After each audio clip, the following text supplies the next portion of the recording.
had a good day one? How many of you were present in day one? Can we have a show of hands? Great. So we have you returning to this main hall. A very warm welcome to this summit. I hope you've had great conversations. You've made great working relationships yesterday, the startup pitches. My name is Vasanthi Hariprakash, and as always, I'm happy to be invited to take this forward. I happen to be a podcaster and from the radio television space. Always a delight to be present and facilitate something of significance, especially for the ecosystem of startups and all things good. Without further ado, I'm going to request our colleagues at the console to please play a film that puts us in the mood, that captures the spirit of this global G20 Dia summit.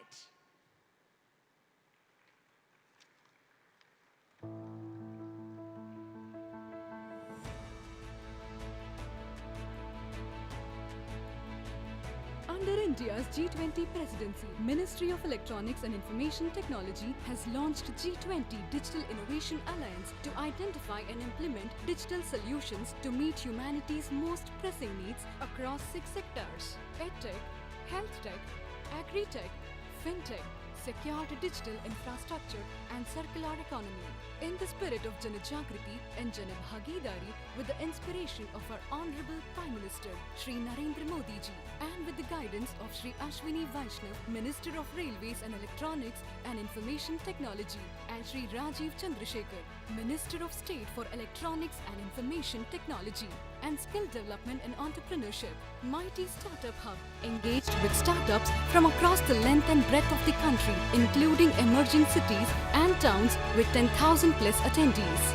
International roadshows were also organized in Japan, Netherlands, Dubai and France. The G20 Digital Innovation Alliance received an overwhelming response with participation from thousands of startups across all sectors. 119 nominated startups from 23 countries were engaged in an intensive virtual accelerator program to network with and learn from global investors, corporates and experts. The journey now transcends to the startup capital of India, Bengaluru, for a grand finale. The 3-day summit will comprise of innovation showcase, interaction with various stakeholders, mentoring sessions, esteemed panel discussions, investor connects and pitching. Nominated startups from 23 countries will get a chance to pitch to the jury, and the top 3 digital innovations in each category will be awarded.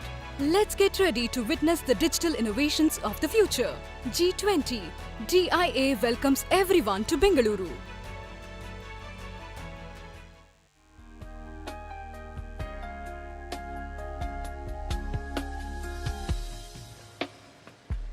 May I request members of the audience to please settle down? Please do take your seats. We are all set to begin the very first plenary of the day. You could, and those of course who have come to take away many learnings from this, you could have your notepads ready. But it's my pleasure absolutely to introduce someone who has come to India and who is a Minister of Information Technology, Communication and Innovation, Mauritius, Honorable Mr. Deepak Balgobin. I'm going to be inviting him onto the stage. Mr. Deepak Balgobin, yesterday we acknowledged your presence in the inaugural. He is a Minister of IT, Communication and Innovation of the Republic of Mauritius and has been dedicated to his role as a Member of Parliament since 2019. His extensive experience encompasses leadership positions across both public and private sectors, including Chairman of the Mauritius Housing Company, that is MHC, Director of the National Productivity and Competitiveness Council, and a thriving career in tourism and hospitality management, having served as a Director of Human Resources locally and internationally. To welcome him, may I invite Shri Suryakant, Director, Meti Startup Hub, and in case Mr. Omkar Nath, Director, Meti Startup Hub is here, I would like to welcome him too on the stage.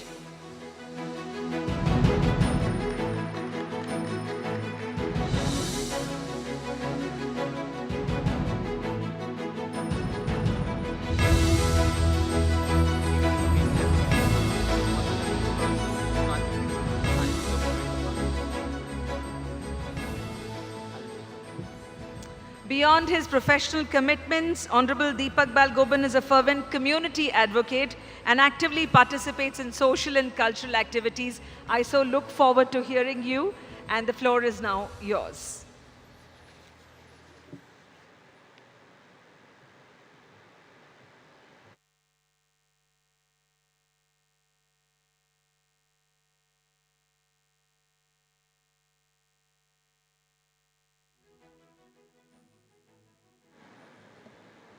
Thank you, Excellencies and dignitaries, colleague minister, members of the G20 Summit, friends around the globe, ladies and gentlemen, good morning to all of you.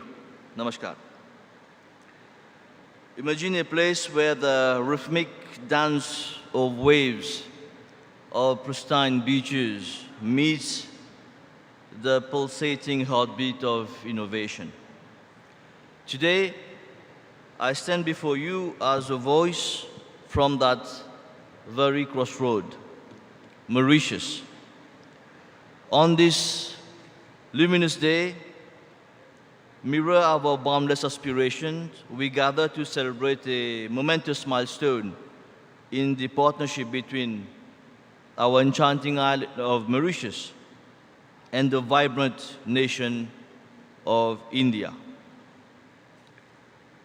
As the Minister of Information Technology, Communication and Innovation of Mauritius, my heart swells with pride and my spirit resonates with gratitude to the people of the Republic of India and to His Excellency Shri Narendra Modi ji for inviting Mauritius, as we say, the Chota Bharat, as a guest country.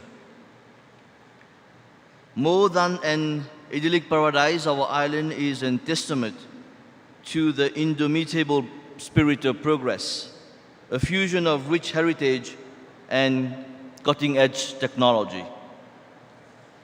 As the world races towards future, Mauritius isn't just keeping the pace, we are setting the tempo, especially in the realm of startups and emerging technologies within the African landscape. Our journey is one of transformation where old age traditions seamlessly blend with the promise of tomorrow. India is a paragon of technological prowess and trailblazer in technology and innovation, has reached out to us with open arms. The support we have received today has fueled our determination, and trust me, your belief in us nourishes our dreams. Together, we capture the future. In the heart of the Indian Ocean, we have also cultivated a hub of creativity and technological prowess, proving that size and location as a small country are no barriers to global impact. As I share our story today, I invite you to envision a Mauritius that is not just a destination, but a country with driving force in the global tech narrative. In the past decade, our nation has embarked on a transformative journey, making momentous strides in fostering a robust startup ecosystem. From the bustling streets of our cities to the serene landscape of our beaches, innovation has become heartbeat of Mauritius. We recognized early that the future is not a distant horizon waiting for us, but a canvas that we actively paint with our ideas. Believing that the future belongs to those who dare to innovate, we've been relentless in our pursuit. Our commitment has been to create an environment where ideas don't just take root but flourish and blossom. We are a country where entrepreneurs from diverse backgrounds come together, inspired by a shared vision of progress and prosperity. Mauritius has strategically channeled investment into a robust infrastructure that's primed for startups. Our tech parks and innovation hubs are tangible proof of this commitment. Our focus on real-world training equips entrepreneurs with tools and matters, preparing them for both local and global landscape. And it is just not about funding and facilities. Our incubators and accelerators are hands-on, partnering with startups at every step, ensuring that the transition from blueprints to boardrooms with absolute confidence and clarity. Beyond the startup scene, Mauritius as a nation, is deeply invested in harnessing the powers of emerging technologies, with a particular emphasis on artificial intelligence. We are integrating AI into various sectors, from enhancing our educational methodologies to optimizing our public services. As we continue to innovate with AI at the core, Mauritius is emerging as a beacon of technological advancement, showcasing the transformative potential of artificial intelligence on a national scale. Recognizing the paramount importance of a structured approach to this advancement, Mauritius has taken a significant step forward. Under the aegis of my ministry, the Ministry of Information Technology, Communication and Innovation, we have established a dedicated institution focusing solely on emerging technologies. That is the Mauritius Emerging Technologies Council.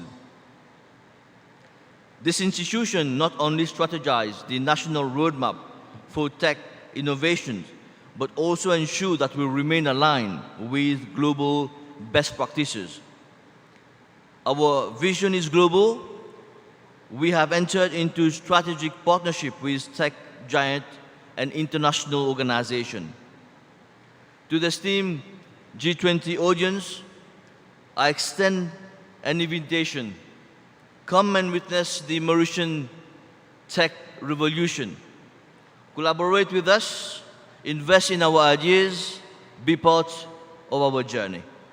As we navigate the challenges of the 21st century, let's remember that innovation knows no boundaries.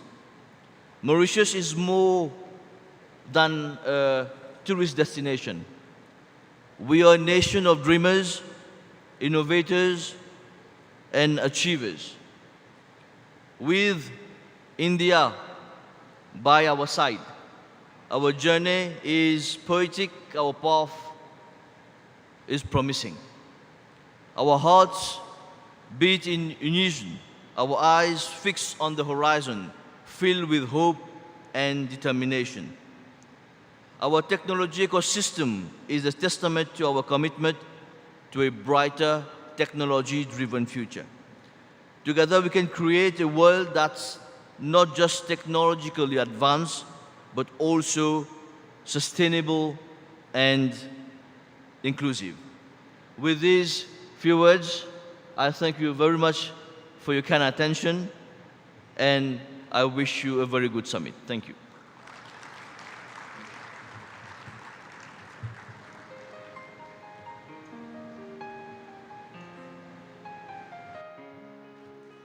Thank you for starting on such a note of optimism and for actually giving us the big picture, the perspectives from your country. Honorable Mr. Deepak Balgoban, may I have Shri Suryakant, Director, METI Startup Hub.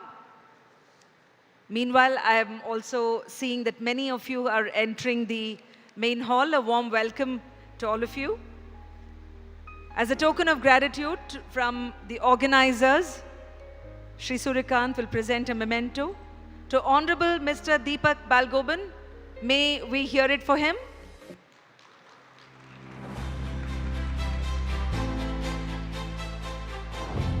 Thank you so much for being our first speaker on day 2. It's now time to invite our next speaker, who comes from the Republic of Turkey, Turkey.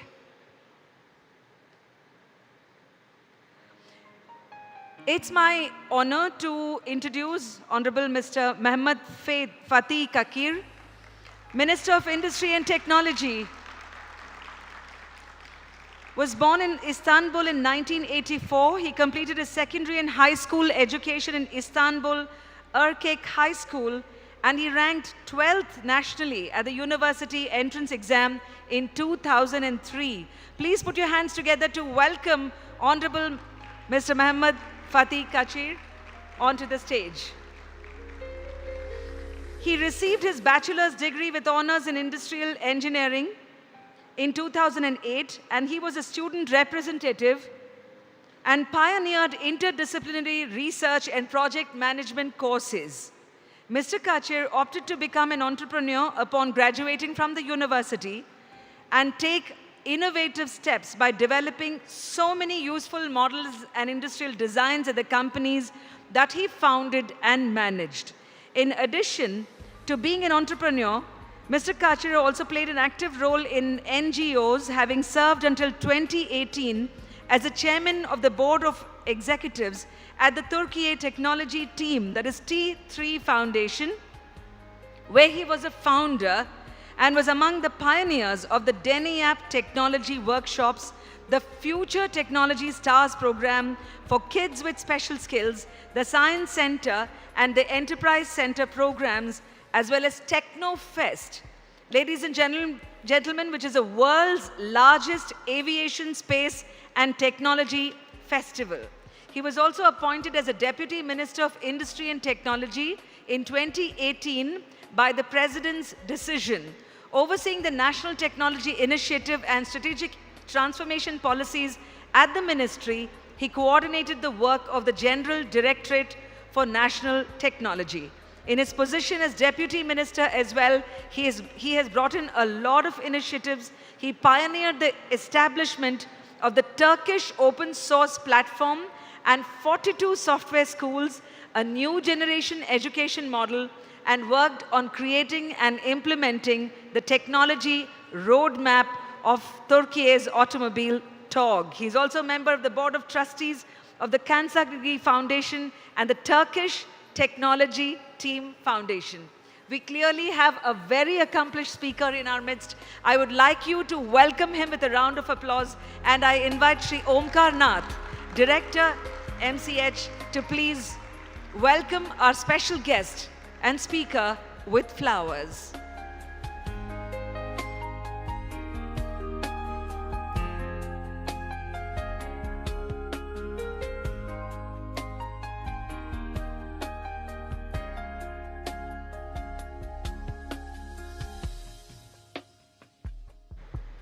Thank you.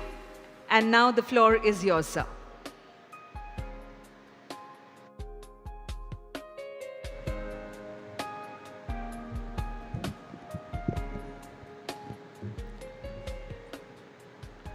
Excellencies, distinguished guests, it's an honor to address you today on behalf of Turkey. As we gather in the vibrant city of Bangalore, we all recognize the paramount importance of collaboration, innovation, and the invaluable contributions of startups. I would like to thank the Indian G20 presidency for their visionary leadership this year. This summit serves as a catalyst to bring together leading startups from G20 countries and other invited countries. These startups, carefully selected across 6 key sectors: agriculture, health, education, finance, secure digital infrastructure, and circular economy, represent the core of the transformative change we need for humanity. When we come together, we are fostering an environment of shared knowledge, experience, and vision. Together, we are harnessing the immense potential of digital innovation to shape the future we want. With their unwavering spirit and remarkable achievements, Turkey's startups are well prepared to play a prominent role. I want to share with you the distance our country's entrepreneurial ecosystem has covered in the last 20 years. The point we have reached is the product of Turkish government's long, extensive, and consistent efforts to expand Turkey's technology ecosystem. Throughout the 2000s, the public sector was the main driving force behind the country's startup ecosystem, offering a variety of programs and policies to enable the establishment and growth of startups. Recognizing the potential of technology and innovation-based efforts, as the government, we were the main investor in this blossoming ecosystem. We turned our attention to fostering a conducive environment for the ecosystem to flourish. We promoted and aided the growth of local startup mentors, accelerator initiatives, networks of angel investors, programs for business internationalization, venture capital funds, and crowdfunding platforms. As startup ecosystem can't rely on traditional banking methods, we kept on supplying essential support to the ventures. These support mechanisms included providing grants to idea to early stage startups. During this time, the essential ecosystem stakeholders began to evolve, setting the stage for the achievements that followed. Distinguished guests, in September 2019, we published 2023 Industry and Technology Strategy of our country.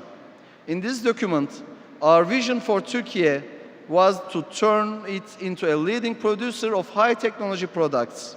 We have set concrete targets for various sectors. The emergence of 10 unicorns from Turkey by 2023, by the way, we call them Turkorns, was one of our major goals. Turkey's startup ecosystem had not produced any unicorns when we first set out this goal, but we have started to reap the benefits of our phased and long-term policies we put forward since 2002. The Turkish startup ecosystem has made incredible progress and is even today called the star of European tech. 7 Turkish startups have surpassed billion-dollar valuations, and 2 of them have also reached decacorn status. This is a testament to the resilience and growth of the entire ecosystem, as well as the ability of our entrepreneurs. The figures speak for themselves about the progress we have made. Despite global economic uncertainty, we once again exceeded forecasts in 2022 with more than $1.7 billion in investments. The rising capabilities of Turkish startups have been recognized on the global scene as well.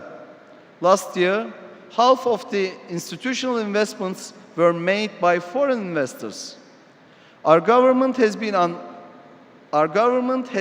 an unwavering supporter of the startup ecosystem. We are proud but determined to build on what we have achieved. We know that these achievements are just the tip of the iceberg. It's time to upgrade our entrepreneurship ecosystem to the next phase. And we are taking ambitious steps to do just that. In 2022, we launched our national startup strategy. Our goals are clear. We are aiming for 15 Turkorns, including 5 decacorns by 2025. Further ahead, our vision is to have 100,000 startups in Turkey by 2030, with 100 Turkorns at the forefront. We aim to be one of the top 10 most developed startup ecosystems in the world, and we would like to see Istanbul, the biggest city of our country, among the top 20 most developed startup hubs in the world. We have also implemented a significant initiative within the scope of this strategy. Turkorn 100 program is designed to accelerate unicorn candidates with global ambitions. We offer selected startups mentorship, access to growth, special privileges, and funding opportunities. This initiative demonstrates our dedication to nurturing and elevating the most promising startups in Turkey. I am also pleased to announce a new program that will further strengthen our ecosystem, the Turkey Tech Visa Program.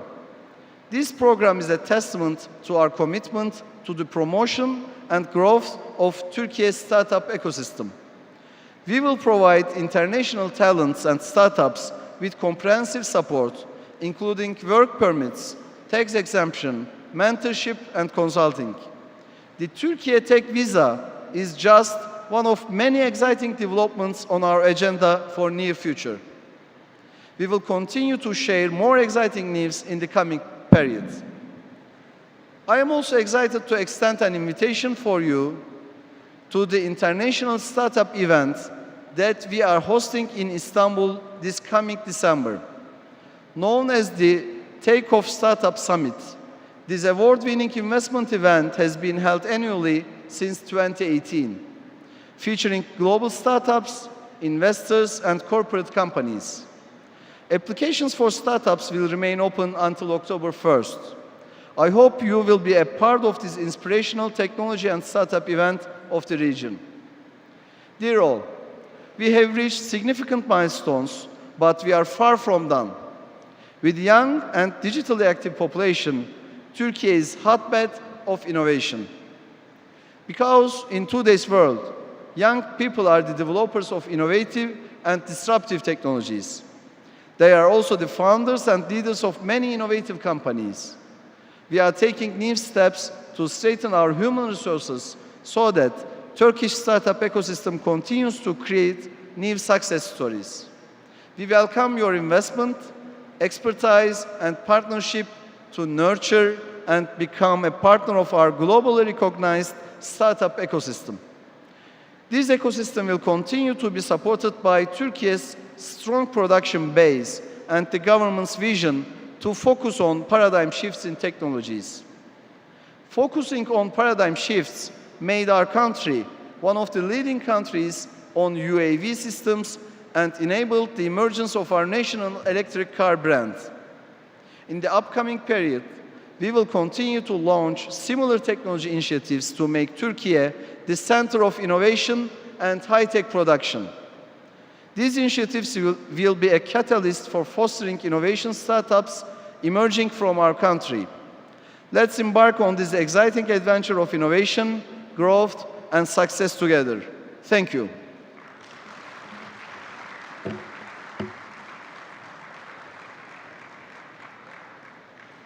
Thank you so much. All those statistics that tell us a story and the vibrant atmosphere that you have created, you have shared with us. Thank you so much with us. Let's hear it for Honorable Shri Mehmet Fatih Kachir, Minister of Information and Technology, Republic of Turkey. May I request Shri Suryakant, Director, the METI Startup Hub, to felicitate our very special guest with a token of gratitude and offer him a memento to mark the G20 Dia Summit.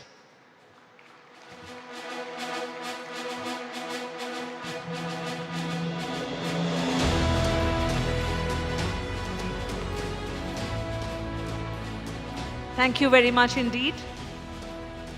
I hope you have a fruitful visit to Bangalore and India. I can see that members of the delegation are present as well. Warm greetings, and I hope you get to see the city as well. Ladies and gentlemen, before we proceed, I just want to make sure that our next speaker is online already because he joins us virtually. So can our colleagues please help us bring him up on the screen on stage, after which I shall introduce him. Let me also take up the time to tell you that there is a pitching that's going on. There are many special events and there is the award ceremony in the afternoon, late evening, I would say. And please make sure that you do not miss any of these. Meanwhile, let's say hi to Austin Russell. Can you hear us, Austin? Yes, I can hear you. How are you? Wonderful. Where are you joining us from this morning? Today I'm joining from Florida, actually, and then we have offices all around the world, but headquarters out in Florida, and then secondary offices out in Silicon Valley. Previously. And what time is it? What time is it of the day? It is 1:20 a.m. So we just did Woohoo! a power nap and then back online. Indeed, for us it's a bright morning, pretty sunny in Bangalore, which is known for its awesome weather anyway. It's about 10:50, 10 minutes to 11. So since we have you here, let me introduce myself as the presenter of the show. My name is Vasanthi. You have an audience that is multinational in its composition. There are people from many countries. So would you like to greet Austin, because he is so far away, to make him at least feel not too bad? You can hear them. You could hear the applause for you. Thank you. Yes, You I did. can. Very much appreciated. So great to be here. Thank you for hosting, and happy to chime in and Indeed, help yeah. share any thoughts, insights, a little bit of the story. But yeah, awesome summer you guys have. It sounds like. Great, Austin, because there are a lot of young people who want to become self-made billionaires, and who better than you to give that lesson? How many of you in the audience want to become a billionaire? Please put your hands up.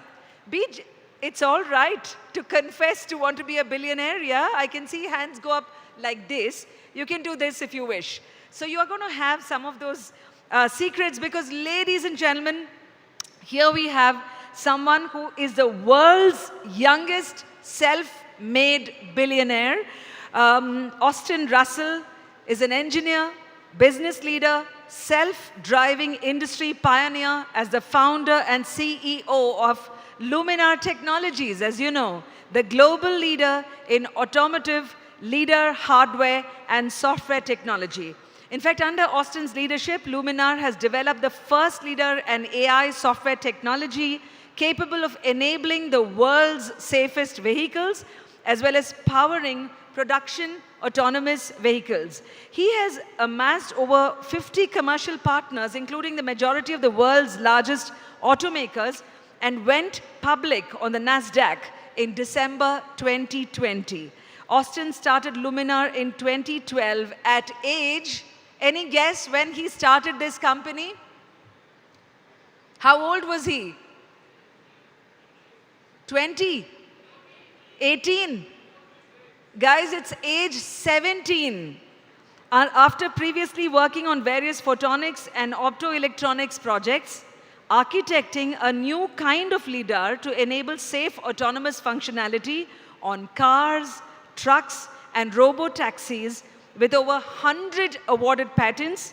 And at age 25, Austin was recognized as the world's youngest self-made billionaire. He's also a Thiel Fellowship Fellow, MIT Tech Review Innovators Under 35, and Forbes 30 Under 30 alumni. That's about our speaker. Very short bio. Please take him away and take away your learnings. Over to you, Austin. Great. Well, thank you. Appreciate it. A great introduction there. So excited to be a part of this here, and happy to share any more insight about the story and whatnot. And yeah, it's great to see so much activity in the tech industry as well, and India more generally and broadly. And that's something that we're actually heavily expanding into. It's funny, actually. Earlier today, we just had our quarterly business review with some of the top leaders from around the world coming into Florida to convene, and one of the discussion topics was about our India expansion plan. So there's going to be a lot more that we have ahead, in Delhi and Bangalore that we'll be expanding into. But nevertheless, super exciting, and maybe a little bit of the story there in the case of Luminar. So, as I mentioned, I started off at a pretty early age of, always wanting to know the hows and whys of how things work, the way things worked, and just constantly building. It wasn't as much traditional school for me. I was always, very much self-taught. Watched online video lectures, read a lot of books, did whatever it takes to be able to learn as much as possible. But learned very quickly on that, building things and getting that experience is really nothing that can replace that. So I converted my parents' garage into an electronics and then ultimately an optics and photonics lab, and from there on out, started doing various experiments, projects, builds, other things that led to a number of different projects, everything from getting sponsorships from companies like Intel and NVIDIA for some breakthrough supercomputer work that I was doing, all the way to building out some of these new laser systems that the Beckman Laser Institute took interest in, which I ended up doing instead of my last couple of years of high school. But I think the important part is that from an entrepreneurial perspective, is just always be thinking about how you can build business and build enterprise value out of the kinds of innovations that you have. And when you have a need in a market that's big enough and you have a solution for that, that's where it can make sense to go all in. And obviously, in my case, there was something very specific. It was around creating a new kind of laser technology, receiver technology, scanning mechanism, processing electronics that all added up into this LiDAR system. For those that are not familiar, LiDAR stands for light detection and ranging. It's like a much more accurate form of radar, by orders of magnitude. That's able to help self-driving cars see and understand the world around them. But a lot of what we were doing in part of my whole vision was, instead of these huge autonomous test vehicles with $100,000 roof racks and a supercomputer in the trunk that's required to run it, to have something that could be cleanly integrated into production vehicles as opposed to just test vehicles, and starting to work with some of the major OEMs to get it towards their traditional consumer vehicle lines for something that costs more in the order of $1,000 than $100,000. And that's what we were able to do and execute to. The key is that you have to have that first principles thinking, starting from the ground up to be able to make that happen. The way that we were able to really beat out, the largest tech companies, automotive companies, tier ones, all these other major companies that were all working on the same problem, was just by starting from scratch, having that clean slate approach, and then working our way up the stack and executing ultimately the technology vision and plan that it had.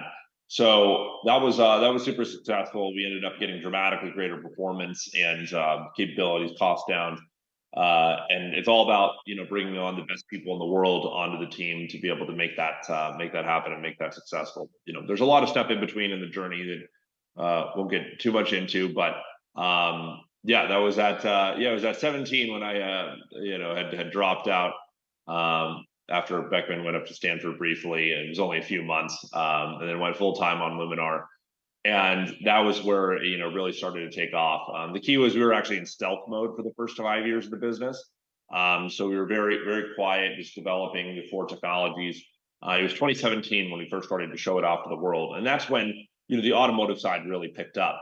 Automotive is one of those industries that it's very high barrier to entry, but also very high barrier to exit. So very difficult to get in, but if you can get in, then you have these like 10, 20-year long contracts that you're able to attach yourself to. So that's really what was incredibly meaningful in this case.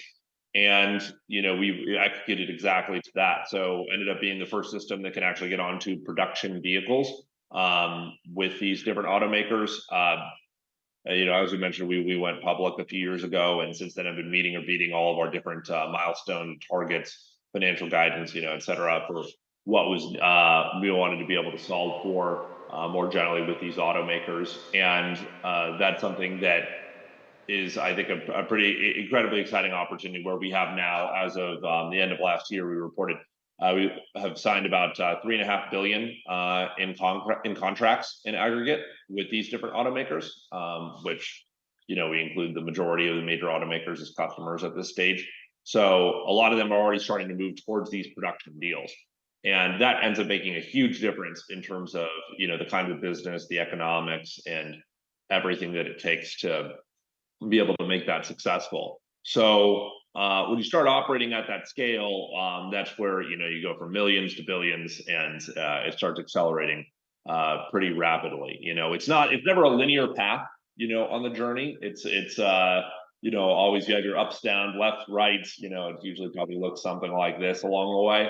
But the important part is you got to stick to the mission, the vision, as long as you believe in it, at least, and be able to see it through and execute and do whatever it takes to win. So that's exactly what we did in this case. And the other thing that I'll mention is that when it comes down to it, one important part of the overall vision that he had is around it wasn't about replacing drivers as much as enhancing drivers for the product. And the important part of this is when it comes to a strategy of the business, you have to really start to tackle the kind of scope that you think is feasible from the start. You start small and then expand there on outward.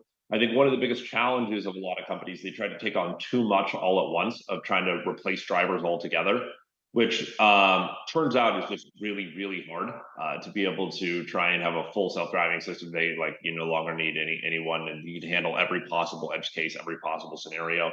I'm very vocal, but very public for me, like 5, 6, 7 years ago, saying everyone's saying that autonomous vehicles are going to be everywhere without drivers. We're roaming around as we welcome our robot overlord, so to say. That's not going to happen anytime soon. And that's exactly how it played out. The whole point of what my whole shtick is that you don't have to be able to replace drivers to start saving the millions of lives that are lost on the road every year. It's 1.5 million lives. It's a leading cause of death by many metrics between age 1 and 44. And it's a very, very serious problem, at a global scale. And obviously, no country is immune to this, India included, and, where it can be even more impactful than many places around the world just because of the sheer population. So that's something that's super important. And that's why we saw it was really important to get this integrated onto existing production vehicles. As opposed to trying to go for the pipe dream about replacing drivers altogether. So what happens is if it senses that you're going to get into an accident, the vehicle can take over the steering wheel and the braking system and get you out of that situation. So if it says a collision is imminent or unavoidable. And the important part is that there's some basic systems that are out there today that do this kind of thing, but they only work generally at very low speeds and during daytime. Most accidents happen at nighttime. And the most serious ones happen at higher speeds. So it's that exact kind of thing that we're able to prevent and solve for. And that's really one of the key drivers behind why automakers are starting to not just look at this as an option on high-end vehicles in terms of technology for economy type use cases, but standardize across vehicle lines to be able to dramatically improve the safety of vehicles at the most fundamental level, and ultimately make vehicle accidents a thing of the past. So that's what we're spending the time and energy on. Incredibly excited about this. I've set this 100-year vision and mission for the company, which is to be able to have the opportunity to save as many as 100 million lives and 100 trillion hours of people's time out on the road over the next 100 years. And as we execute to our plan and are able to accomplish that, we'll be able to do exactly that, and then ultimately build hopefully one of the great technology companies and most valuable technology companies of our generation as we do just that. So be exciting road ahead.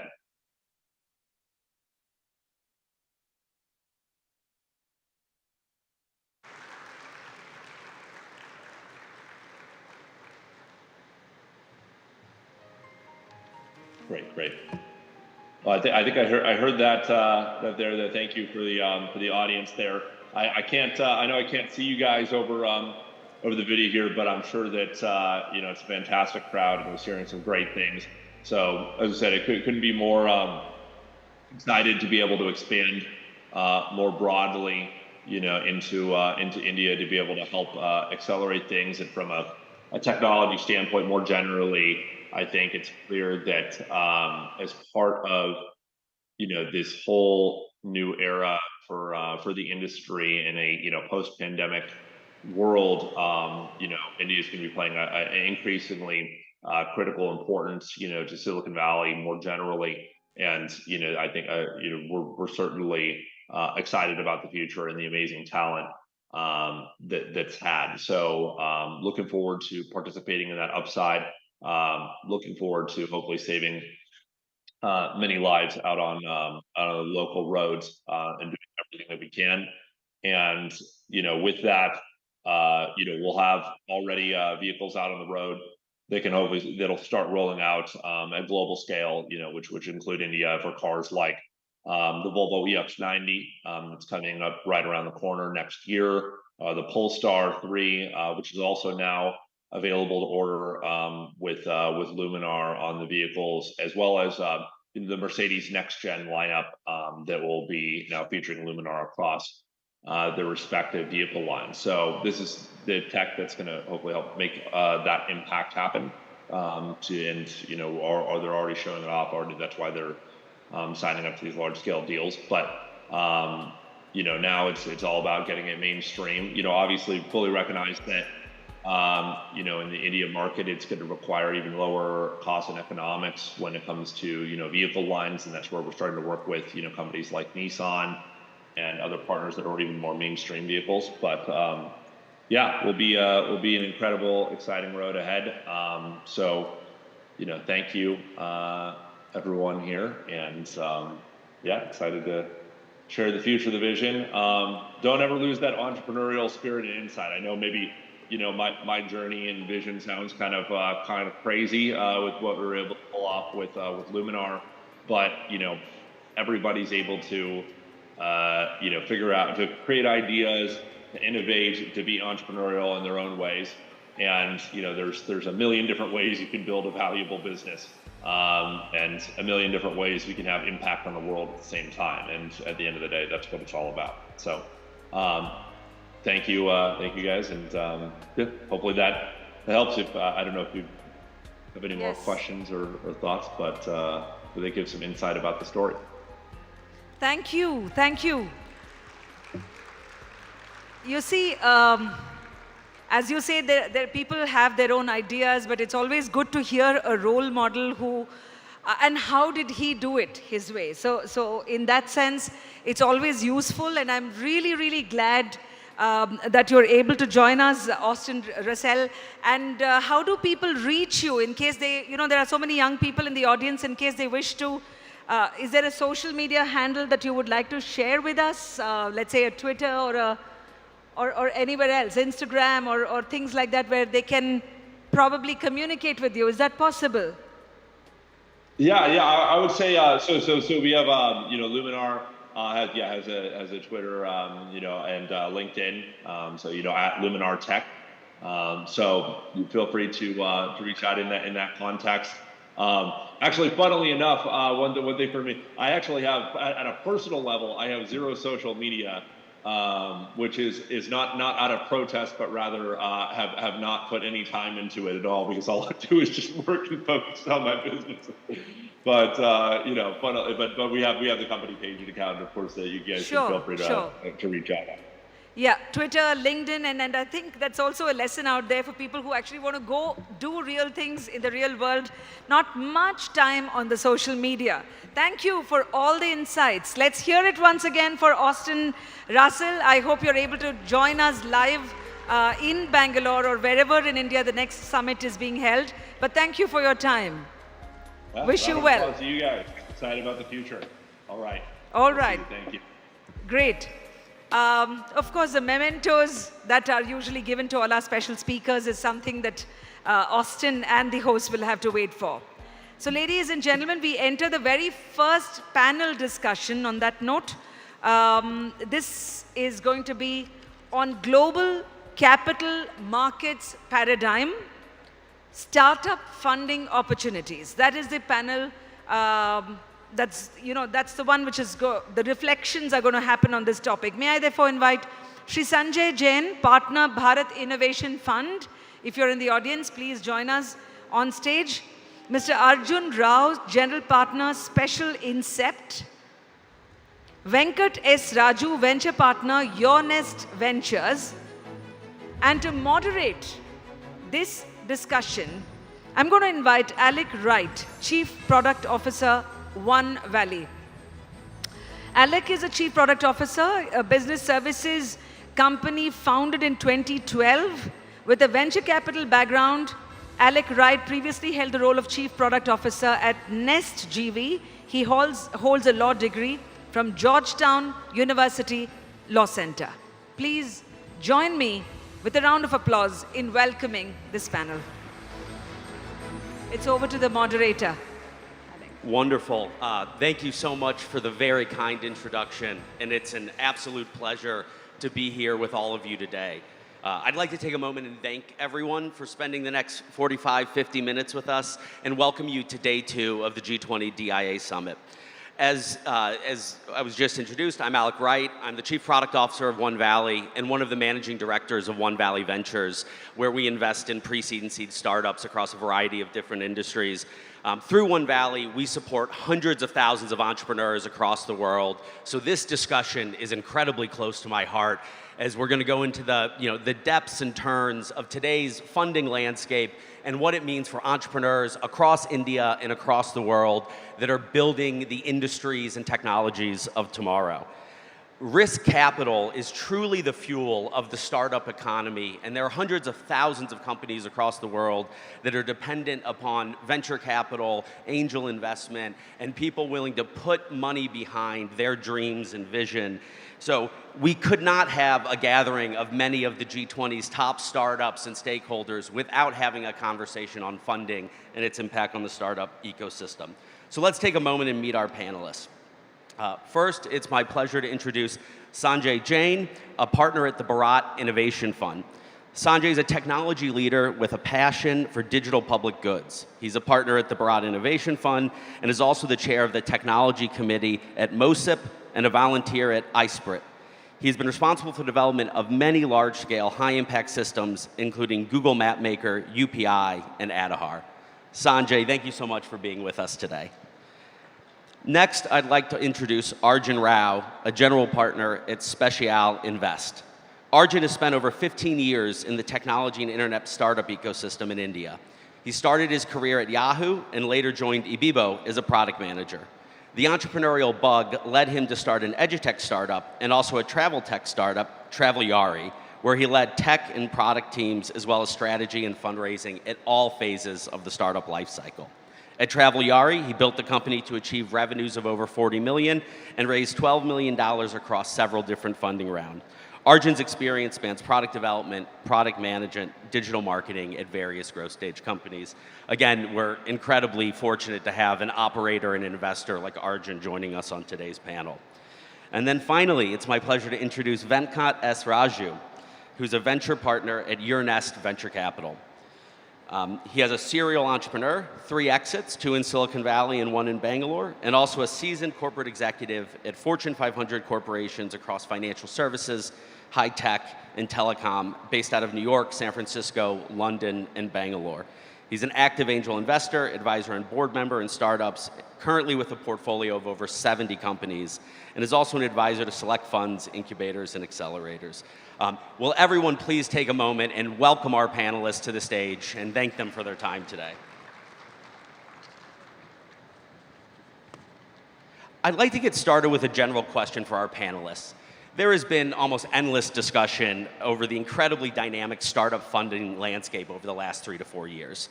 We saw an unprecedented influx in capital flow into startups across the globe in 2020 and 2021, and then a major correction that saw global startup funding drop about 35% in 2022 and another 50% year over year in the first quarter of 2023.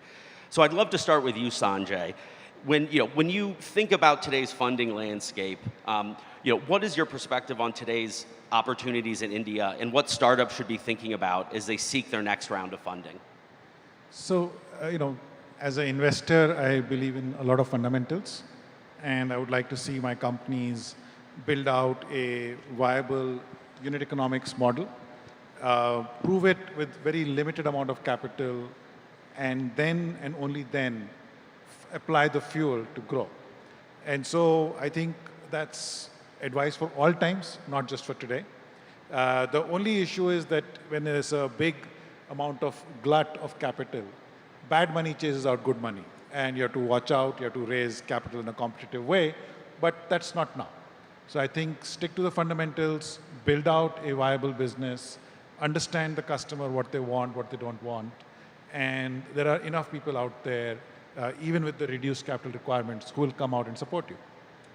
No, I think it's back to basics for founders, and a lot of the excess of 2020 and 2021, where you could raise capital at unbelievable valuations with minimal traction. I think we're coming back to reality and having to focus on building profitable businesses that have the opportunity to be capital efficient and really impact without raising necessarily hundreds of millions or billions of dollars before you get to that point. Actually, there are certain sectors where that's not going to be the case, but for I think the vast majority of startups, that is the case. I mean, if you want to build out a drug or you want to build a LiDAR system like our previous guest, right? I mean, you're going to need a fairly large amount of capital to start with. And to do that, you need a lot of credibility. And so typically it will be people who have built that credibility who then are able to bring that large amounts of seed capital to bear. But I think for the vast majority of founders, I would say that's not the case. And it certainly makes sense, and we'll have a deeper conversation on deep tech startups in general and the unique dynamics that they're facing here in a moment. But I think it's really incumbent upon entrepreneurs to take advantage of the efficiencies that software has created, where now you can build big businesses quickly and efficiently, and get to those profitable unit economics early. So Venkat, are you seeing similar dynamics? And what advice would you have for founders that are fundraising in the new world? Very much so. So I am old enough to know I was there during the dot-com bubble in the Bay Area, and then I was in New York during the 2008 Lehman crisis, and then even most recently during the COVID situation, the advice was on unit economics and watch your capital. But this cycle keeps, we never seem to learn from the past, and it keeps repeating. So hopefully at least this time, at least the young entrepreneurs out there, fundamentals matter, I would say. Unit economics matter. Think about, you are not going to be subsidizing every single transaction with investor money. If that is your business model, you're going nowhere.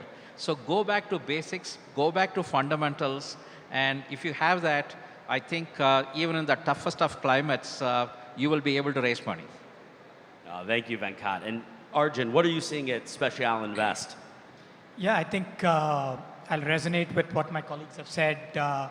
We are an early stage fund focused on deep technology ideas. We're typically the first check in, right, when somebody has a concept and an idea and they want to build it out and take it to market, right? And in this environment, for us, it goes back to the basics, which is to say, innovation is always best done under constraints, right? And we've come back to that situation where constraints are being forced upon everybody, unlike maybe 2020, 2021, right? And that's what's very important for all ecosystem stakeholders alike, investors as well as entrepreneurs, is to sort of try and forget 2020 and 2021. It's not easy, but we have to forget those 2 years happened and understand that it'll probably never come back, right? And be focused on really innovating and using all the cutting edge tools and tech that is available to everyone to build really great businesses, both in hardware and software. And that's what we're focusing on. That's the kind of entrepreneurs we're looking for. That's the kind of ideas we're looking for. No, I think the notion of big ideas getting funded on day one, versus having to do the work and actually build long-lasting businesses is just the new reality. I'm curious, given that you're often the first check into a lot of companies, what are you looking for? Or what can an entrepreneur do to excite you in that first interaction when they may not have the traction or the track record of a couple years of growth? Yeah, I think that's, we don't have the numbers, we don't have data at that point in time, so it's fairly subjective.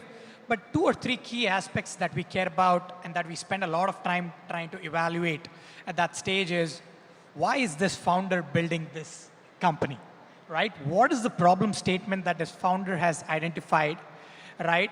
And obviously the solution for that being substantially differentiated than what is available in the market. So the why of solving this problem, why the timing is right, and why this particular founder is very, very critical to us.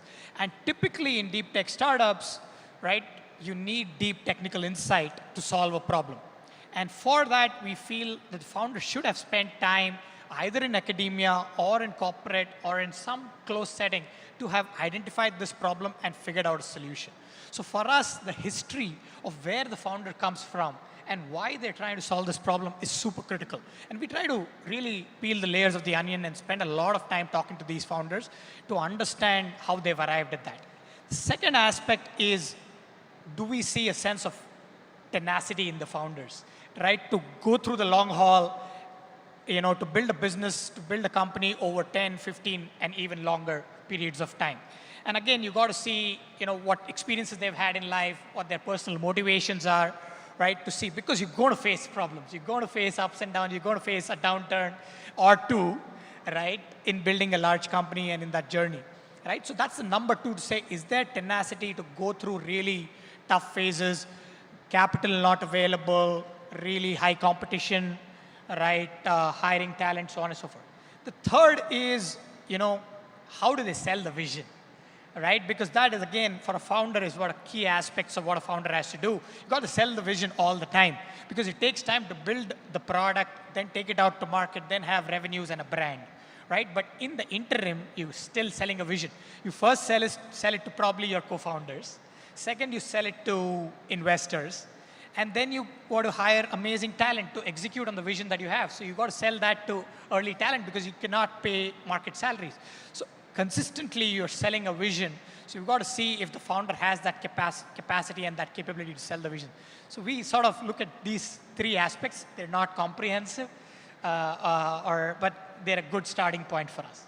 No, it makes a lot of sense. And as we're working with the 120 companies that are pitching here yesterday and throughout today, we're always saying you're always pitching. And whether it's to those stakeholders or to your family, because you're spending all your time at the office and selling the vision, you need to get really comfortable with that.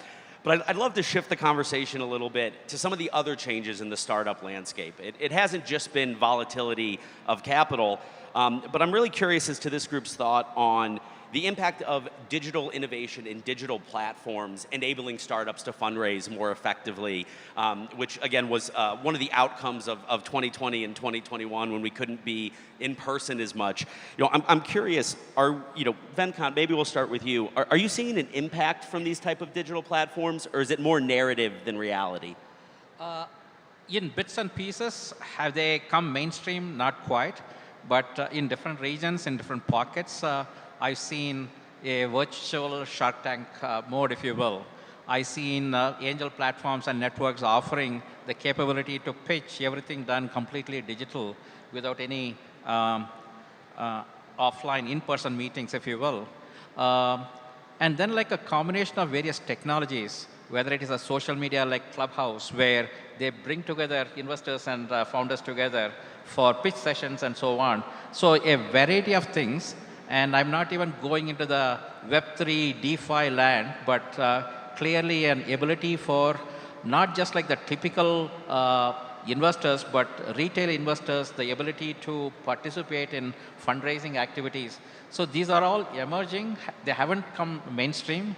And again, I'm not going into the crypto side of things and ICOs, et cetera, but you really look at the landscape.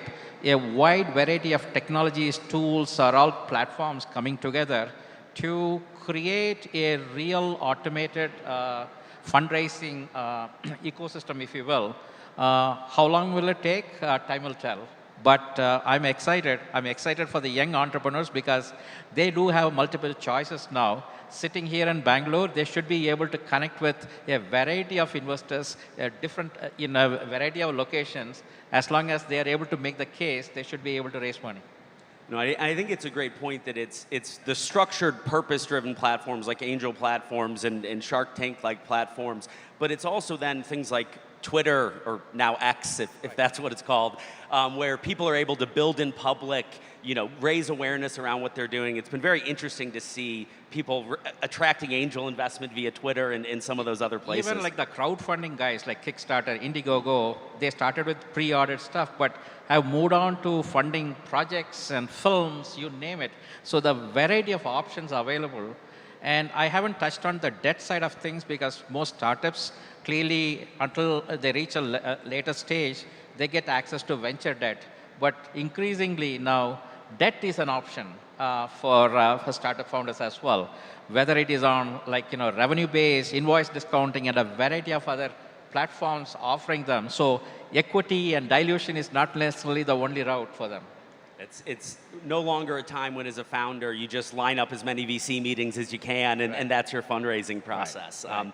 Sanjay, I'd really like your perspective on this, and in particularly what you're seeing here and your thoughts, but also the role that this is playing in potentially creating new funding opportunities for entrepreneurs that aren't in major tech hubs and don't have immediate access to some of those traditional venture ecosystems, because I know that's a big focus of the Bharat Innovation Fund. Actually, from the whole, we are part of a family of vehicles, and so some of them do have that focus. But broadly, what we do is we go out with very focused ways to say we are going to raise funding, for example, for space tech. So we run a space tech accelerator, we bring in the right startups, and then we also try and bring in investors who can then connect with them. So we actually go with very focused activities on that side of it. That's really more part of our sister organization called CIIE, and not really a part of the Bharat Fund. But I do see the growth of all of these platforms as really a democratization of funding. And we see a lot of retail investors, people who are founders, HNIs, etc., who want to be a part of this ecosystem. And I think while Shark Tank raises global awareness, and you can hear conversations in a plane where people say, I want to offer X for 5% or whatever, right? I mean, that kind of language has seeped into our common culture. And that's quite exciting, because that does mean that the people are willing to support innovation through writing checks. I also think that a lot of them will, we know this is very risky capital. And, but I think it's good that, there is a phase where it will grow and then it'll become more smart and intelligent and consolidate. But I do see that for a startup entrepreneur who is not in a major town, their ability to raise funds is actually going up. And that's a great thing.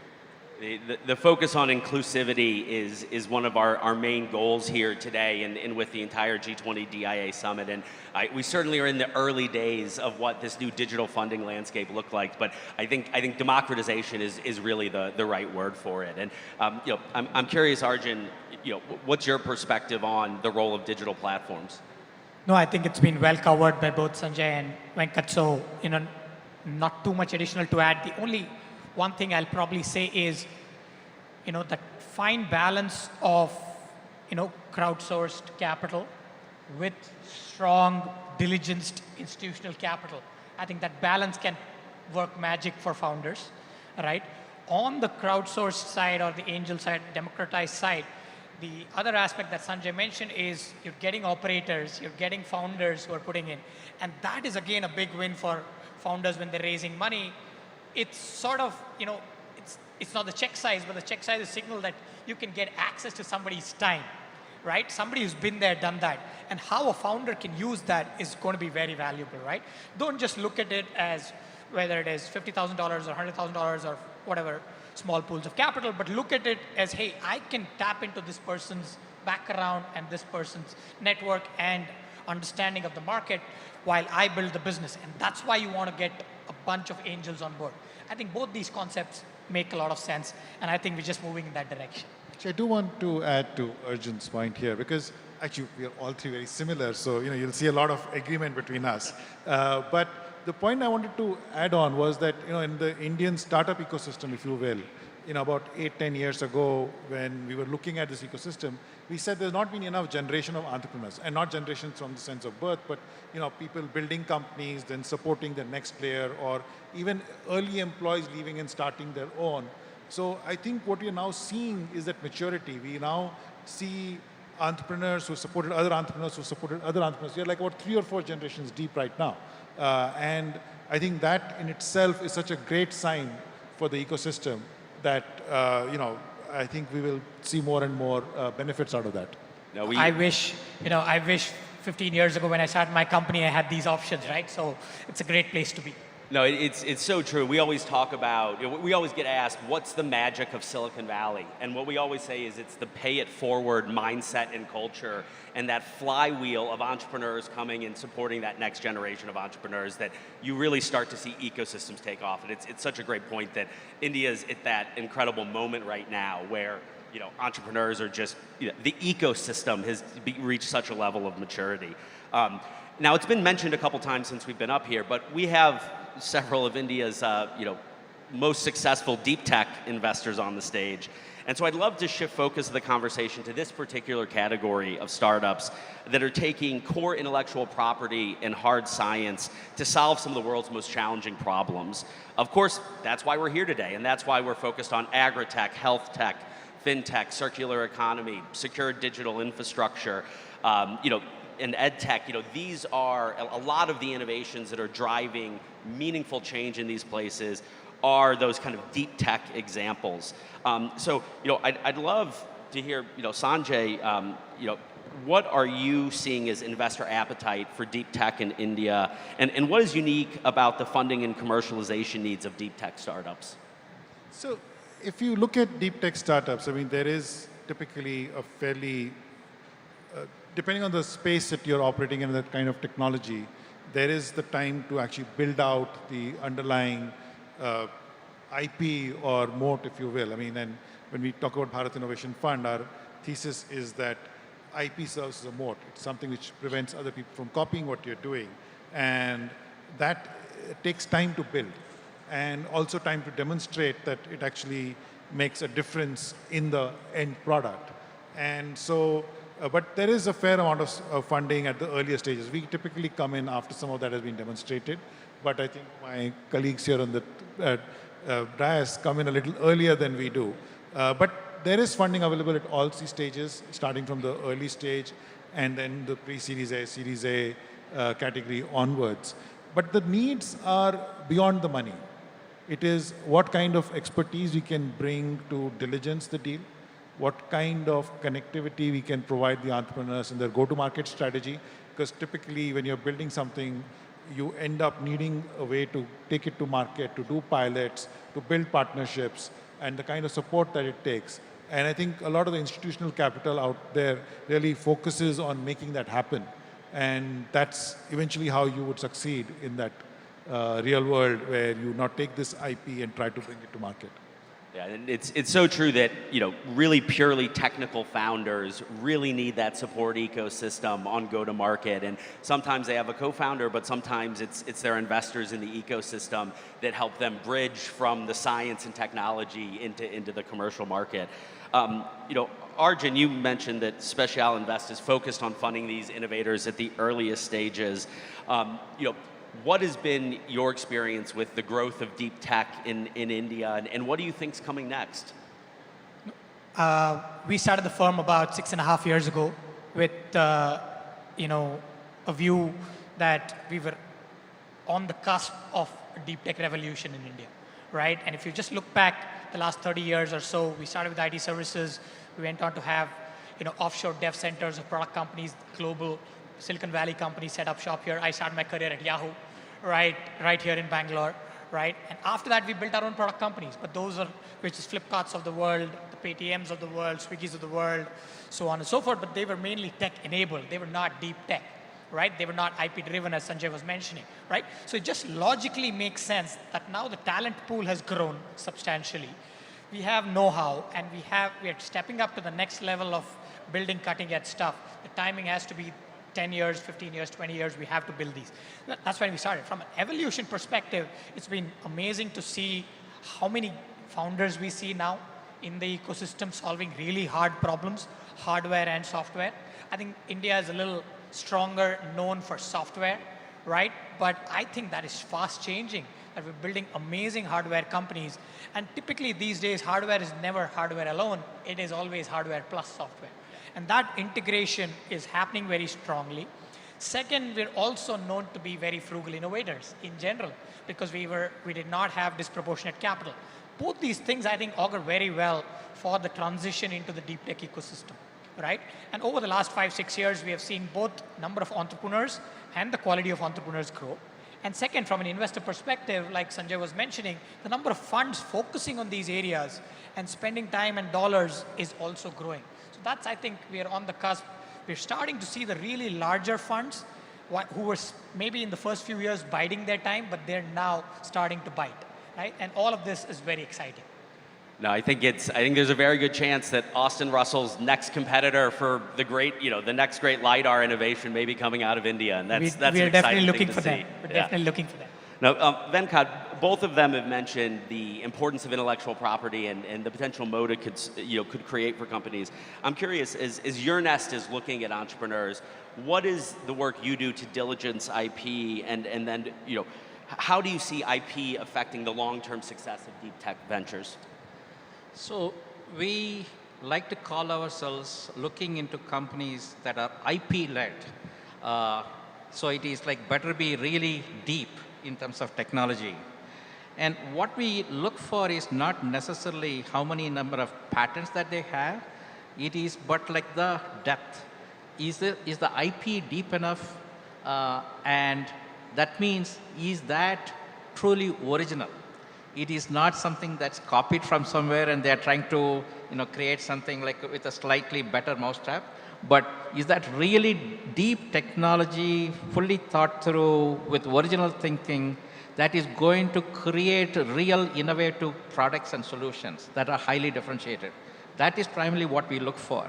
Then obviously we spend quite some time with the founders to understand the overall IP strategy.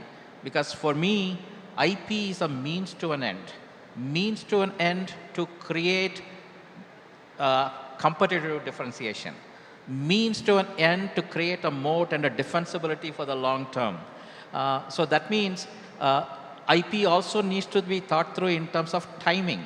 Like, okay, are you going to file for patents and reveal a lot of information even before you have established yourself? What is the right time? And where do you want to file your patents, for example? Do you want to say, I had 20 patents sitting in India and your market is global, but I can't afford to spend so much money elsewhere in the US, Europe, etc. So these are the kind of things that we sit down with the founders, better understand, post the investment in terms of what is the IP strategy going to be, how is it going to be done, and is it really truly differentiated? Personally speaking, for me, I look for core, the quality of the patents, if you will, and not necessarily the quantity. And so that's how we look at it. No, and I think it's a great point as to the value that investors with this experience can bring, which is, you're a founder and you're focused in a deep technical area. You're not looking at the Madrid Protocol and understanding what global intellectual property protection looks like, and bringing the right investors that have that experience can actually create your IP strategy over the long term. So I'd like to shift focus to another central theme of this conference. If you look around, you'll see the phrase, one Earth, one family, one future. And I'm really curious about the role of innovation driving improvements in environmental, social, and governance outcomes, often referred to ESG. I'm curious, is there anyone here where ESG plays a role in how they're thinking about where they deploy capital and the entrepreneurs that they want to support? Yeah, I could just give a headline, right?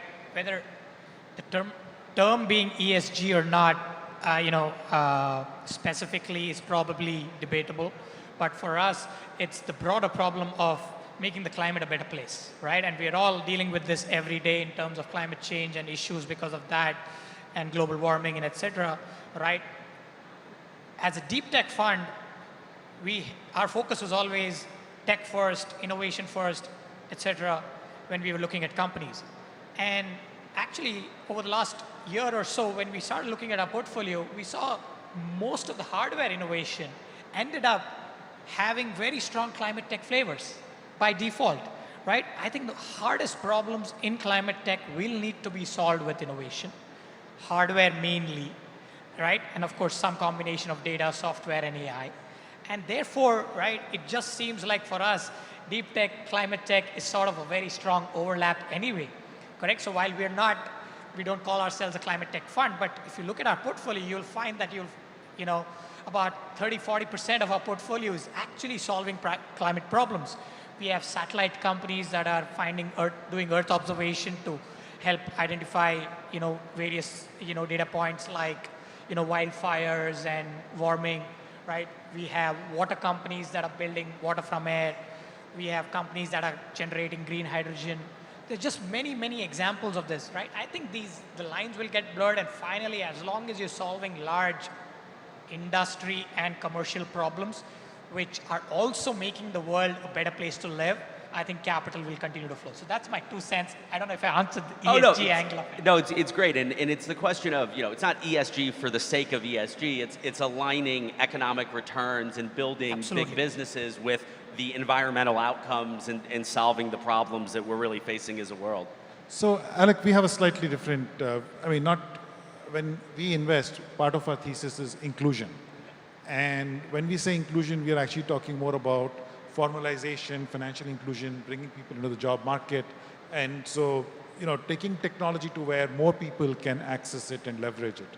So it's a very different angle. I don't think that gets measured in the ESG metrics that you hear about in the public markets. But that's really a lot of what we do, is try and see how we reduce costs, and hence we can serve a larger market more viably. And we see this in payments, we see this in banking services. So a lot of fintech is, the headline fintech is still serving the top end of the market, but the real impact of fintech from an inclusion perspective is really where you go to a village and you can make a digital payment, you can make sure that they get a loan in a very short period of time that is affordable to their and fit for the purpose. And so I think there is a lot of that, and that's really a big part of our portfolio, is supporting that kind of innovation. There's a platform for gig workers, making sure people get more jobs. So I think we are in that phase of our journey where we are taking technology, taking it beyond the top 100, 200 million people in the country down to the next 500 million. And the only reason I say that is the rest is children.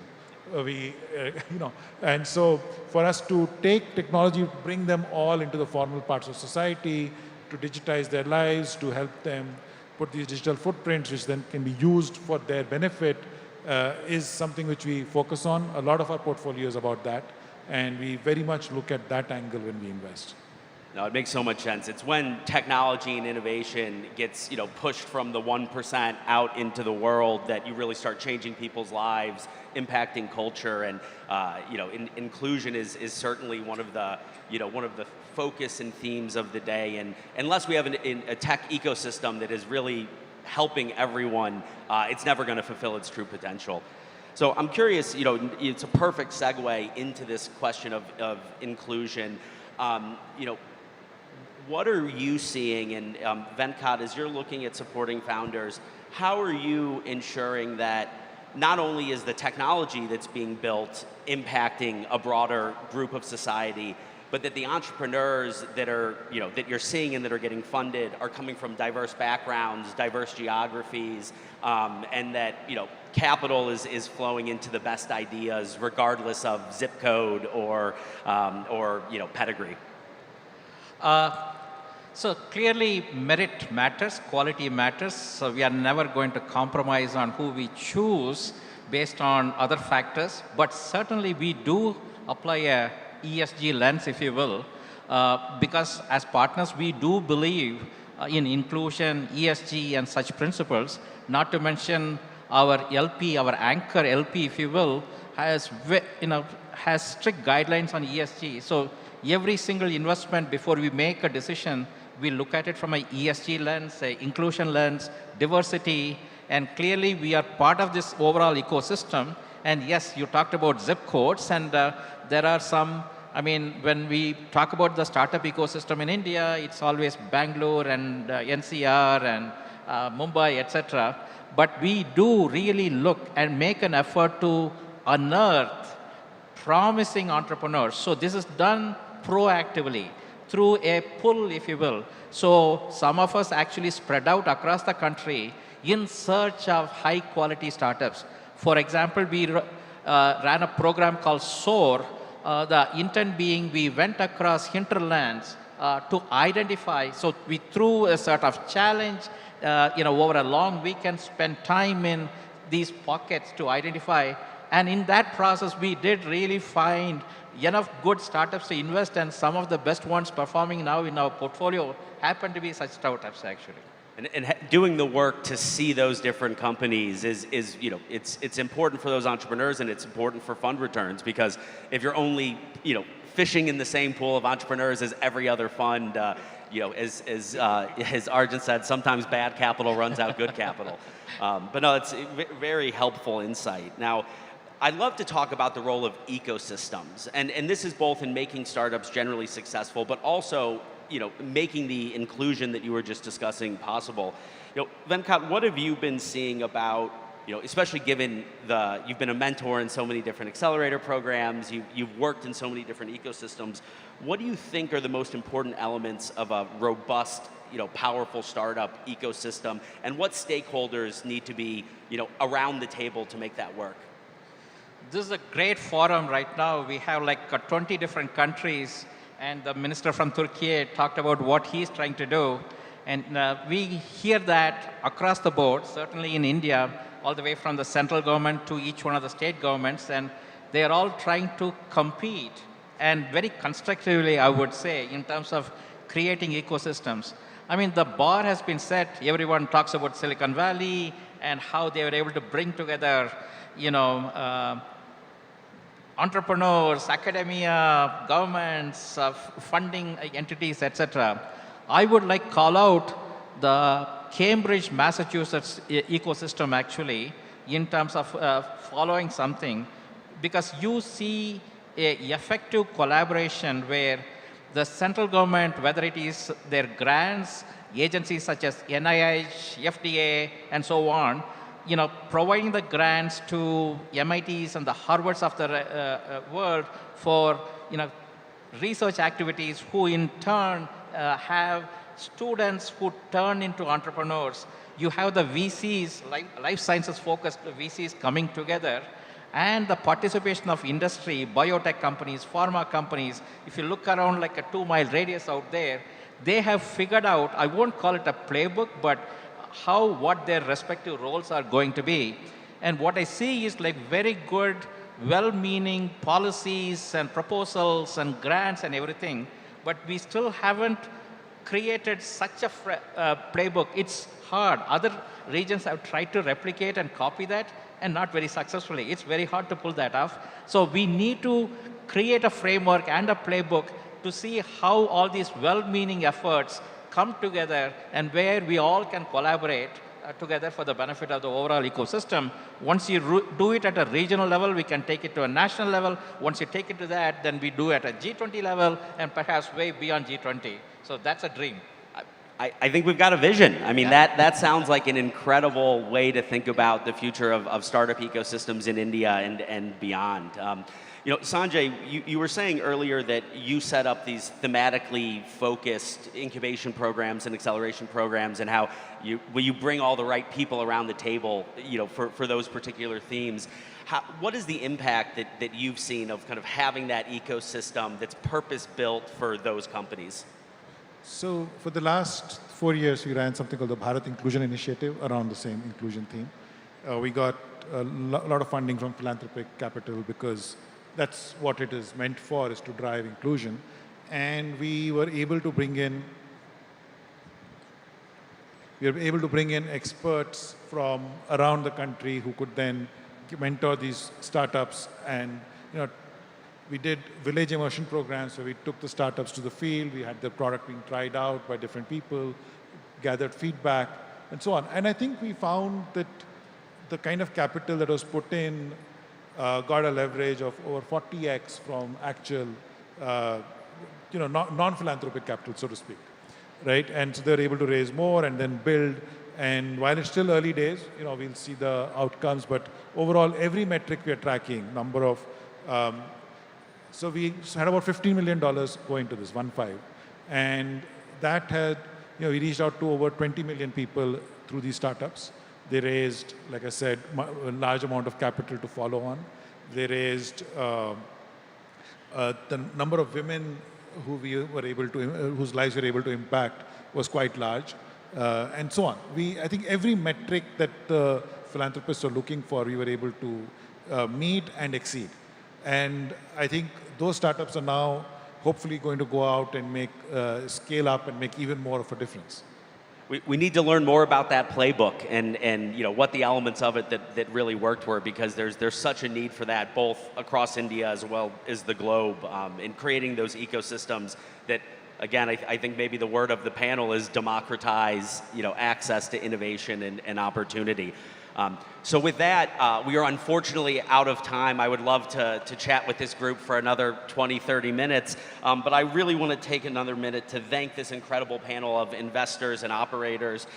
This 45 minutes was packed with a lot of insight for entrepreneurs across India as well as the globe, and it was a real pleasure getting to spend this time up here today. Please, let's get a warm round of applause for our panelists. Thank you, Alec. Thank you, and I request you to stay back for a moment because you have a very important task to do, which is help us release a white paper. And please, if the white paper copies could be handed over to our panelists.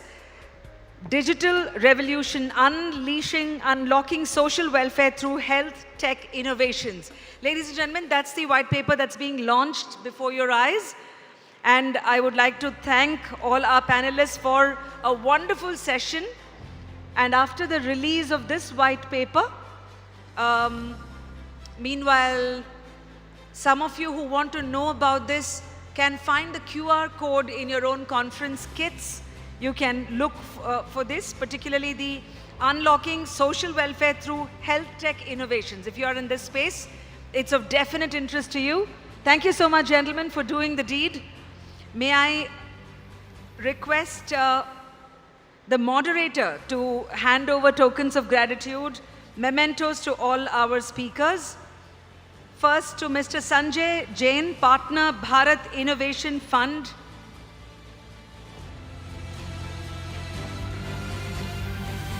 To Mr. Arjun Rao, General Partner, Speciale Incept. To Mr. Venkat S. Raju, Venture Partner, Your Nest Ventures.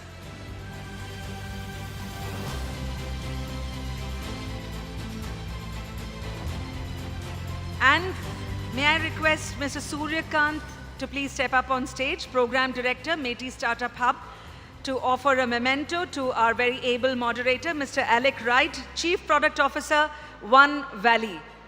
And for coming to this stage of the G20 Dia Summit and for sharing so much of your wisdom and of your work experiences, we would like to thank you with a round of applause, please, from the audience. Thank you once again. I hope you have a very productive time at the summit. Meanwhile, it's time for me, Vasanthi, to invite the next panel onto the stage. This is on the topic of digital innovation, scaling for success. May I invite Sri Rajiv Gupta, President, PB FinTech Policy Bazaar. If you're here in the room, yes, Mr. Rajiv Gupta from Policy Bazaar, Mr. Deepak Gupta, Senior Managing Director, TIAA. Mr. Gaurav Gupta, GM, Global Enterprise and Technology Director, Unilever. May I request all our, I know there are boards being changed, so do give us a couple of minutes, but in the interest of time, I would like to invite all our guests to please step up on stage. Shri Anant Agarwal, Chief Platform Officer, 2U and Founder, EDX from the USA. Mr. Anant Agarwal. Amitesh Sinha, Mr. Sinha, VP Corporate Venture Capital, Vedanta. And to moderate this panel, may I invite Sri Jagan Vaisyaraju,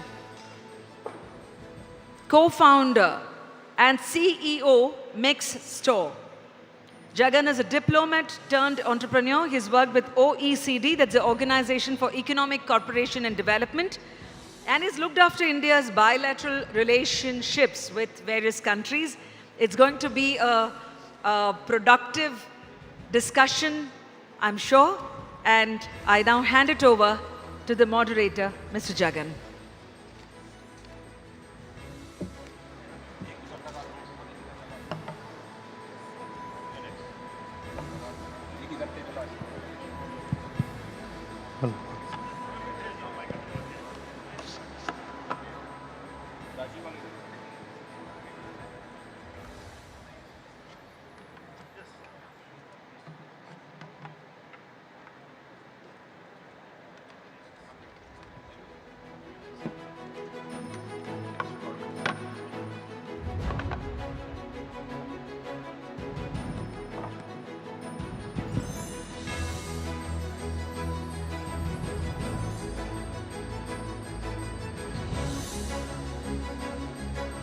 Good morning, everyone. Warm welcome to the G20 Dia Summit, and it is my pleasure to moderate this panel. So let me introduce the panel, and I would like it to make it super interactive. So in between, if you have any questions to ask, you can just give it to the people here so that we will be able to take these questions for the last 5 minutes. So I'm here, and in my left, I do have Gaurav Gupta, who is the GM for Global Enterprise and Technology Director for Unilever. To my right, I do have Deepak Gupta, who is the Senior Managing Director for TIA. And to further right, I do have Amitesh Sinha from Vedanta. And further right, I do have Anant Agarwal, CEO edX USA. And to the last, to Rajiv Gupta, President PB FinTech. So I would like to, I'll leave to the panel to introduce individually for them for at least for 1 minute so that they can really brief them. Okay, to Rajiv, to you on the right.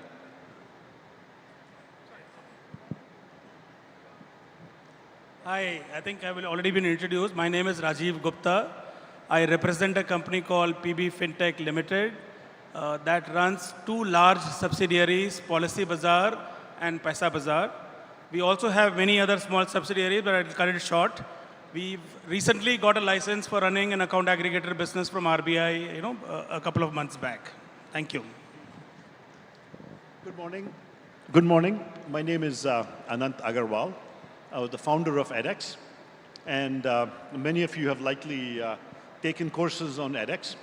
edX is an online learning platform where we partner with some of the world's top universities like MIT and Harvard and Oxford and Cambridge and IIM Bangalore and IIT Bombay and companies like Google and Meta and Amazon, where we offer courses from them to our learners all over the world. Today we have 76 million learners from every single country in the world, and over 5 million learners from India alone. Learners come to our platform to upskill and reskill, learn about AI or machine learning or law, and when they complete a course, they get a certificate from the university like Harvard or MIT or other places. So in this panel, we'll, I guess, get a chance to talk about how we built edX into this major giant. Hello, everyone. I'm Amitesh Sinha. I am representing Vedanta. I lead the Vedanta Spark program. Vedanta, we all know, it's one of the largest resources company. We have a diversified portfolio into metals, energy, and power. So at Vedanta Spark, our initiative is to digitize and innovate together with the young minds from the startup community. Our program is building an ecosystem of startups which is not only helping in our operations, but we are collaborating with these startups to ensure that how we create an ecosystems and be the industry player, that they just not only help us, but it becomes one of the best practices in the industry, and the industry adaptation becomes easier for everyone. So Vedanta is operated very traditionally from past 40-45 years, but this is an initiative which was led by our chairman, Anil Agarwal, which focuses on identifying the right use cases where the startups can help and support us. They're helping us in our day-to-day operations, not only just by bringing volume upliftment, cost enhancement, business excellence, and ESG, but through the ecosystem what we are creating, we are envisaging that we will be creating something which is not only helping Vedanta, but helps the community and the industry at large. Morning, everyone. This is Deepak Gupta. I am part of TIAA. TIAA is a Fortune 500 financial services organization, and we serve who serve others. So we have millions of participants in the field of education, medical, research, and furthermore areas. TI has a vision of providing lifetime income for all with the investments that build a better world. Personally, I take care of the enterprise technologies as TI India offices, and I also lead the innovation charter at TI India. It's an honor to be here. And before I pass on, I must congratulate MeetY for putting such a fabulous show, which is so big, impactful, and collaborative. Hi everyone, I'm Gaurav Gupta and I represent Unilever. As many of you would know, Unilever is a company that is existing with its products in every country of the world, and it's known for its sustainability agenda. What we are going to be talking to all of you here is going to be at the core of Unilever's agenda as well. We are driving the overall innovation agenda for global Unilever, and I represent the technology leadership and the representation of innovation agenda in Unilever. Glad to be here, delighted to be amongst all of you, and hats off to Mehti again, for really putting up a show over here. Thank you. So thank you, everyone. So we have a very fabulous panel covering across wide sectors, from fintech to retail tech to a large financial services firm to an ed tech to an energy-based sustainability firm. So as we move forward, so I'm setting the context for this panel. Today we are talking about the digital innovation and scaling for success. It is very pivotal for any industry or any company to really build on the digital agenda, or else there is no future for them in the next decades. So we start with Rajiv. So Rajiv comes from a very strong fintech background. Earlier he used to work with SBI, and then he's the president for Policy Bazaar, which is one of the largest fintech aggregators or a platform based in India. So can you just throw some light to us? How has digital innovation transformed for the landscape of the insurance and policy management in India? And how does Policy Bazaar is building the agenda for this or taking the lead of this initiative? Thank you. I think PB Fintech was started in the year 2008, and Policy Bazaar was the first company which PB Fintech started under its umbrella. The thought process behind starting Policy Bazaar in those days by the founders, Mr. Yashish Daya and Mr. Alok Bansal, was when they were all sitting as friends. Some of them wanted to buy an insurance policy, and they were unable to decide which policy to buy, and so they Googled all the different websites to check which policy is best suited. I'm just sharing a little history for you to know, and that is where they found that this information should be available at one place. And Policy Bazaar's birth took place from that idea where every insurance company's features, products, information were put on one platform, and digitally this was presented to the entire country that you can now choose to buy your own insurance policy by logging on to Policy Bazaar and choose what best suits for you. So all insurance company products are available at one go. Rest is history. Obviously, a couple of years down the line, we started Paisa Bazaar, which is into financial products. But insurance from probably less than 10 crores of premium. Last year, Policy Bazaar did close to 13,000 crores of premium, which is one of the largest insurance distributors in the country, and that's the kind of scale which we have seen, and entirely through digital. I think all our payments are digital, all our reach is digital. What we've done in the last 1 year is we have started some offline support, because India as a country still has a lot of markets which want some kind of a human touch, So while we operate digitally, we educate customers digitally about the various products available, but this offline support only helps consumers to meet somebody face to face and try to learn what best product suits them, So digital certainly has helped us to scale where we are today, and I am sure confident digital is going to help us future as well, So I'm sure every one of us would use Policy Bazaar services at least once in their lifetime. So next to Anant, so you're one of the leading players in the edtech industry. So can you just throw us some light as the edtech industry is rapidly evolving, and how does digital innovation enable your company to deliver some impactful learning experiences to students and educators across the globe? All of us here have had experience with education. So this is a business we all understand. And the first thing that comes to mind is a classroom with about 50 students and a teacher standing writing on a blackboard. Generally speaking, education hasn't seen much innovation in it for 500 years. The last big innovation was likely the textbook. And so we haven't scaled, hasn't been much improvement. But over the past few years, players like edX invented the concept of MOOCs, massive open online courses, which are free courses that learners from anywhere can take and get certification from top institutions as well, and upskill and reskill, put that on your resume, or LinkedIn profile, and go get a job. The key difference between the classroom model versus the online model is digital technology. So digital technology has helped any industry it has touched by reducing the cost, rapid scale, and huge democratization of access. Similarly, digital technology, digital innovation has helped us scale to very large numbers of students. So I'm a professor at MIT, and I teach a electronic circuits class on edX. Given that this is run by the Ministry of Electronics, I think it's very appropriate to talk about it. So I teach electronics at MIT, and my class at MIT has 100 students.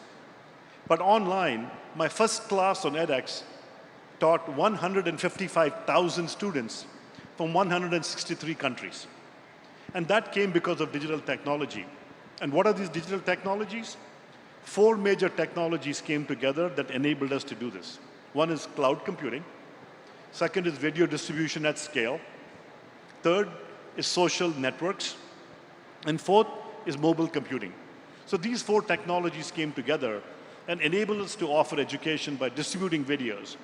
Cloud computing enabled us to offer graded assessments where you turn in an assignment, it can get graded, completely individualized, even though there are 1 million students taking a single course. So cloud computing enabled us to scale in a massive way. So these are just some examples of how we used digital innovation to increase access and to build scale. Thank you. So next off to Amitesh. Okay. So Amitesh comes from Vedanta.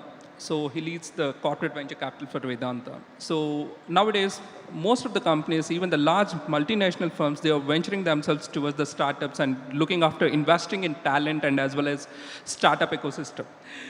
So as you guys do a lot of work in the digital innovation at Vedanta, could you please enlighten us a project or an initiative where Vedanta embraced digital transformation and to achieve scaling for further success? Sure. So look, digital is a very large context. So bringing it to a level where how we have used the innovation and the digital tech in our day-to-day operations, and Vedanta is a very complex operations in many different ways when it comes to whether it is extracting the ore from the ground or smelting it, bringing it from ore to metal. There's a lot of processes which are involved, and these processes are set and goes long back to 1960s. Some of our units are dating back to them, which was acquired through our, the acquisition process. So all these smelters and the other processes, the equipments are the same. Now what we are trying to do and what we have worked is slapping this new age technology with these old equipments. Now there are several offerings out there in the market, but what has really worked, if some startups comes and tells me that the flame of the blast furnace can be viewed, and there are people who are doing this for more than 20 years, and with the flame, they are able to tell how the blending, etc. for the blast furnace should work. Now we adapted a computer vision offered by a startup. With their computer vision, they are not only telling us that there is a time where you have to take attention to that furnace, but what they're doing is they're also giving us analysis on what needs to be done. And the next level will be an automation where automatically an action will be triggered basis the color of the flame, the requirement which needs to go in the blast furnace. So we are moving towards these kind of technologies where it's not only about moving away from manual intervention, but enhancing what we are doing in a very different way so that our efforts on the human side of things goes to much more strategic and much more operational-oriented decision-making. Now, this was just one example of the blast furnace, but there are several initiatives what we are doing, and I'll touch upon a few of the things which has been working really well. The number one has been the computer vision in various processes. One example was furnace. Then the other one is the industrial AI. The sensorization happened during the 2010s and 2015s when there's a lot of sensors which were being pushed to the industries. But now what is happening is not much was happening with these sensors and the data which was collected. Sometimes it's often looked that we are collecting a lot of data, but what action are we taking? Now with this industrial AI and manufacturing analytics, these data are converted into decision-making capabilities which the leaders and the operational people are using it. And all of these done at a very, very nominal cost, because that's how the startup operate. They tend to innovate and they tend to build something which is very economical and is usable by large. And that's how successful startups become successful. So that has worked really well, industrial AI, computer vision. Another one is connected workforce. There are several operations within our industry that people have to operate in a very difficult environments. So connected workforce helps them to reduce their turnaround time and cycle times, which has helped us in the production and the productivity. And the fourth element, we are largely focus on ESG and sustainability. We are working towards our net zero plan. We are working towards our water zero plan. So all of these efforts now are being driven by new innovation which the startups are bringing. We recently are working towards as if we're trying to generate green hydrogen from our waterways. So we're working on these kind of technologies with a low cost and which is much more sustainable and scalable within our whole ecosystem. Okay, thanks Amitesh. So next off to Deepak. So Deepak comes from TIA. So many of us are not much aware of the retirement solutions back in India because it is still evolving, the industry is evolving. So, Deepak, could you please let us know, you guys have a very good legacy in building the retirement solutions in Western countries. How has digital innovation enabled you to enhance and scale your services and build on new products for the betterment of the good? Sure. So, see, the vision which I talked about earlier for our company TIA, it's very evident that we can't do the scale of operation, the services to millions of customers without leveraging digital innovation. So yes, we are using it fully. If I talk of last decade or so, the requirements were really about omni-channel consistent experience. So if you are doing a transaction on web and then you want to go to mobile, it should be seamless. Accessibility, availability of the platforms with so much of scale. Digital security, because people are very concerned about the safety of their money. And we have invested a lot in all these things. But we also touched upon some of the very, very niche tech areas. For example, we have used digital twins along with the graph databases to make sure that we are able to automate some of the very, very complex processes of onboarding new clients in specific areas in the retirement domain. But if I talk here and now, my view is that the requirements and the needs of the customer base is changing very drastically. We are at an inflection point where the things are changing so fast in this ecosystem. And that's where we are running a big transformation initiative in TIA under the leadership of our global leader, Shastri Durvasula.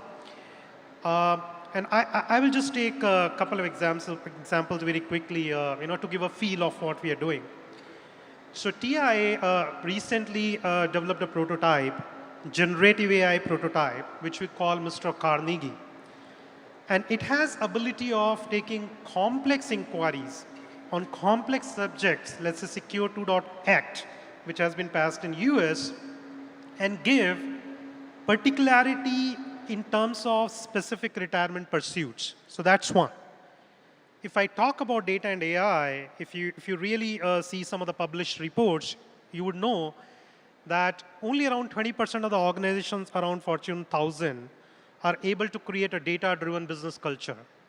But we are extremely committed to that. We are embedding data and AI not only into our decisions, but our processes, interactions, but in a very, very responsible way. Because one of the mistakes which organizations can do is adopting these digital innovations not in a responsible way. So that's we are very cognizant about. And we are, as we speak, we are creating a very sophisticated AI/ML environment which will help us give insights for our products refinement so that our participants can get the best experiences. And last but not least, one of the big challenge for the retirees today, especially when they are old, and retirees are old, is the safety of their money.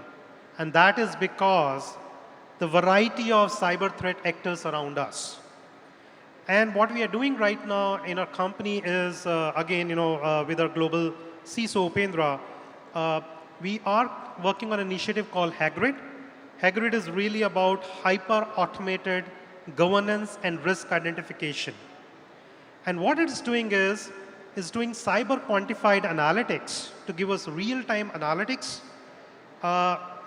giving information in terms of what the cyber exposure levels are, and also the remedial actions. In fact, we got the CSO 50 award for this initiative this year. So a lot of stuff, but I mean, we are at center of all this. Yeah, thank you. So, Gaurav. So Gaurav leads the enterprise. Gaurav is the GM for the enterprise and technology for Unilever. So I'm sure every one of us would definitely use at least a product in our daily life of Unilever. So could you please enlighten us how digital innovation is allowing you to scale your operations and enhance the customer engagement, because it is more into the commercial commerce tech. So could you please let us know? Sure. So I think couple of points. First of all, some great examples from the co-panelists, right? And by now we already have a view around, the fact that digital innovation is such a mother word. Effectively, innovation and then digital innovation are becoming synonyms now, right? And effectively, every business unit, every business function is digital. What is not digital today is hard to put a finger on, right? So we no longer live in a world where we work on analog processes. So what remains to be seen is how the organizations are going to develop on the backbone of digital innovation to a level where they can actually move from scale, speed, optimization to a cost advantage, to a competitive advantage. And I think that's where the battle will be won or lost. That's where the minds are today operating on. So now coming to your question around Unilever as a whole and how does it help it scale and operate in the customer engagement world. Obviously, we interact with 2 billion customers every day. Every day, 1/3 of the earth and the manpower on earth interacts with some product of Unilever.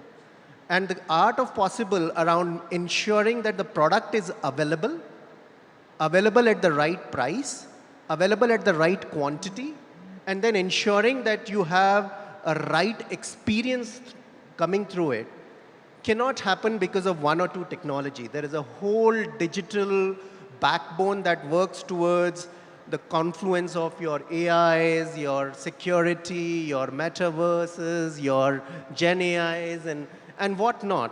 So effectively, there is a huge amount of investment that goes in each and every step.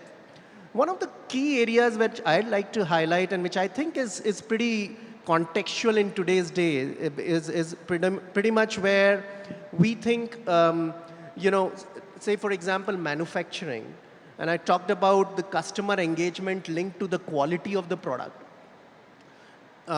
Say for example, RIN as a product is from Unilever, right? If you don't get the RIN in the right package, in the right quantity, the customer engagement itself gets completely broken.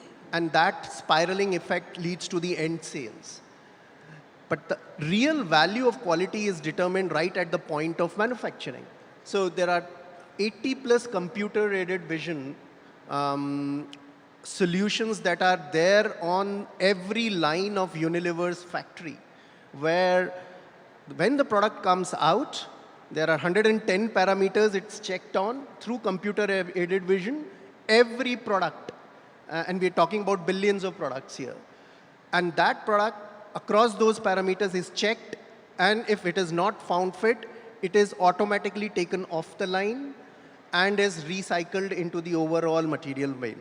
Now, that level of scale, that level of accuracy, and that level of focus would never have been possible if we hadn't really been able to deliver our digital innovation and the confluence of digital solutions in the right way.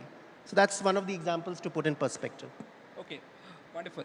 So coming back to Rajiv, so I would like to little bit deep dive on the theme today, what we're having. So India is a large country, but today, you know, the digitization has not been super well gone to the Tier 2 and Tier 3 cities, and still there is a long way to really go.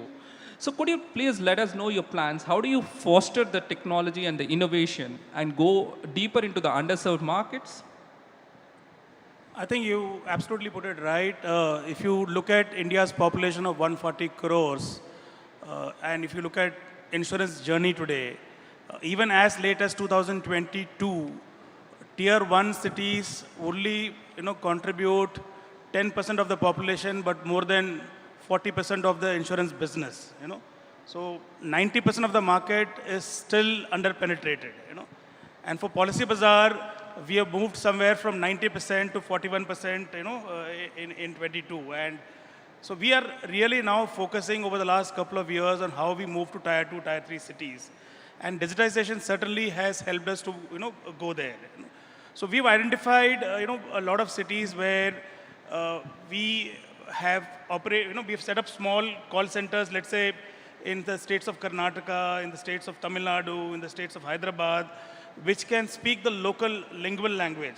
So the model which Policy Bazaar follows is we generate visibility around why insurance and financial products are important. And through that visibility, we have customers connecting with us. Just to give you a brief idea, since the time we started this company, more than 10 crore people have connected with us, and 2 crore people have bought a policy or a financial products from us till date. But majority of them being from Tier 1, Tier 2 cities. But the last couple of years, we've seen the transition happening.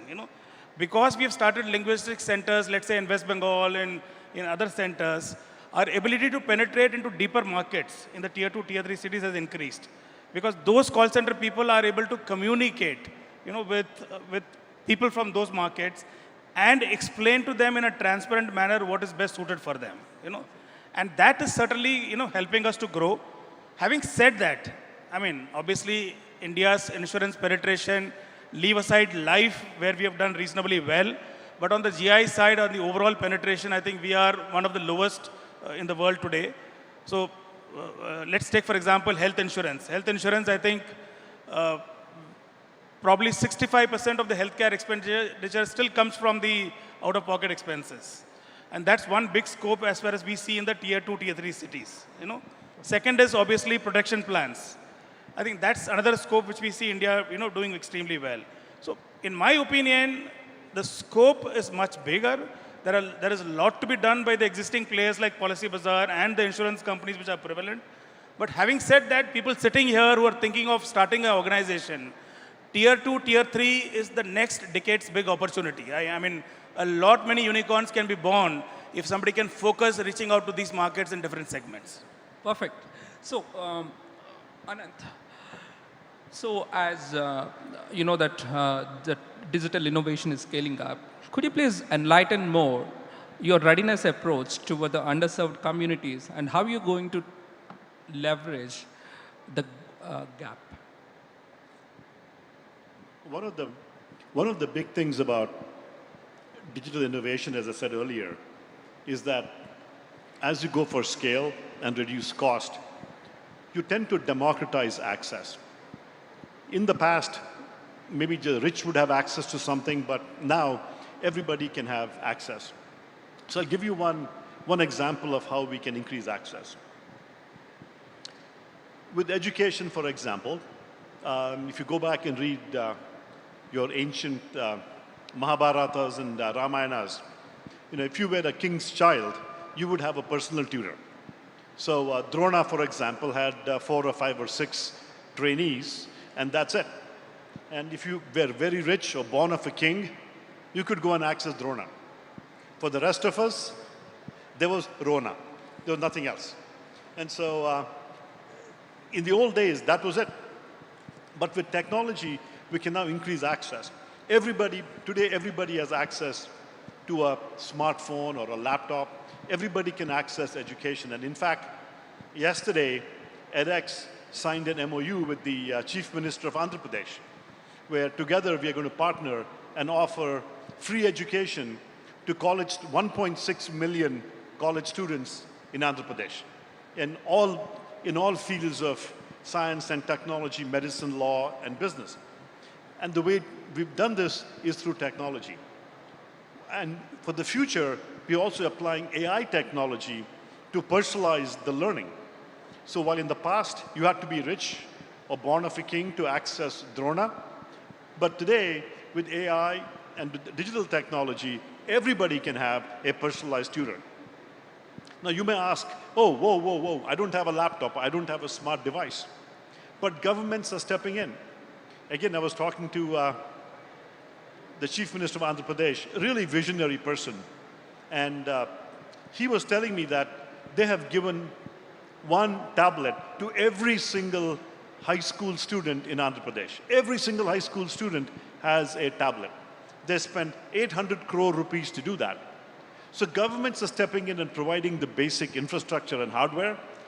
And so if we can apply digital technology and bring education to the students through those tablets, through personalized learning using AI, we can completely transform access and inclusion where every child, every student, every worker who needs to upskill and reskill for the future can get access to quality learning.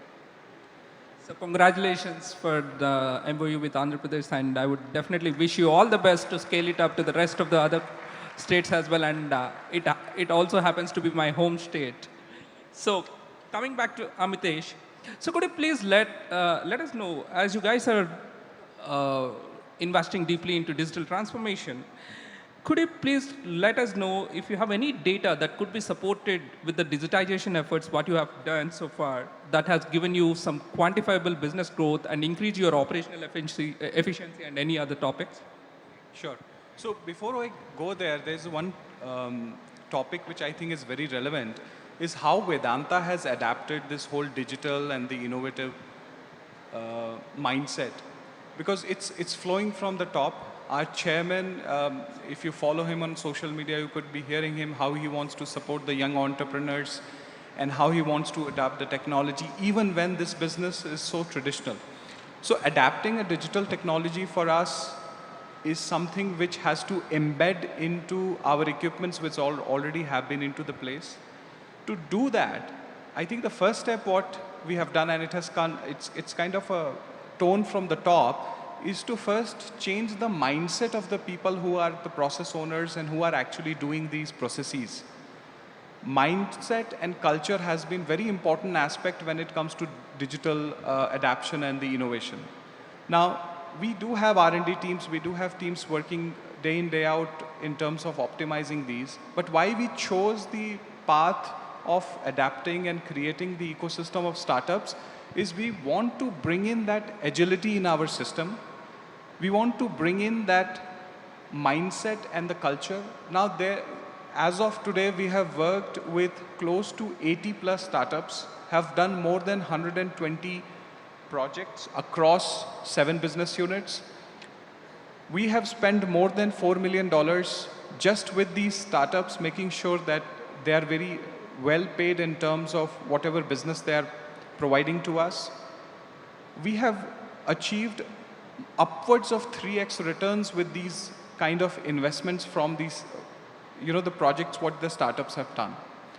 So quoting this is something which we are trying to say, we are just touching the surface because our operations are so huge. We have just getting started adapting these digital and the innovative tech by the startups. So we're just touching the surface.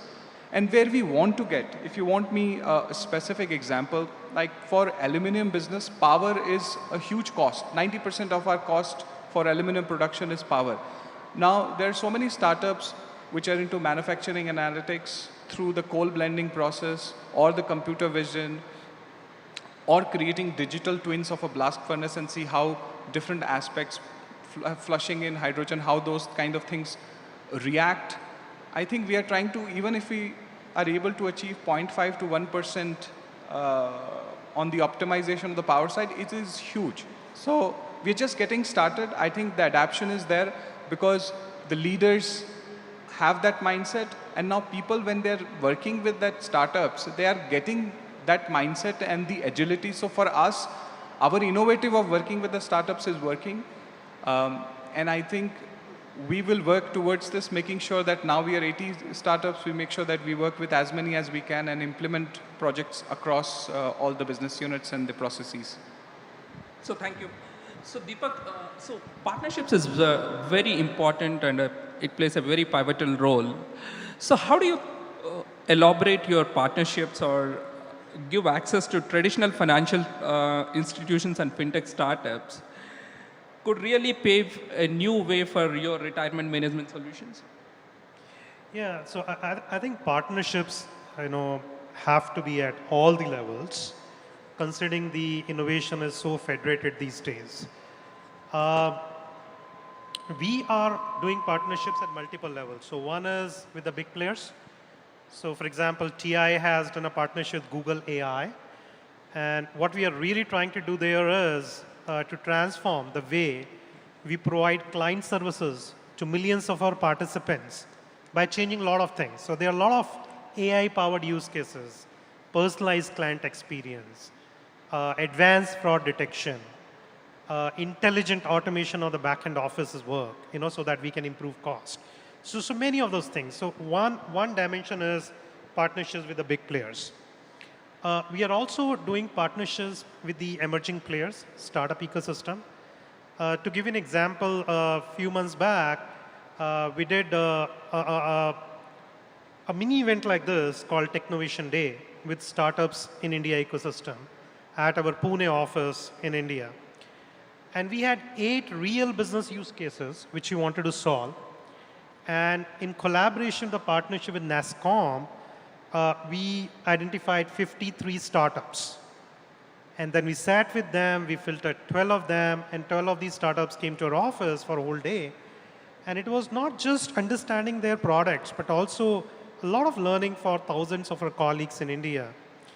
And happy to update you that we are in active conversations with some of these startups to solve some of these real business challenges. So that is the second layer. And third layer, which is really not the technology companies, not the big or emerging players in the technology side, but really the academia. Because we are very determined to invest in our workforce. We want to make sure that we are doing heavy and significant investments with our people, working with the academias, both in US and in India, where we are tied up with many universities, to really build more knowledge with these people in the areas of research and the disruptive technologies. Because one thing which we are very clear, it's not only important to use the disruptive and digital innovation, it is also important to use it in a right way. If you don't use it in the right way, you are not going to get optimized results. So that's the third axis, I would say. And I'm learning just from this panel, that it seems like we need to connect more with each other, right, within the Indian ecosystem. Seeing so many great examples, I think there's an opportunity of partnerships among us. Perfect. So, so Gaurav, how does Unilever identify and collaborate with startups in the digital space to foster innovation and drive mutual growth? So I think we have a multi-layered strategy right now in terms of really identifying, collaborating, and working with the startups.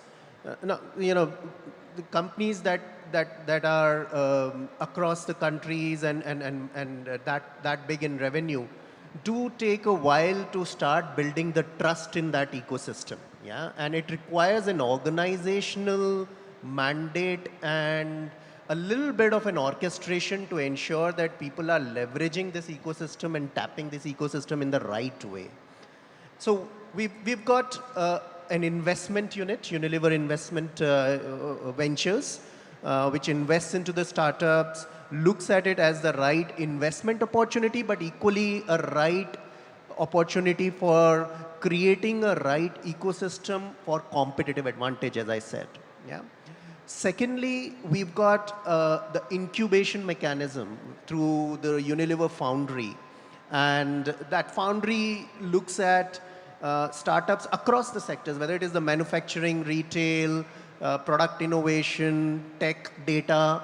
They incubate those startups and ensure that they come up to the level of expectations in terms of the quality standard that Unilever requires. And the third one is now we're creating the overall innovation hubs.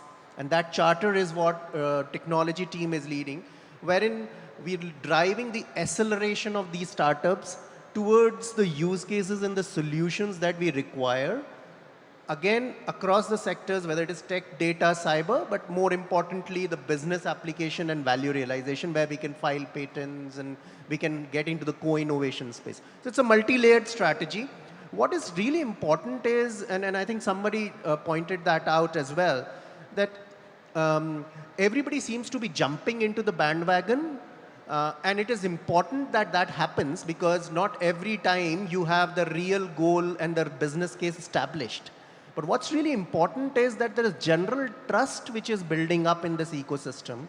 This ecosystem is also ensuring that they are not there only for cost advantage. They are also proving themselves in terms of scale, innovation, as well as the whole culture, collaboration, and the overall might of the big organizations they can absorb and support and collaborate with. And I think that's a big point in terms of how the big multinationals are sort of getting more and more advanced in terms of this ecosystem collaboration. Perfect. A very big message for this. So thank you very much, Rajiv, Anant, Amitesh, Deepak, and Gaurav. You have been a fantastic panel. It has been a fantastic panel, and I'm sure we have a good message from this panel, and I wish you all the best for the rest of the summit. Thank you. Thank you. The thanks when it's said by the moderator is the time when I decide to step back onto the stage. I would like to request all of you to please stay back for a moment so that the white paper, a very important one, is launched. May I invite all the panelists to please launch the white paper on India's agri-tech revolution, empowering the Indian agriculture industry. This is the one we have, and you'll find it, the QR code in your conference kit in case you wish to know more, in case you are from the agriculture space and particularly agri-tech.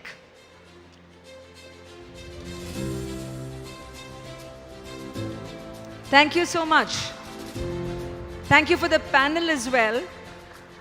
And I'd like to invite Sri Jagan Vaisiraju to please felicitate all the panelists with a memento. First to Mr. Rajiv Gupta, President, PB FinTech Policy Bazaar. There are also two Mr. Guptas. There's Mr. Deepak Gupta, Senior Managing Director, TIAA. After which, Mr. Gaurav Gupta, GM, Global Enterprise and Technology Director, Unilever.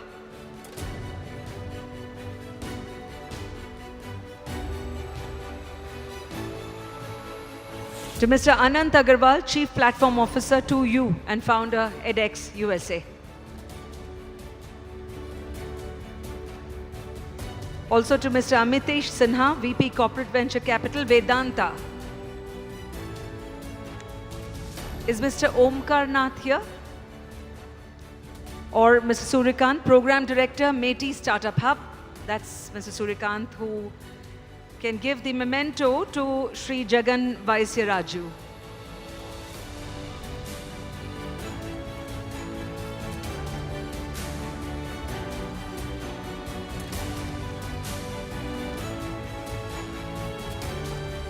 Thank you once again to all the panelists, as we say, Dhanyavada in Bengaluru.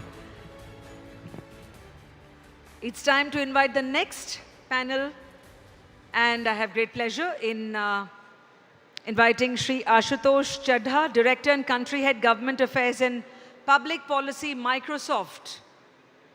Mr. Chadha. Ms. Yolan Lobo, Google Cloud Policy Head. Please do after the photo moment and a couple of minutes so that we have a change of the name cards. So do bear with us, but in the interest of time, I'm also calling out the name of Ashwini Rana. Mr. Rana is a policy head at Zupi.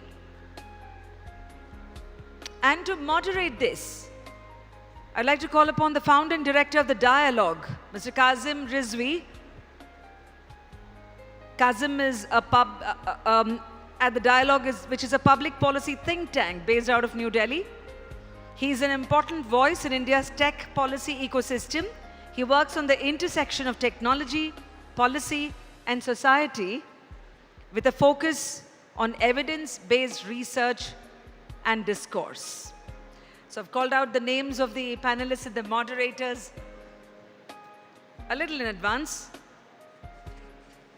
Please join me with a round of applause in welcoming this panel, which is going to be on the global policy intervention for promoting innovation. It's now over to Kazim.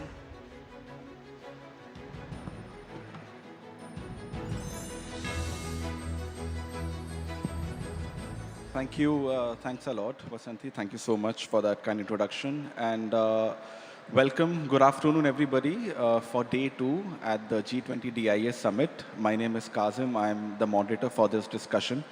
And I'm extremely delighted and grateful to have along with me 3 very renowned, senior and established policy professionals from India who are part of this panel. And for the next 45 minutes to an hour, we look forward to discussing various aspects around the role of progressive policies to drive innovation, which is in fact the topic of this discussion. It is global policy interventions for promoting innovation.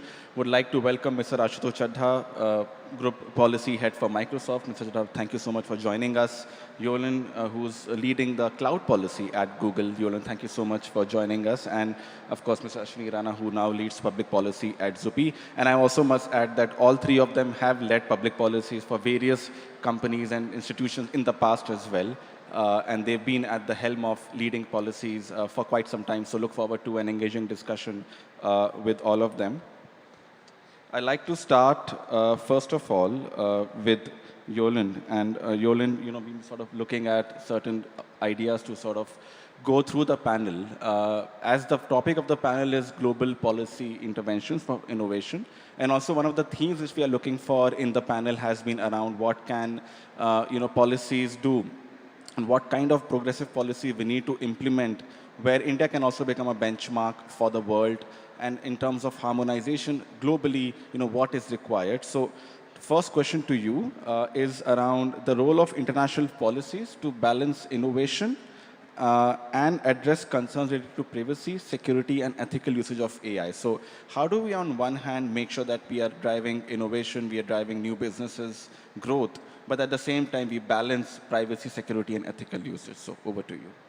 Thank you, Kazim, and thank you for the privilege to be here and to have this conversation with my esteemed colleagues on the panel today. I think from our perspective, right, whenever we talk about regulation and innovation, it's always seen to be one versus the other. And I think at the heart of it, what we need to recognize is consumer trust, consumer safety, and consumer privacy. And that is fundamental that for every business to succeed, irrespective of the size of the business, the consumer needs to be at the heart of the business. So there is a responsibility for startups to incorporate and have a compliance bent of mind when they're developing startups. And there is effective technology that will enable them to be compliant. When you look at using cloud, for instance, there are tools today that will help them be compliant, not as a moment in time, but through the entire life cycle. On the other hand, you do have regulation, and it's very important that regulation doesn't act as a border. and doesn't prevent the growth and flow of ideas and innovation across multiple countries. And therefore it is important, and that's what we've seen even in the shift of regulatory development in country, is the movement away from prescriptive-based regulation to principle-based regulation. And it is important because the speed and pace with which technology grows, is it for it to be iterative, it is for it to be responsive. It is important for it to be collaborative in that perspective. You have to have regulation focused on the outcomes, and the outcome is protecting the consumer at the end of the day. And keeping that focus through the process is important. And there are ways and mechanisms to do it. I know Ashutosh has some very interesting ideas on how we can play that. But for instance, the creation of regulatory sandboxes, especially, and we've seen RBI and multiple financial sectors regulating, experimenting with the concept. And that's really kind of, pushed forward financial inclusion in the country. But I'm going to hand it over to Ashutosh for some ideas that he has here. Thank you. Thanks a lot, Yolan. And Mr. Chadda, as we come to you, I think what Yolan spoke about was protecting consumer at the end of the day. And very recently, we saw that the data protection bill was passed in the parliament and has got the assent of the President of India as well, is now an act. And I think it really sort of cements the fact that India is taking the steps forward towards building in regulations, progressive regulations to protect consumer. From somebody who's been at the helm of policies for various tech companies in the past, where do you see the role of global policy interventions while addressing some of these issues which we discussed, when you sort of take on from what Yolan had mentioned? And also the fact that how do we harmonize on first principles basis to move towards a more equitable growth in the future? Thanks, Kazim, and thanks, Yolan, for calling that out. So I think to the first point that you raised, Kazim, about India's digital privacy bill, which just got finally promulgated and accepted by the President. I think if we really look at the history of tech regulation in India, India is actually at a very important stage of tech policy. We are looking at all tech policies as far as India is concerned. So we have the privacy bill in place. There are conversations happening for the Digital India Act. There is conversation around digital competition. There's discussion around the cybersecurity policy, the Telecom Act. So I think India is actually doing very well the right thing, which is taking a step back and looking at all policies afresh with an eye to the future. And when I'm saying an eye to the future, it sort of leads into the second point which you raised, which is to ensure that we don't create our own walls to prevent us from playing in international markets. And that's the fundamental premise of any policy intervention today globally, that it should enable two or three important things. One, as Yolan said, it needs to build trust in customers.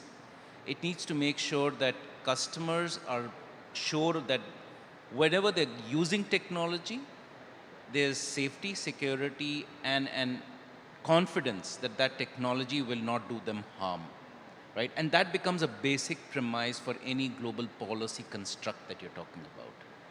The second thing which is important from a tech policy perspective, any tech policy, and when you talked about harmonizing with international, this thing is, we always need to be conscious of the fact that while we want to export our technology and make sure that our MSMEs are able to export internationally, play internationally, our startups can work in other geographies and so forth, the other geographies, startups can work in our country, we need to make sure that the integrity and sovereignty of the country is never at risk, right? So that becomes another cornerstone that needs to be looked at. And the third thing that happened is very important in this entire piece, when you talk about global policy, is why will and you know, why will a startup or why will an innovation happen? It's to solve a problem, and ultimately it's for whoever solves that problem, for that organization to be able to earn some revenue and get access to market, right? So there needs to be an ease for startups to be able to, or be organizations to innovate. It doesn't matter whether they're large organizations or small organizations, to innovate with the comfort that they will get access to markets, whether in their own geography, in their own domestic market, or international markets. So these three things become what I would say are the fundamental premises: customer trust, safety, security, and sovereignty of the nation, all the nations, right? And the third is market access.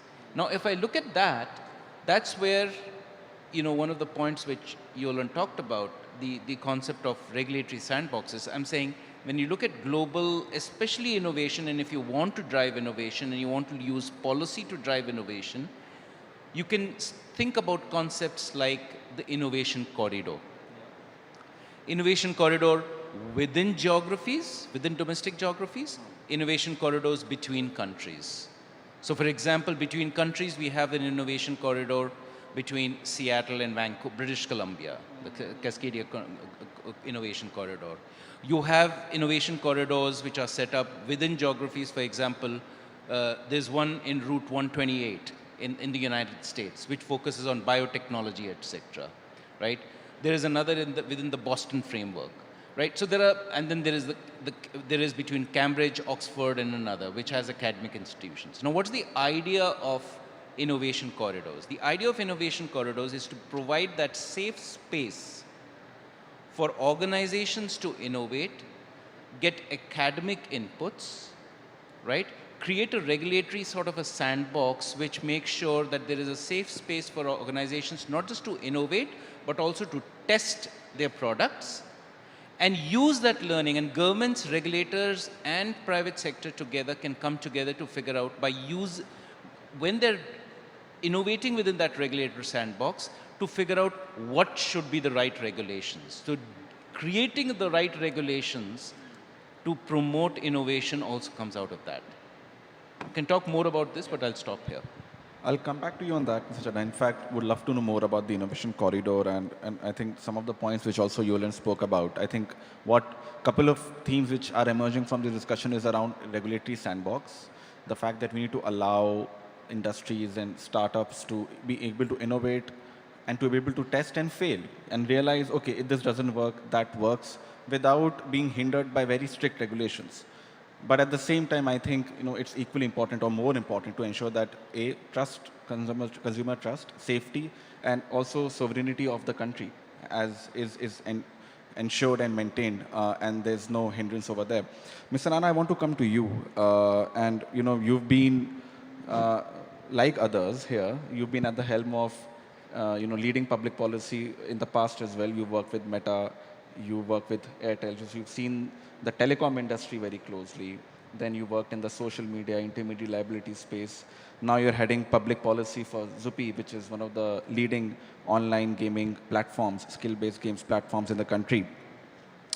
What has been your experience in the last couple of decades and more with respect to the policies that have been introduced and implemented, the landscape, the evolving landscape of tech regulations in the last couple of decades, and just generally the rise of startups? And you yourself had worked with big companies, and now you're working with one of the best startups in the country. So you sort of really appreciate the fact that those startups are the future. But what has been your experience? How do you see this journey in the next 5 to 10 years? And for Indians to be able to export their products out, to be able to access global markets, what is it that we need to do within the country in order to foster that spirit?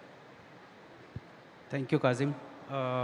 Also good to have Asutosh and Yolan on the dais.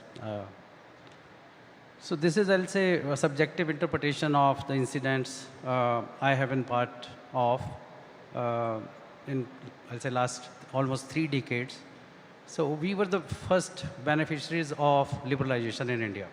Telecom, so I joined telecom in early 90s, and we went through all ups, downs, and then I joined Facebook, and now with the startup space. So one commonality which I can see if I connect dot in reverse order, looking it from, I'll say, utilitarian lens of present. What is valuable in present? So as a country, we take lots of pride in this DPI, where it is mobile identity, digital identity of Aadhaar, and coupled with UPI, which is something we are so proud of as industry, as government, as citizen, that we are thinking that we have created something innovative which will be useful for at least global south. People may envy on global north side that they didn't have that kind of product, blessed product, but they will adopt it, a question mark, but definitely global south seems quite exciting to adopt it. So how it happened, I'll say, if you look at the building blocks of this trinity, telecom is something which is bedrock of this innovation. It went through many ups, downs, upheavals. I remember 1999, 2000, when industry was almost getting closed down, mobile industry, because there was a regime of fixed license fee, and industry was not making any profit or revenues to pay to the government, and it was almost getting closed. Then government changed policy for revenue sharing regime, which I'll say brought this industry back to its feet, and now we are seeing the results. UPI is something which is again policy-driven initiative of government. This is a fintech industry which is regulated. It is in the hands of government to enable UPI. UPI was not something which was industry-driven, but it was government-driven, supported by industry. Innovation was there, but ultimately government adopted it through policy, and that created magic. Aadhaar is again, I'll say, digital identity, which is government policy-enabled thing. So the one thing which stands out is that government policies make huge difference in how businesses are run, how industry shapes up, and takes lead globally or not takes lead globally. So that's one thing I was thinking about when we decided I will be on the dais, what I'm going to point out. So, but at the same time, this appreciation that government policies make huge difference in businesses is not very well acknowledged. In our academia, I never saw any report around it, that how policies making difference in countries taking edge technologically. Perhaps it is, I'll say, coming from this recognition that globalization brought changes, and it is private enterprise which is going to make or break how countries' businesses will be run. Somehow we undermine this policy intervention or the power of policy making, enabling business, enabling or disabling cutting edge technologies coupled with business opportunities. Now going forward, considering our ambition of taking leadership of tech space globally, Tech 8, as Prime Minister says, and by 2047 we will be a developed nation. So those kind of clear objectives in sight, I think all our policies should be tested on that North Star, that this policy decision is taking us towards that goal or taking away from that goal. That clarity is there, but I think understanding of taking policy decision clearly in line with those objectives, fully there, not there, this is something we need to deliberate. Perhaps strengthening our academia, research institutions, where people can do critical analysis, put it on public domain, have open discussions around it. This is something need to be promoted. We should be, I'll say, supporting us and achieving our ambitious goals. So I will stop here, but these are my reflections. I'll come back to you, and even on the IPR issues, if you can sort of maybe in the second stage of the discussion. But I think couple of, one more theme which I'm seeing also is, in general also for all of us, that is regulation an enabler or a disabler of innovation, right? And that's, I mean, I believe it's an enabler. And historically, for example, the Electricity Act, for example, you know, it led to the rise of, the sort of growth of electricity sector. Similarly, in the telecom sector in the 1990s, Mr. Rana spoke about, and the liberalization and the moving away from the license Raj also enabled the growth of many industries. And I think something which we've also seen in the online gaming space, that the MeitY IT rules were a sort of, pushing the industry to grow. And definitely, regulatory certainty helps industry with the credibility it deserves and it needs. And we saw that in the online gaming space, that the government sort of introduced the rules, and through that, there was a lot more certainty and credibility for the industry. So, Yulian, I want to come back to you on this point. In general, as well, the question which I also have for you is around the role of global policies and the role of global first principles in fostering innovation. And with respect to harmonization, I know Mr. Chadha touched about it previously, but just generally from your perspective, where do you see the next 5 to 10 years with regard to countries coming together and, also the startups to sort of being promoted and to contribute to technological innovations? You're very right. Global policies are very important in defining the competitive landscape in which innovation can happen. You're right. It can definitely enhance and drive forward innovation, but it can also very quickly kill innovation if it is not done correctly. And I think that's what we were all discussing a little earlier today. And for that, I think where we need to keep in, some of the key first principles that need to be put in place is it needs to be clear. It needs to be consistent. It needs to be globally aligned. Having a policy that is very focused on a particular nation state will never help with innovation, because innovation and the build of products needs markets to survive. And it's not a single market that is important. Strong intellectual property rights protection is very key for innovation. And I think that's an example of global alignment that we have seen on the WTO, on how patents, copyrights, trademarks need to be protected and respected, irrespective of the market that they are in. Open trade. And the open trade allows for the exchange of ideas and the exchange of products and services. You're also looking at allowing for talent to flow across markets. That's another critical aspect for people to come together, to collaborate, to build new products. And we've seen it be the success behind some of the biggest open source products today in country. And I think also there are other policies, access to financial resources, incentives, a good, strong antitrust and competition policy. I think there are a number of policies that can play a good role, provided, as you rightly said, that certain principles are adhered to, and these are occasions like the G20, where it is important for governments to come together to align on the common outcomes that they want to see, and then work backwards on what is the best mechanisms to work together to promote that innovation, whether it's big or large enterprise or a small startup. Thanks, Yulian. Mr. Chadha, just taking on from where you left a little bit on the innovation corridor, if there are any use cases, if there are any sort of regulatory assessment done for the innovation corridors, or if we are at a very early stage, we'd just love to get your perspective generally. And also, I think just the same question applies to you as well, right? In terms of the policies and harmonization and cross exchange of ideas. I think something which Mr. Rana really emphasized about was the role of academia. And I think I also believe that we need to pay more emphasis on doing regulatory assessment of policies in the country also.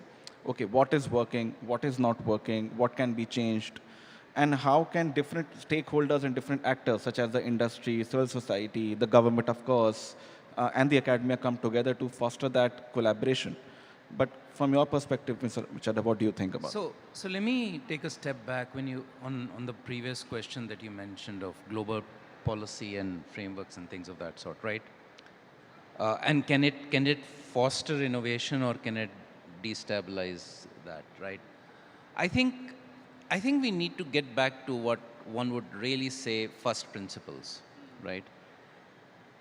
If we had a regulatory authority, some 2,500 years ago, right, we would still not be using fire. The reason I'm saying that is because if you approach fire with the concept that with fire I can burn a thatched house down, right, I would have approached it only from that perspective. Having said that, there are some other utilities of fire. You cook food on it. You can use it to light up the night. You can scare away wild animals. And I'm going back 2,500 years ago, right? We don't have hopefully we don't have wild animals roaming around in town right now, but yeah. So I think the perspective that we need to take with all regulatory or policy intervention is what's the goal in mind?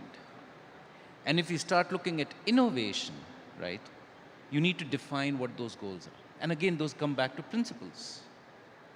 Innovation should make life easier, whatever it is. It should enable commercial activities for organizations, right? It should do no harm wherever it operates. Now, if you start with some, and there are other principles, but I'm just giving you some of those from a very high level perspective. If you start from that perspective and work backwards, then you look at, now let me build regulations and policies which focus on that rather than focus on the fact that, okay, with AI, I can create deep fakes. So let's stop AI. But you forget the matter that with generational AI, you can also create personal tutors in local languages for every single child on the planet. Now imagine a kid who misses his or her class at school or because she's ill for a week and wants to, and what happened in the past week was, let's say, something called thermodynamics. And she wants to learn that. The teacher will not have time. Teachers are overworked. She can actually use generational AI in her own language to learn it one after the other after the other. I, as a parent, can actually ask generational AI to explain thermodynamics to me so that I can explain it to my child. Right? So there are massive use cases. But if I look at the fact that generational AI can also create deep fakes, sure, I'll shut it down. So the point is, when we start looking at, and that's where I'm coming now to the innovation corridor. Innovation corridors are to be set up for that perspective only. That let's bring the best of two countries together. Let's bring the best of two geographies together. Right? So if, for example, you have innovative scientists or innovative kids sitting in Bangalore, and you have agriculture, one of the mainstay in, let's say, Punjab, how can we bring, and the previous section was about agri-tech, how can we bring innovators from Bangalore and Punjab together to figure out how do we solve agricultural issues? Increase the crop per yield. Yeah. Crop per yield, per hectare yield, stop using chemical fertilizers, when to sow, when to sell, and all of that stuff. There's a whole lot of stuff that you can do and make sure it gets into the farmer's hands instantly. Right? That's what an innovation corridor can do. You can pick up a problem from a particular place, have innovators in other areas, get academia involved, and build that out. Right? And in the process, you can create, as Yuland also said, regulatory sandboxes or sandboxes where you provide a safe space to experiment. You provide a safe opportunity for these startups or these innovators to get together and solve problems, knowing that sometimes you will fail, but then that failure, because it is bound by a certain area, the impact will be lesser. Why do we keep saying, give a safe space to our children in schools to explore? We do that, don't we? We actually send our kids into I remember I went into a sandbox when I was in KG, and we built sand castles or small, you know, houses or whatever and all of that stuff. We used to take, that time PET bottles were good. We used to use PET bottles to make cars and all of that stuff. I was very bad with sandcastles. Right, so anyway. But the fact of the matter is, I think we need to give that space to drive innovation, drive experimentation, drive dreaming.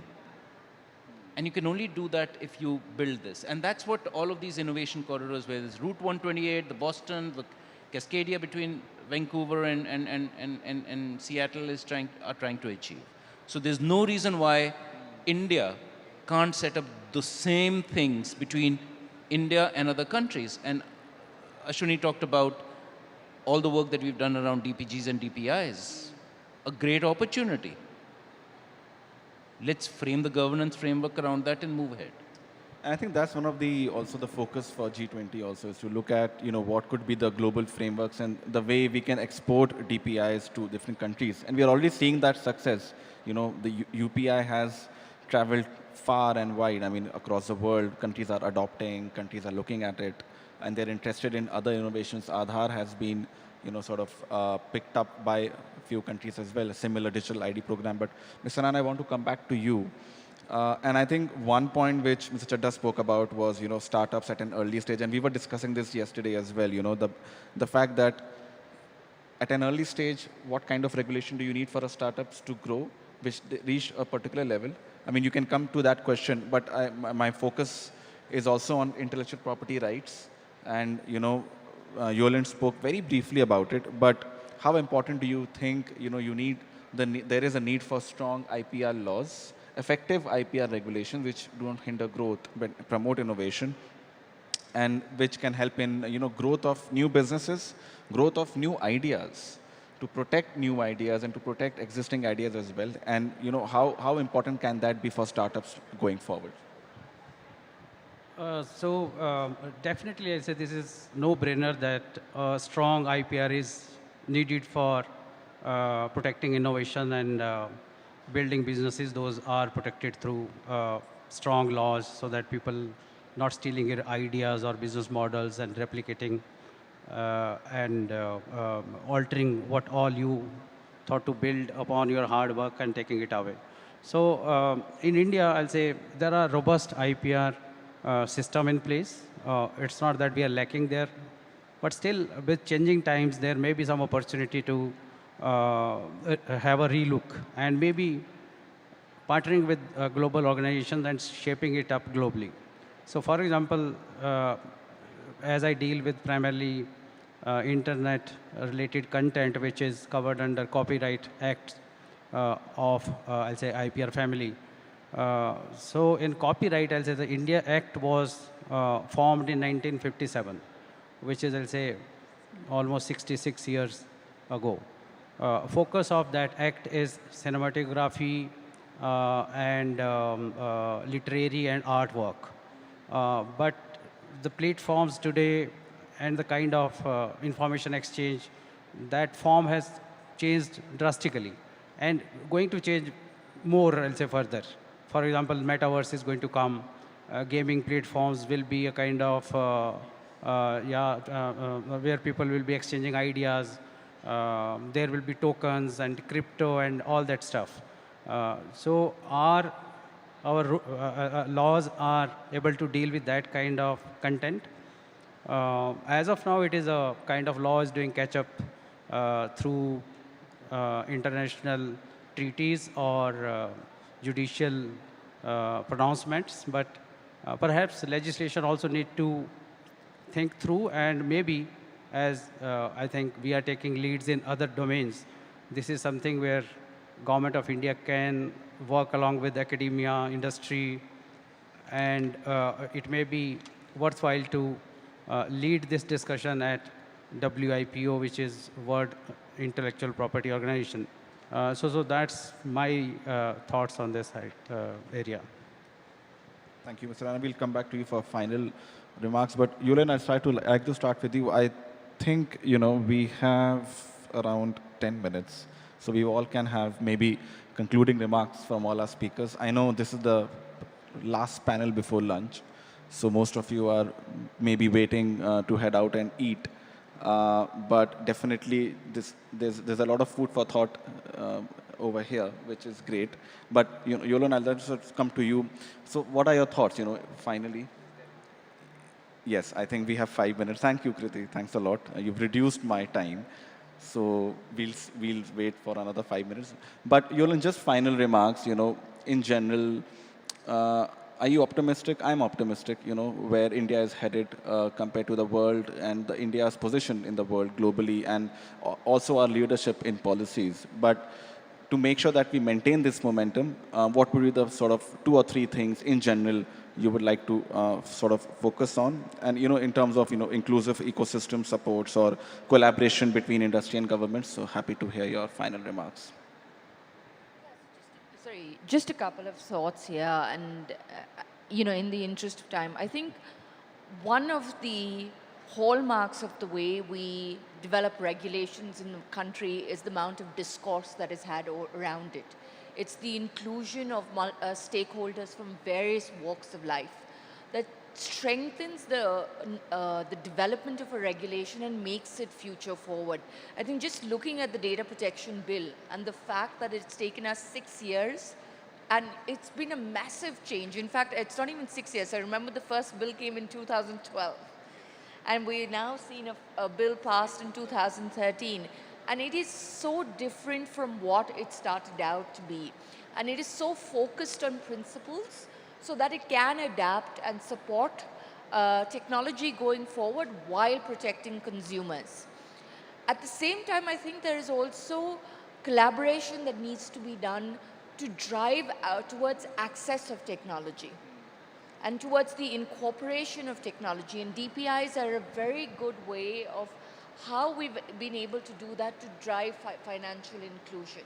So how do we work with the ecosystem, whether it is academic partners, whether it's the government, whether it's the startups, and bring together mentorship, bring together resources and tools to create innovation that will solve for some of the biggest issues.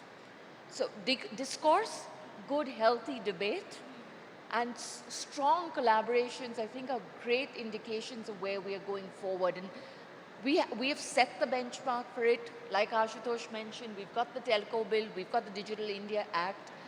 And I think we are on the right track for really building a future-proofed regulation for us to continue to encourage innovation going forward. Future-proof regulations, I think that's the buzzword. I think that's what I'll take from your thanks. But thanks a lot, Yolan. Always a pleasure to listen to you. Mr. Chadha, final remarks. What do you think? So I think from an India perspective and from the global South perspective, as Ashwini was talking about, we are at a defining moment. Coming out of COVID, the world has seen what India has been able to achieve at the speed and scale at which we've been able to leverage our DPIs to drive inclusive economic growth, as well as make sure people survive through COVID, right? And I'm really literally saying survive through COVID, right? I think there is a learning that we've got to take from there. And that learning is that if we keep our sight at the end of the goal and the person at the center of the universe and build around that, there is an opportunity for us to create great solutions, not just in India, but globally, right? And because the world is looking towards India, it's our opportune time to actually put a stake in the ground. And the way we've built the Indian Solar Alliance, there's no reason why we can't build global codes of conduct around artificial intelligence, emerging technology, and how that can help, right? That's important. The second important thing is, I agree with all that Yolan said, but I think it's also important for us to understand that the industry can't do this alone.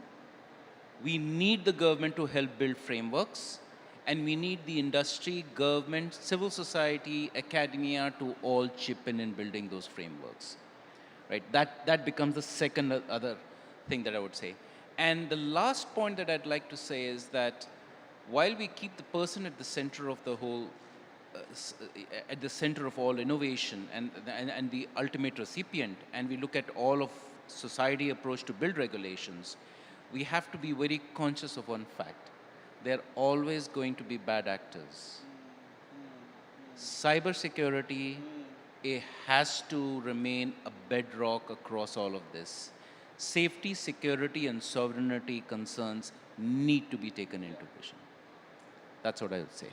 Thank you so much, Mr. Chadha. And Mr. Rana, final remarks, and then we'll sum it up. So I agree completely with my co-panelists. Future is bright. India is an idea whose time has come, no doubt about it. But at the same time, I'll say responsibility is so high on the government as well as on the industry. So we need to understand each other's constraints and the potential, which is, I'll say, where ultimately everything is dependent on that, understanding each other's potential and constraints or priorities. A kind of hand-holding for startup ecosystem is there in India. There's no doubt about it. And capacity building is also happening at fast pace. But we haven't yet reached at a position where we can claim that we are leading tech policy or tech innovation at global scale. There are some signs that we have potential to do that, but reaching at that place requires lots of blood and sweat to flow. So the point is that industry has to also step up to produce global level quality in product and services. This is also a fact that we don't have any social media platform of the scale of Meta. We don't have any product at the quality of Apple or even Chinese phones. We are moving, the baby steps we are taking towards building semiconductor ecosystem. But the kind of resolve government has shown and the potential Indians in general have, and the kind of academia institutions we have and potential for them also to step up and grow is something where I'll say hopes are ultimately settled in India. Yeah. Thank you. Thank you so much, Mr. Rana. And I totally echo all the sentiments and points raised by the fellow panelists. And I think, hopefully we will start seeing the rise of, Indian startups accessing markets even more, and sort of, selling globally. They're doing it now, but we hope that, it increases in greater capacity in the future as well. But thank you, Mr. Chadha, thank you, Yolan, thank you, Mr. Rana, for joining us today. I think a few points which emerged. One was, of course, on the need for healthy discussions, stakeholder consultations, and I think, METI has been doing a lot of those when it comes to the Digital Protection Bill or the DIA, so it's great to see that sentiment going forwards. Collaboration between academia, industry, government, and civil society and other stakeholders is very critical. And I think the fact that we are creating for the world, we sort of sell globally, access different markets, and also the fact that India can show its leadership on the innovation and the policy side and the regulation side. And I think with this year's G20 presidency and also the presidency of GPAI, which is the global partnership on AI, India is already now setting the benchmark and entering into the phase in its growth where India is now sort of looking to drive leadership for global policies as well. But thanks a lot to all our panelists. And with this, happy to conclude. And we're not holding anybody from their lunch. So thank you so much. True, Kazim. I think lunch, but of course lots of food for thought on the panel. I would like to thank each one of you. And in fact, I would request you, Kazim, to please give tokens of gratitude from the organizers. The mementos, first to Sri Ashutosh Chadha, Director and Country Head, Government Affairs and Public Policy, Microsoft. Dear audience, may we hear it for the panel? You got so much insights and takeaways from this discussion. It's only appropriate that we show our appreciation to Ms. Yolan Lobo next, Google Cloud Policy Head.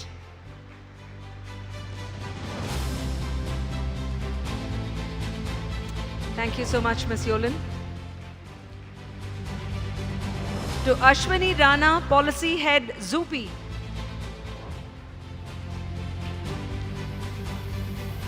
And may I request Sri Jeet Vijay to please step up on stage to give a memento to the moderator who has very ably steered this conversation. If I can request Mr. Surikant to please do the honors. to give a memento to Mr. Kazim Rizvi, founder, The Dialogue.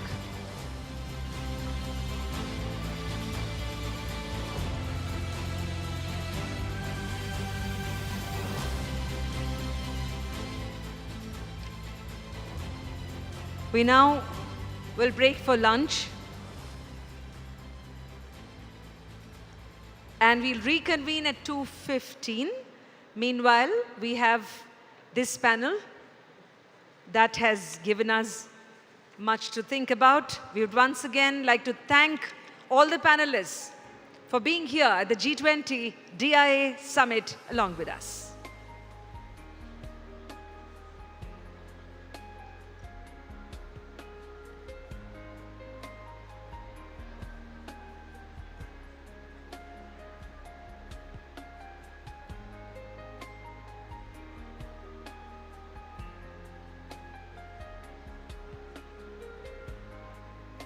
Meanwhile, we have a video ready for you. I would request members of the console to please play that for us first. Ladies and gentlemen, distinguished participants, I'm honored to speak to you today as an industrialist and as the co-founder of several medical device companies in the vibrant nation of Israel. Among the companies in our MedTech hub, which specializes in interventional cardiology, are one, Medinol, a stent company tasked with the mission of opening blocked arteries in the heart. I'm deeply proud that our innovative technology has saved millions of hearts and lives. Second one to mention is Microtech, which specializes in miniature chronic sensors. The third one is Valve Medical, which specializes in heart valves. Our journey in the world of entrepreneurship has been fueled by a unique ecosystem that has put us in the forefront of innovation in the life science sector. Today, I would like to shed light on what has made the Israeli entrepreneurial landscape so successful. In my view, there are several key factors at play. First, culture of innovation. Innovation is ingrained in our national DNA. From a young age, we are encouraged to question, challenge norms, and think outside the box. This mindset, along with a risk-tolerance approach, arising in part from the survival challenges of the State of Israel, create a fertile ground for groundbreaking ideas to flourish. Second is the national service. Israeli national service fosters leadership, discipline, and sense of responsibility from an early age. Many of the skills acquired during the national service are highly transferable to the industry and business worlds, leading to a pool of well-rounded and resourceful entrepreneurship. Third, academic excellence. Israel, world-renowned universities produce top-tier talent across various fields. Israel's commitment to excellence in education, driven in part by Jewish traditions, has fostered a culture of constant learning and adaptation. In this life science sector in particular, where we operate, the Israel success story is clearly exceptional. A crucial factor in the life science success story is the symbiotic relationship between academia and the industry. The exchange of ideas and expertise between universities and startups creates an interactive feedback loop that accelerates innovation, bridging the gap between research and real-world applications. Openness and willingness to adopt new technologies have also been instrumental in our success. Nevertheless, as we celebrate our achievement in today's environment in particular, we must remain aware of the importance of safeguarding the above factors to foster our innovative thinking, ensure that our ecosystem continues to flourish and thrive. Thank you, and let us continue to work together towards a future of endless possibilities. Thank you. Thank you, Dr. Judith Richter. The person who we just heard, ladies and gentlemen, is an accomplished entrepreneur and among Israel's most distinguished business leaders. She co-founded Medinol, a global medical device company that acquired a significant international position in the interventional cardiology and stenting industry. Dr. Judith is a co-founder of MedCon as well, having served as a member of the executive committee of the Hebrew University in Jerusalem for 10 years. She was awarded the Ramni Kuno Prize in Economics by the Tel Aviv University. As we could hear her, one can imagine, engaged in a variety of NGO activities and is also sponsoring the Richter Quartet of the Israeli Philharmonic Orchestra. She's a graduate of the Hebrew University and holds a PhD from Boston University as well. We would like to thank Dr. Judith Richter for her address at this G20 DIA Summit. And with that, we will reconvene at 2:15. It's me, Vasanthi, signing off. Thank you.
close by sharing an example of some of our innovations at NanoBioSim and invite you all here at the G20 to collaborate with us in bringing innovations like this and other digital technologies to help decentralize how we deliver healthcare on a global scale. When you think about it, your health is the most important thing you have. Our Gene Radar puts your health in your hands. We are harnessing over 20 years of research at the frontier of physics, biomedicine, and nanotechnology to bring to you the next generation of healthcare. A platform called Gene Radar that will decentralize, mobilize, and even personalize your healthcare experience. Gene Radar is a mobile diagnostic device that allows you to diagnose any disease with a genetic fingerprint in real time with gold standard accuracy.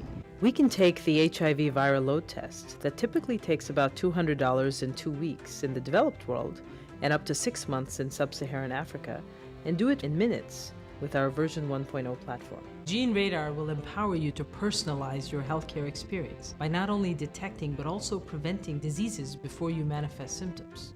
In fact, we've developed an application to measure your levels of inflammation in real time. Now, this is a key factor common to cancer, diabetes, heart disease, even the fundamental process of aging itself. We call this personalized nanomedicine. Gene Radar can also help you customize the management of key diseases. If you have cancer, it can help you optimize your chemotherapy to maximize its effectiveness and minimize its toxicity. The gold standard of medical diagnosis today is based on a 20-year-old Nobel Prize-winning technology called PCR. PCR is the foundation of a multi-billion-dollar molecular diagnostics industry that relies on bulky, expensive machines. We are bringing you the next generation, real-time, gold standard, mobilized diagnostics. We are revolutionizing how you diagnose disease. By placing a drop of blood or saliva into a nanochip, we can rapidly analyze genetic fingerprints at the nanoscale. We have harnessed our unique capabilities to precision control nanomachines as they read and write DNA. This enables real-time, continuous monitoring of your health. With our nanobiophysics innovations, we will bring you an entire pipeline of pioneering products that will completely transform your healthcare experience. Over the last 20 years, we've experienced two profound technological revolutions. What Google did for access to information and the mobile phone did for telecommunications, we at NanoBioSim are doing for healthcare. Our Gene Radar puts your health in your hands.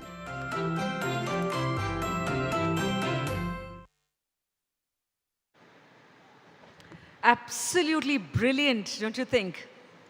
In fact, it's one of the reasons why I totally love this, wearing this anchor hat, is because I get to be at places where wonderful things like these are happening. My name is Vasanthi Hariprakash. I'm a startup founder myself with Pickle Jar, a podcast creating company. And it's wonderful to meet you all, whether in those small little breaks or backstage. So a very warm welcome to this post-lunch session on day 2. Namaskara, ili bandiruanta pratiyobbarigu swagata. It's just a couple of minutes if I can take to tell you who we just now heard. That's Dr. Anita Goel, MD, PhD, a world-renowned expert and global entrepreneur in the emerging field of nanobiophysics. And Dr. Goel is the person who elucidates the physics of one of the most fundamental processes of living matter at the NanoBioSim Research Institute, that is the NBS, the way nanomotors read and write information into DNA. And she's commercializing these innovations to empower people with real-time precision data about their own health. So she's been named as one of the world's top 35 science and technology innovators by MIT Technology Review, and she's one of the world's most influential visionaries in biotech. She has been recognized globally by many, many prestigious honors. In the interest of time, I'm leaving that out. But she has over 70 patents, I'm told, worldwide. And she has published in leading scientific journals like Nature and Scientific American, etc., convened and chaired international conferences at Stanford and Harvard. And she's an MD from the Harvard-MIT Joint Division of Health Sciences and Technology. May we hear it for the speaker who just now spoke to us, Dr. Anita Goyal. Yes, I'm just wondering the post-lunch energy should show, even for an incredible panel that's going to come up. I have great pleasure in introducing and welcoming the all-women panel that's coming up on stage. And may I invite Niveda RM founder, Trashcon. Chandralika Hazarika, MD and co-founder, Big Things. People, the applause can be more generous as all the people are, thank you. Wonderful. Sumana Iyengar, CEO and co-founder, Go Vega. Ria Karuturi, co-founder and CTO of Hoovu. Mabel Chaco, co-founder, Open Financial Technologies. And to moderate this conversation, I call upon Sanjana Govindan, partner at Women Entrepreneurship Platform, WEP, and lead Women Entrepreneurship Global Alliance for Mass Entrepreneurship, that's GAME. So let me just take a couple of lines about Sanjana, who's going to be moderating this. Okay, she's already saying, right, let's probably start with the panel. She leads the women entrepreneurship efforts at GAME and spearheads innovative interventions that empower women entrepreneurs. Over to you, Sanjana. Thank you. Is this on? So correction, I'm leading the Women Entrepreneurship Platform at Niti Aayog, WEP, and that's the context in which I'm here. I'm standing in for my boss, Anna Roy. So firstly, thank you everybody for joining us. For those of you who are coming in, I'd request you to grab your seats. I promise this is going to be entertaining and exciting and educational, all three. So just to give you a little bit of context, this conversation is really about inclusive innovation and the journey of women founders, and we're surrounded by some real heavyweights today. But in the larger context of thinking about entrepreneurship, we see data and statistics on how India has got the third largest ecosystem, etc. There's a good question to ask about how much of that is inclusive, how much of that is systems that are built and enabled for and by women. So today, I think our conversation is going to coalesce around what journeys look like, what some of the barriers will look like, but also really think about solutions and what kind of solutions we can build for the future. So without further ado, and we'll go from right to left, my right, I'd like to introduce speakers, and the format for today is really going to be an informal but informative conversation. I'm also, just in the interest of making sure it's useful to you, at the end of this, you can reach out to the founders to get in touch with anybody on the panel. So to begin with, I'd love to introduce Mabel. Mabel is also a good friend from the past, so it's a joy to introduce her. Everybody probably knows Mabel. She is one of our unicorns. The country is very proud of her. And she's the founder of Open, a neo-banking platform that's powering business payments for over 35 lakh small businesses in India. She's been an entrepreneur in the fintech space for 18 years now and has built a spectrum of fintech products, right from financial inclusion for mobile payments to NBFC contactless payments, payment gateways, and neo-banking. Please give a warm round of applause to Mabel. Thank you.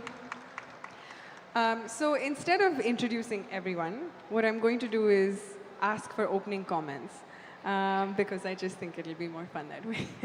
And you'll remember your speaker. So Mabel, over to you very quickly on, as the co-founder of Open, India's 100th unicorn, what were some of your lessons in building? How did you think of innovation and inclusion and diversity specifically in your journey? So I started doing financial inclusion in rural Gujarat, moved to Bangalore for the ecosystem that, of startups that was there in Bangalore at that point of time. And inclusion has been a great part of my journey as an entrepreneur, not just in Open, in the things that we do for our users, but also the way we build the company, in the way we work with our teams. We are open for all kinds of talents. Doesn't have to be coming from conventional backgrounds. Almost 10% of our workforce are people who come from non-conventional, or other companies don't think they can hire them into formal jobs. So that's a big part of how the team is built, and that naturally goes into how the product becomes more inclusive for small businesses in Tier 2, Tier 3, for the visually impaired as well, things that we are doing now on our platform. So, yeah. Great. It's interesting because already takeaway number one is if you have a diverse team, not necessarily folks from your sector, you end up bringing solutions and ideas that are inclusive for all. Thank you. Next up, I have the pleasure of introducing Niveda. Again, with Niveda, I have some history. I saw her idea before it was even an idea, a mock-up several years ago. And Niveda is now changing one of India and the world's biggest problem, which is waste. And while I think until recently it was not a very glamorous problem, right now it is literally the most important topic for everybody, and especially if you live in Bangalore. Niveda is the CEO and founder of TrashCon Labs, through which she's invented the world's first completely automated mixed municipal waste segregation unit and several other technologies. Her invention has been recognized by the World Bank and the Red Cross and is much decorated, and she's received several awards. She's also sent her technology overseas to places like the Maldives. So I have a very specific question for Niveda, which is around the space that you occupy, which is working in waste, is traditionally not a space where women have any sort of agency or leadership role, or there are founders. We talk all the time about STEM and the fact that there aren't any women, but this particular space has even a lower representation. So in thinking about your problem statement, building a company, sustaining yourself, what was your journey? So very true. In fact, the space that I chose was waste management. And we were into hardcore manufacturing, which is even more only men. And forget all that, I started at an age of, at the age of 22. And I come from a very middle class background where they don't know what is business, right? So, and I had no funds, nothing, negative. And I'm going to solve the world's biggest problem. It was a joke to me, myself, it was a joke. But then what kept me going was that somebody had to solve this problem. And if not, I who? And that was it looks very nice when I say that. And maybe that's how I started. But to be very frank, what we're trying to solve is the waste on the streets in Bangalore, in India, in Africa, which is currently going into the landfills. We have an end-to-end solution to prevent that. But to do that, you have to go to the landfills. You have to see what is happening. You have to start working there. So I literally work like a waste picker, going to the landfills. I didn't have a place to pee. There's no bathroom in the dump site. And there was nothing. I mean, I was wearing an overall full day. But what I want to tell you is when I started and we were manufacturing and I went to this industrial estate where there are only men. And I was this young girl, actually, who was walking in the middle of the road and trying to weld and drill and whatnot. People were looking at me. Everybody came out of their shops. They're like, kuch pagal, and some mad girl is doing something. First day was mad girl. Second day was also mad girl. But third day they got used to it. She's doing something. She's going to the nearby garbage, like a waste picker. There are only pigs and dogs there, and she's taking that waste, going to her machine, putting it. Something is wrong with her. But by the 5th day or 6th day, they started coming and giving me ideas. Why don't you do this also? Why don't you do that also? So what I've seen in my journey is that, of course, there's a lot of bias. Of course, even I myself had a lot of doubts. Forget others. I had a lot of doubts. But over a period of time, when you keep at it, and keep at it with the intention that you have, I think the world changes and everything becomes very supportive. So. I think it's really great that you brought this up, because I always imagine if it was a male founder in your place, a lot of the problems that you just said, there was no bathroom, there's no dignified way to do the job you were doing, would never even be a mainstream conversation, because by default, I'm male, it's not my problem. So I feel like while we're so proud of what you've built, it's also great what we can unpack from your journey, and I hope we get to more questions in a minute. My next speaker is Chandralika Hazarika. She is a branding and marketing professional with over 15 years of experience, and she's turned her attention to digital entrepreneurship with a focus on building digitally empowered brands. She strives to build simple, well-positioned and intuitive high-tech products that anyone can quickly understand and adopt. At Big Things, she is building revolutionary new ways to put consumers first and foremost with its generative AI products for fashion, retail, gaming, and wellness. Chandralika is a strong supporter for women in tech, and she's the recipient of the Distinguished Accenture Women in Tech 2021 award. She's also an active speaker and advocate for emerging technologies, including Web 3.0 and gaming, and is involved with educational institutions globally to familiarize students with new job opportunities being created due to the technological revolution. Warm welcome. As you can also notice, she is the snappiest dresser here. And just before the panel, I asked her, so Chandralika, what do you do? And then she said, I'm revolutionizing fashion. So we will come to that in a minute. But before you start, you said something interesting. Today, she is here through a series of deliberate and intentional actions. She is based out of London. She's pushed a flight to be here and talk to all of us. But why she's based in London is the reason I want to talk to her. Tell us a bit about your journey and how you ended up being the British government's poster child. Thank you so much, and I'm very kind of you, and lovely to be this amazing women out here. I'm the happiest when I am with women founders or just anyone, because as she said, unfortunately, I am still the only woman. I walk into any room, and whenever I see anyone, I'm the happiest. So yes, I'm the co-founder of Big Things. It's one of the best fashion tech companies globally, and I was just looking around. There was edtech, fintech around this room. So the term fashion tech is still very new. We all wear fashion. During the pandemic, that was one sector that was not impacted was fashion. You were sitting in front of your Zoom calls, but we all wanted to dress up properly. And so that's one impact. That sector was not at all impacted. So what we do is we focus everything around the human body data. So if I get your body data correct, I can solve all the problems of fashion. That includes from the manufacturing, supply chain. So just from your mobile photo, like any phone, just from a photo, I get all your body measurements. I then compare with the size specifications of any brand that you have, and I can tell you exactly which brand, which size you need to buy. And most importantly, if you think at a much deeper level, today I'm working with the world's biggest brands. I was just telling her one of the biggest luxury brands in UK, and it's very difficult. All the problems the CEOs are facing is supply chain. They don't know how much to manufacture, which geography. Our body types are so unique. So once you start using my technology, maybe in next 6 months, your designers know what to design for which body type and how much to manufacture and supply to which geography. Very simple. I am from Assam.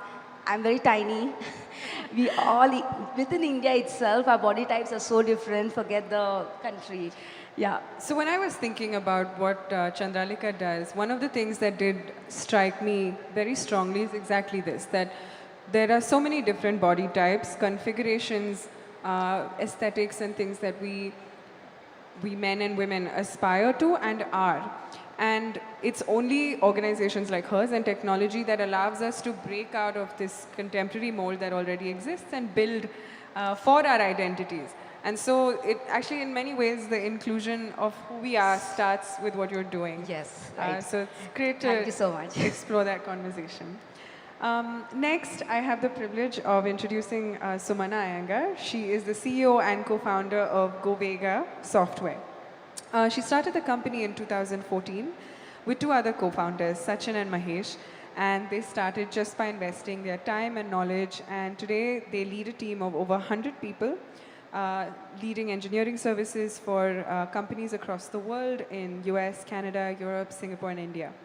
They've helped many startups think through their digital transformation and cloud solutions. They work across industry verticals, and they've now started operating in Canada as well. Their vision and mission is to be a trusted technology partner for SMBs and startups and make them future ready, leveraging AI, automation, and cloud. Sumana has more than 25 years of experience, don't let her appearance deceive you, in product engineering, and she's a joy to speak to. So I think I have a question to her, which was originally slated for someone else on the panel, which was really around a woman co-founder in the software space.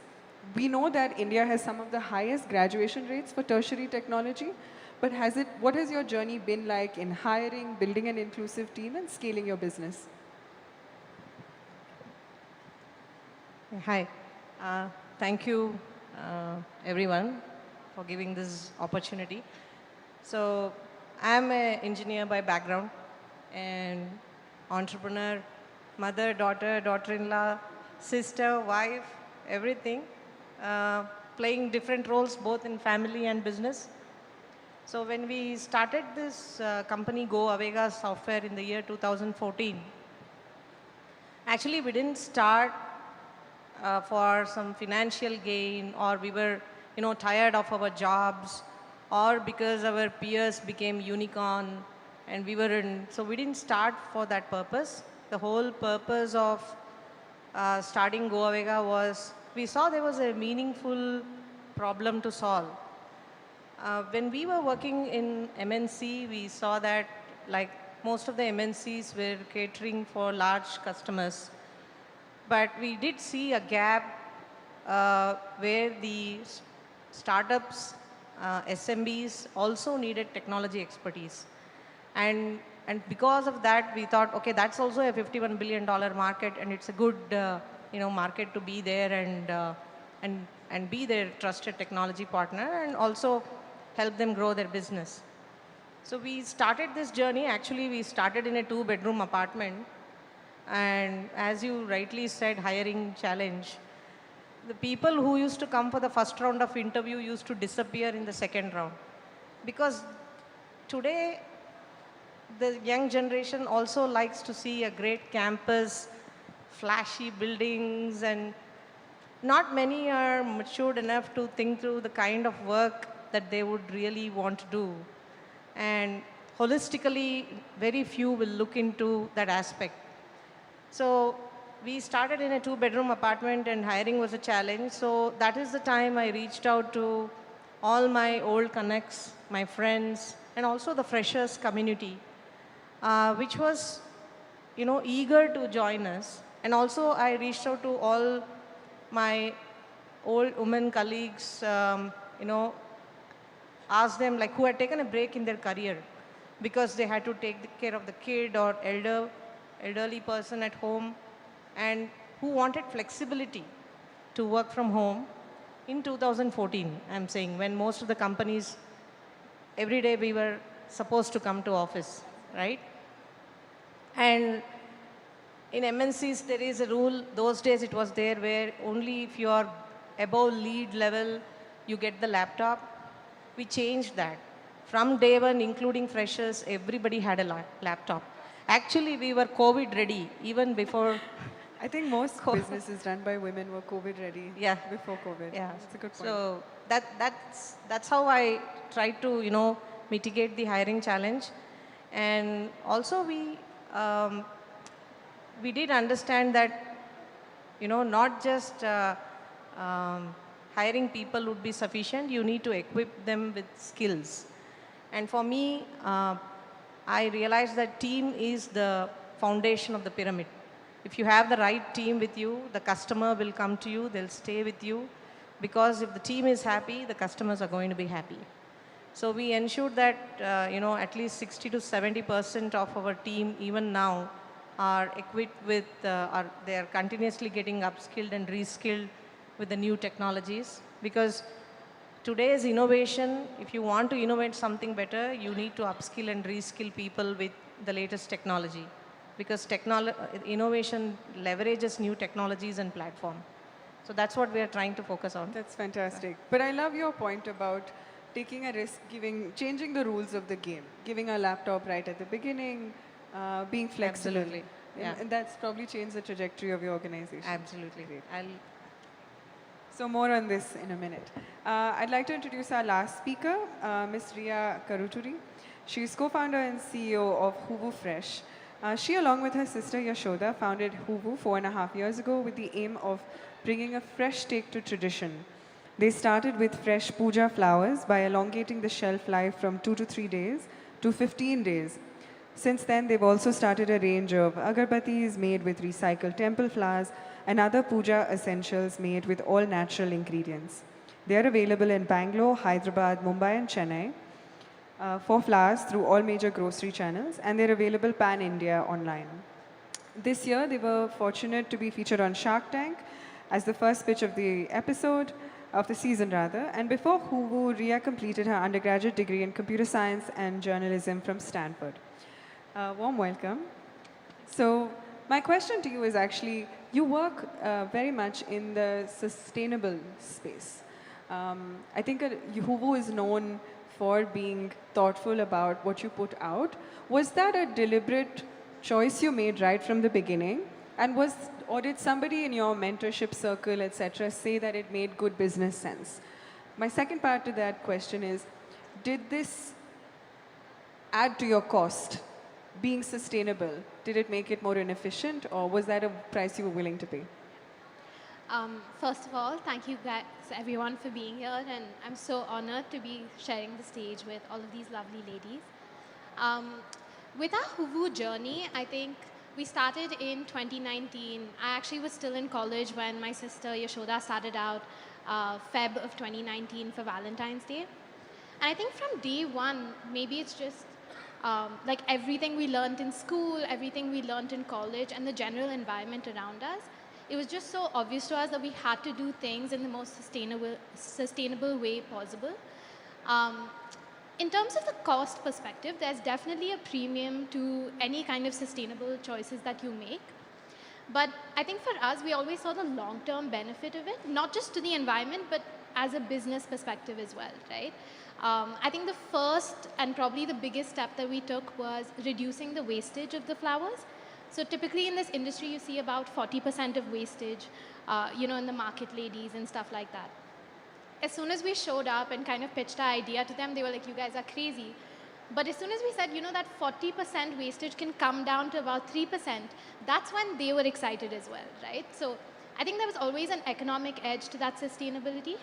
And today, I think every D2C startup will talk about customer acquisition cost, right? And there's different aspects to your CAC. And obviously, the largest thing that people talk about is advertising. I think when you invest in sustainability and you bring people along with you on that journey, and they know that they're not harming the environment by partaking in your product, that's part of your customer acquisition cost, right? That's what creates love. That's what creates loyalty from your customers. And to be honest, it wasn't really a mentor or I would say even a conscious choice from our side. It was always our customers who drove us to think about it better. I remember when we started, our subscriptions were 10 rupees per day. And we would go to every apartment and do the deliveries 5 o'clock in the morning. And there was few customers who would be like, you guys are not going to make any money doing this. A few other customers were like, this is so environmentally irresponsible for you guys to be driving all the way here just to, in Sarjapur, Whitefield and all of that.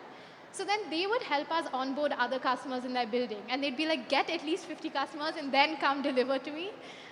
So honestly, it was a community-driven effort, and I think it always came from our customers, which was wonderful. That's so great to hear. I feel like every time I've talked to women founders, there's always been a serendipity of sorts of things that helped, but all founders, I think. So I'm just going to move to one of the questions that gets asked a lot, and I know everyone has at the back of their mind, and especially given that we have a diverse panel here, and that's the question about funding. Funding for when you start your organization, funding when you're thinking about scaling, funding when you're in a crunch. So no other opener other than our unicorn today. So I think, Mabel, my question to you is, when you were bootstrapping Open, how did you approach raising capital? What were some of the conscious choices you made? And then once you were established, was there a wish list that you wish after all your experience that existed, but it didn't? So if you could wave a magic wand, what would that be? Interesting question. Bootstrapping has been a very long part of my journey. I've done it all the while. Probably Open was, in my personal journey, the more easier of the rides that I've had in fundraising, because we started out with some bit of angel investment. Most other startups, 5 other startups that I've done before this, I have invested my own funds, not had food for days together, didn't have any way to commute when I was new to Bangalore, hopped multiple buses, stayed on 20 rupees a day. That was mine and Anisha's daily budget. So have done bootstrapping for a very long time. But having said that, in all these years of doing startups, one thing I figured out is, as an entrepreneur, you need to know, if you're trying to raise funds, which are the VCs that invest into your segment. What is happening, and that is not something that you can acquire by just reading one day. You need to be constantly conscious about the news that's happening in your segment. Who are your competitors? who are your global peers, which are the funds that invest in these kind of companies. Not just fintech, be it whichever tech you are working on, fashion tech, ed tech, it holds true across all industries. Know who are the VCs that are going to be investing in your segment, who are the ones who are putting out those white papers about and knowledge sharing sessions. They have a lot of closed door conversations. So knowing whom to pitch to is a big part of raising funds. We were lucky. We had Amrish and Jitain, who were our ex-bosses at Citizen PayU, to come in as angel investors with Open. But having said that, we were always penny wise on what our expenses were. And then when we were planning for scale, we knew exactly which are the funds that invest in this kind of segment. Tiger Global was our lucky charm for a very long time. CDC, we got some very marquee investors like Visa, like Google, to come and back us up. And finally, the unicorn round, we had a very strategic partner with whom we do a lot of things for lending to small businesses, IIFL, and that was a perfect match to what we wanted to do for small businesses in the segment. So, to sum it up, as an entrepreneur, know who are the ones, be actively researching, there's no shortcut, no one else is going to do it for you. Keep reading the news, keep following the people in your segment, know who are the investors who invest in your segment, and if they have done it in one of your competitors, probably they're not going to put the money behind you. They might have engaging conversations with you, but that might be just to get out more information. So know when to call it the shots, and and when you're planning for fundraise, this is my biggest learning.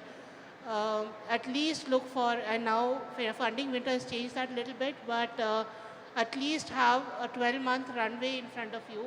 You're really safe. You're going to get really bad deals if you're going to go in when you're cash crunched, right? And have a good runway, 6 months, 8 months, the more the merrier. In these funding winter days, it's going to be. If you had your magic wand? My magic wand was Deena Jacob, my co-founder. She is, having a co-founder is a great thing. A lot of founders ask me, should I have a co-founder or not? And we are 4, 2 women, 2 men, right? Diversity starts there with us. But fundraising was not easy even for Deena, because when we were doing her Series A, she was pregnant, and the entire time she was trying to hide her baby bump, and no one realized it till she finally put the mail saying, I'm going for delivery. I should be back in 3 or 4 days max. I'll be available on WhatsApp and That's a very familiar story. Email. And 3 days later, when she sends out the mail saying that blessed with a baby girl, that's when, the investors were like, what, you were pregnant? I did not realize that, right? And that is for me, she is my personal mentor. Whenever I feel that I'm having a bad day, I look at Deena and I say that, oh, it could have been a lot more worse. Nothing that she puts up. The grit and determination that I get to see from her every day at work, my journeys of struggles are nothing in front of that. That's very gracious. I think we underestimate how much a co-founder or partner on this journey, because entrepreneurship is extremely lonely. It's hard, no one overstates it enough. So yeah, well done, Deena. So I think, Niveda, same question. What are some of the challenges that you had in funding for your space? And I'll build on what Mabel said, which is, there is especially in sectors that are sexy, you can hire an investment banker, they will do homework for you and all of that. In sectors that are emerging, and oftentimes there doesn't exist a thesis, you also have to do the additional work of educating a potential funder, educating the ecosystem. So your time cycles are also significantly larger. So how did you approach, you said right at the beginning, you bootstrapped, middle class. What did you do? What's your secret? So very, very true. We were in a sector that was considered unsexy, and we still are, waste management. And on top of that, it is mostly, people think mafia, it's ruled by mafia. And we were bringing technology. So everything was a no-no in terms of, investment. But to be very frank, Sanjana, we actually were building bots that there was nothing like it. And we were actually solving the need of the hour by the dot. So the entire community wanted a solution like this, and we were right there on time. So to be very frank, from day one, we have been profitable. We have been scaling very well without actually getting investors. But investment was a very conscious choice for us, not really to get money inside, but to get the right support system to help scale. Because for us, it was about support system, getting the right people who can take us forward. So we actually raised funds when we didn't need. And I think that was great. To be very frank, that was great because that's when you get the right terms. Today we have some of the best terms. Our investors look at us as equals. We have amazing independence, you know. And I've seen other startups as well. But what I'm trying to say is when we were raising funds, okay, so we didn't consciously raise funds, but I'll tell you this. In the initial stages, I was speaking at a lot of forums and people loved what I do, especially Indian investors. Many of them came to us and said, this is amazing, you've come up with an invention that has literally no bounds, right? Waste is one thing that will never come down, and there was nothing like this. Yeah, always growing. So, when they see all these points, you know, there is nothing like it. This is an innovation in a space which is so constrictive, limiting by its own nature. They back off because, to be very frank, and I want to put it out there, Indian investors, and I'm saying the startup ecosystem has come so beautifully far and fundraising has become so easy, startups are getting funded, but still something new, something impactful, something in a field that nobody has thought about is not something we are, as Indian investors, I've seen a lot of openness and a lot of risk aversion is too much, too high. Now, I'm not saying anything. All I'm saying is if our own Indian investors do not invest in innovations that are really solving our own country's problem, then we cannot expect innovations to come out of India. It cannot always be a cut, copy, paste from, Absolutely. I'll say it for you. Indian investors are scared sometimes of risk, and there's no close proxy to compare. Absolutely. So to be very frank, today we have some of the largest investors globally. And again, I did not go for fundraising. They came to us. Literally, it was never that we went to. We had to pick and choose sometimes, and we have the likes of CVC, if you know, there are 122 billion asset under management, Mr. Steve Coltis is on our board. Again, I did not go.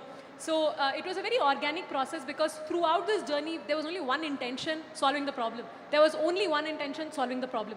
So I think that is what kept us going. But again, when it comes to fundraise, I would strongly suggest, and that has worked for us, not consciously, but unconsciously, that raise it at a time when you are not like desperate for it to get the best of terms and you get better valuations.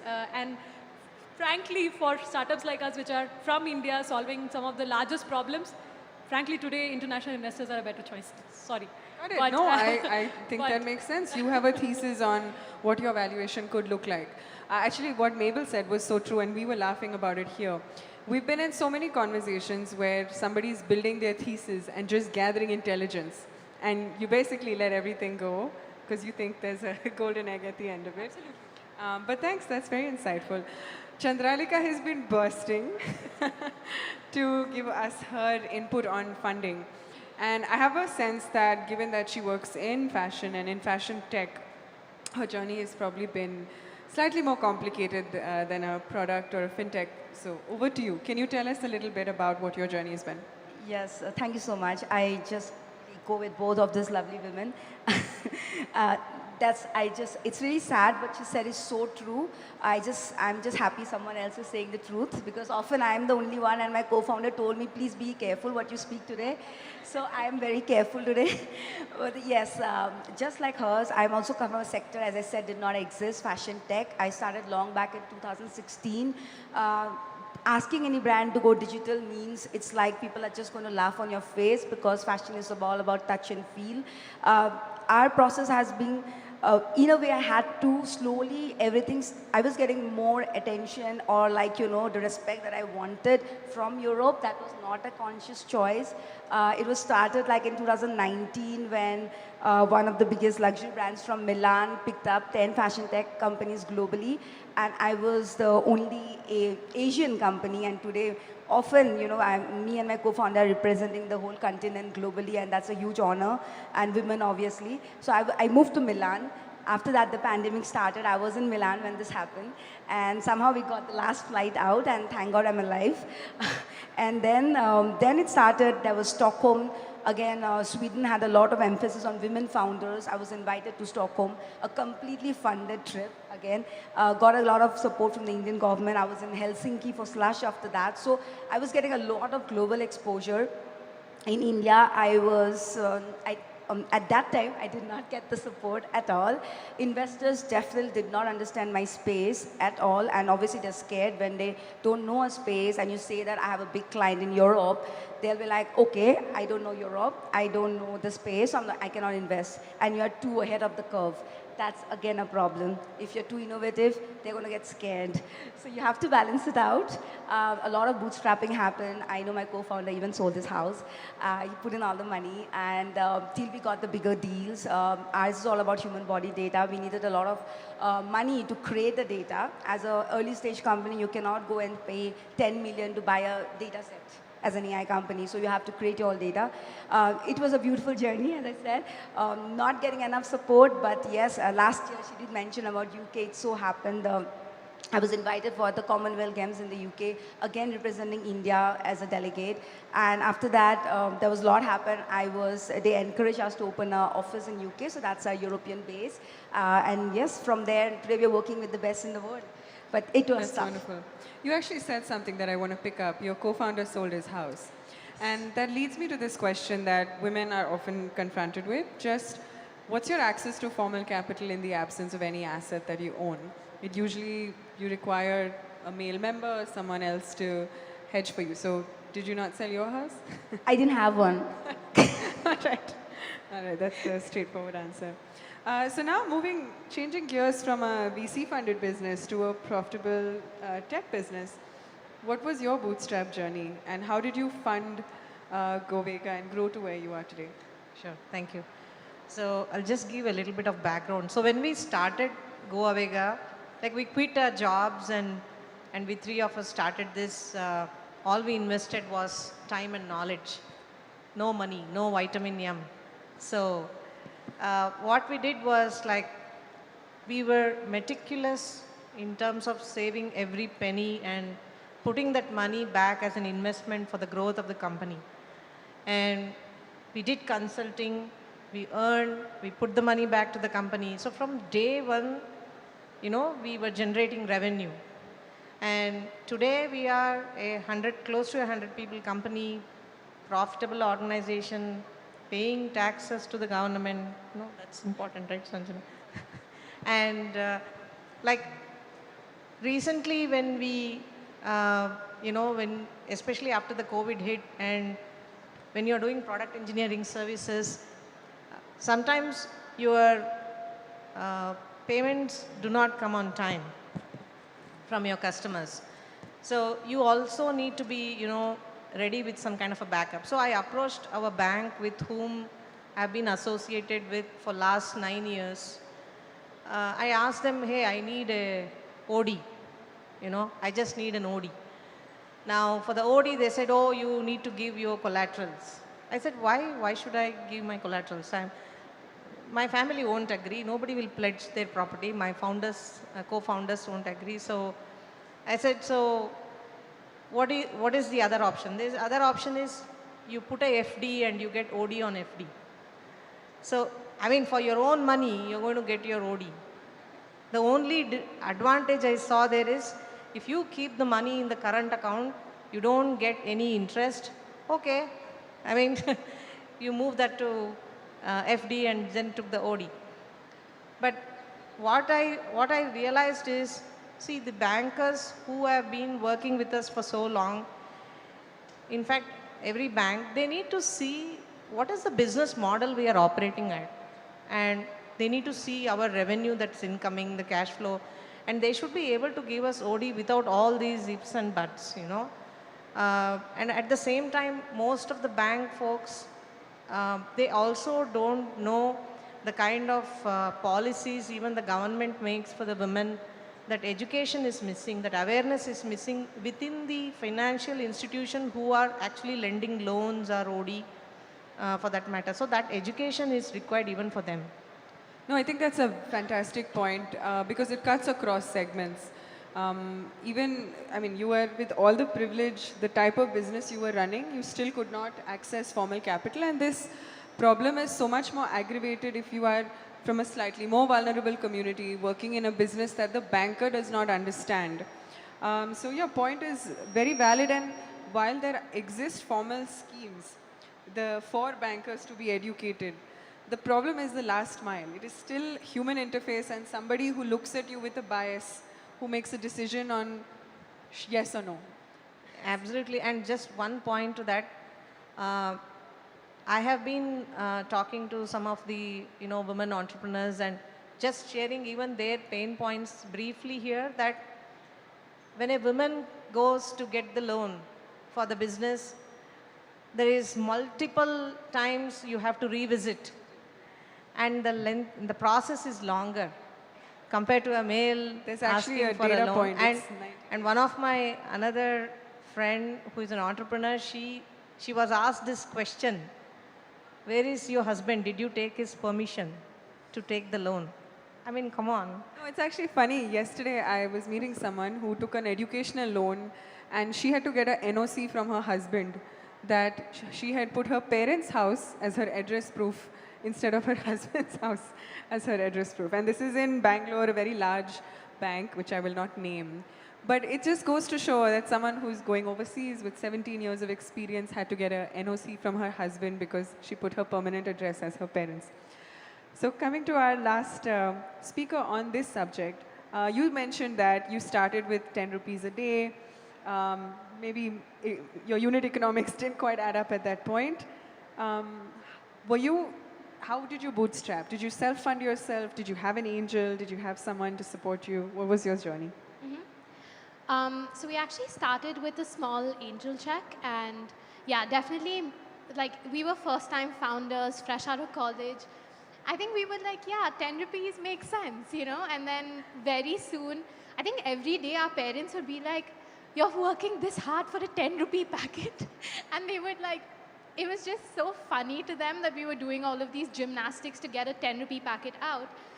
But I think we had to start that way. I don't think there was any other, we had to the market economics that the lady on the street was doing, we had to meet her at that point.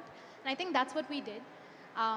In terms of our fundraise journey, I think there's 4 main things that I would like to talk about. The first one was, in the first year, we went through the Techstars Accelerator program, which is a Boulder-based program. I think that kind of introduced us to the startup ecosystem.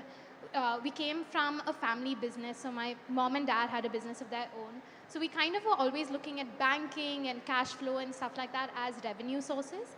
But I think in 2019, 2020, that was kind of like, there was a huge bump up in terms of the available capital, stuff like that. So that was great in terms of being part of the accelerator program.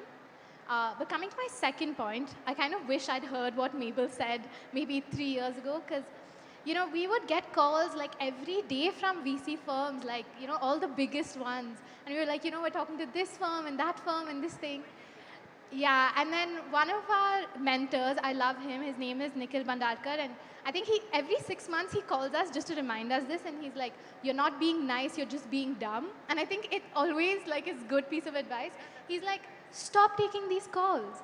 Like, why are you taking all these analyst calls? Because his job, usually it was a male analyst, his job is to get on calls with founders. But your job is to raise capital for your funds, so you better know whether you're in their thesis or not, and you better not be wasting your time. So I think that was a very pivotal piece of advice to get. The third thing that I wanted to say kind of ties into what Niveda said as well.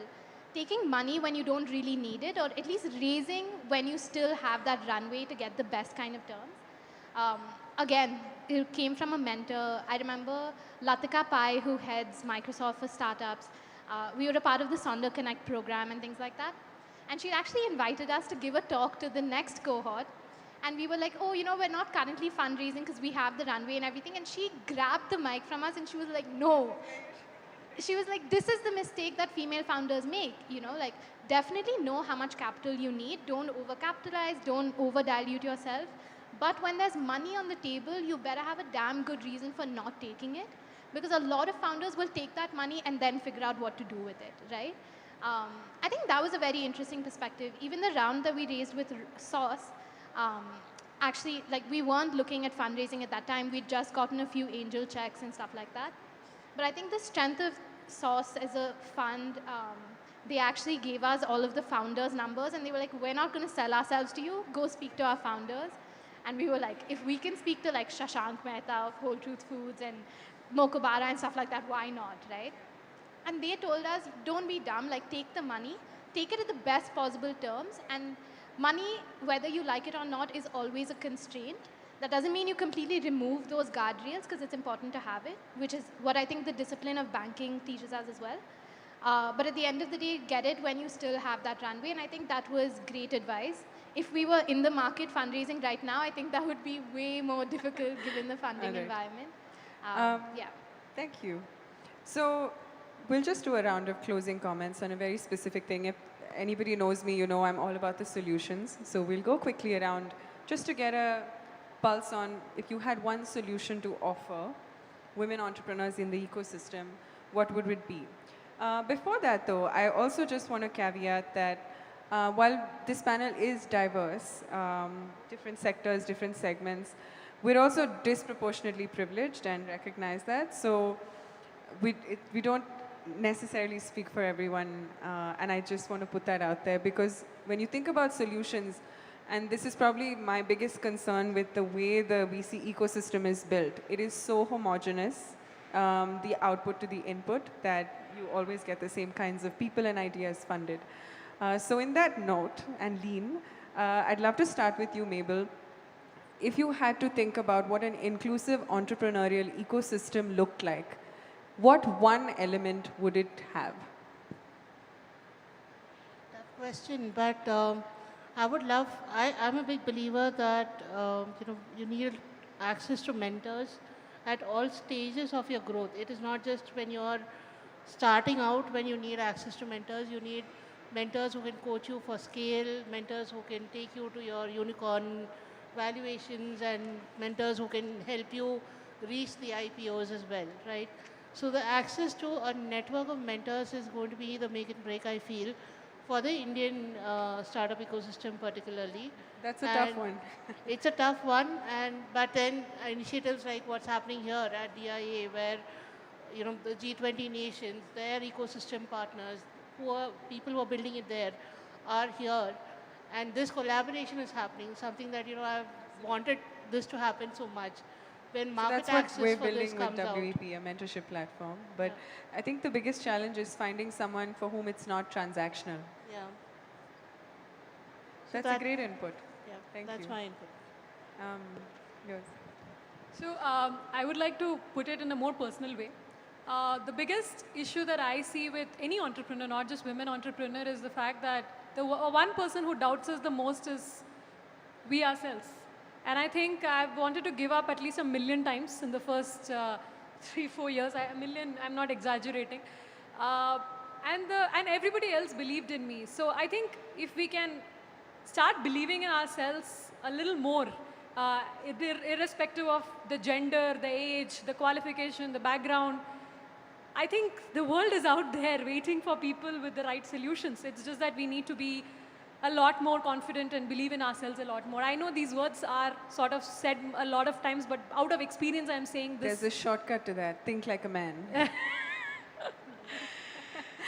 But then I thought, okay, now that I've come out of the shackles, right? I mean, these, and I want to say this for speaking for all the panelists here. What is it that is differentiating us from the women out there? They're more brilliant. They're more smart. Why are they not here? Why are they not doing what they want to do? Why are so many women out there in India not actually going forward and doing their startups? And then I came down to the one fact, all of us here, sitting here, I speak for all of us, we are fortunate to have families supporting us. We are fortunate that our families are telling, go do whatever you want. But 90% of the women friends that I have do not have this. And I think this is the major thing she can get out of herself. She's financially, mentally, physically capable of doing it. But the one thing that is holding her back is the shackles of the one thing that she needs the most, which is her family. So for all the people sitting out there, if you have those kind of dynamic women in your lives, please go ahead and support her.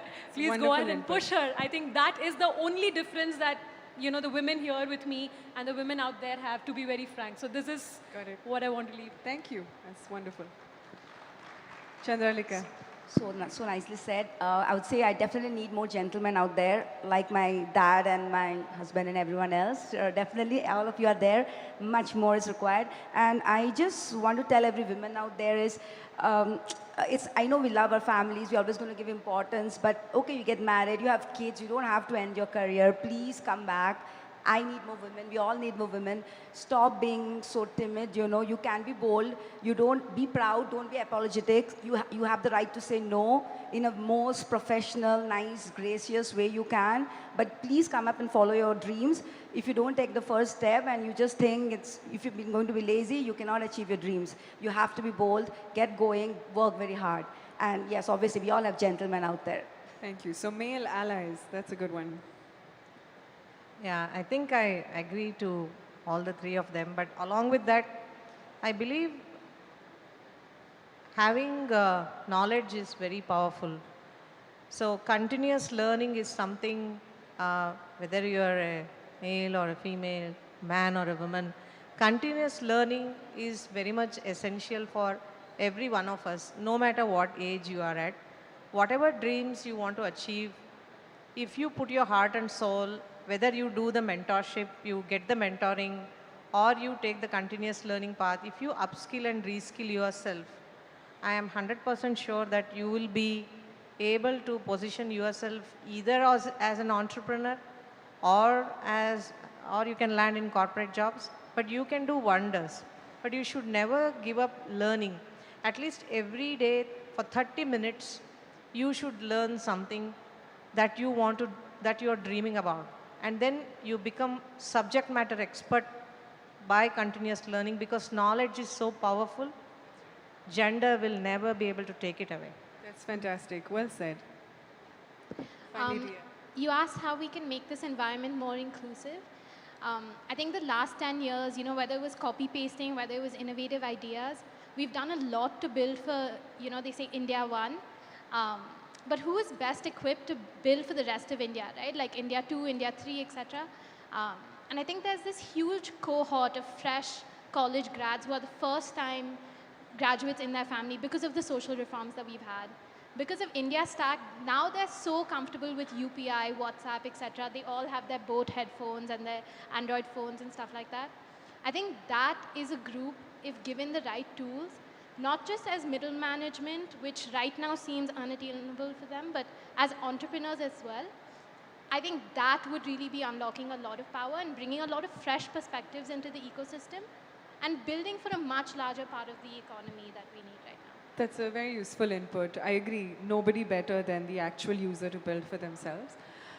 So just as we wrap up, I think one of my takeaways from this panel is that next time we should have men on this panel as well, so that we get an interesting perspective.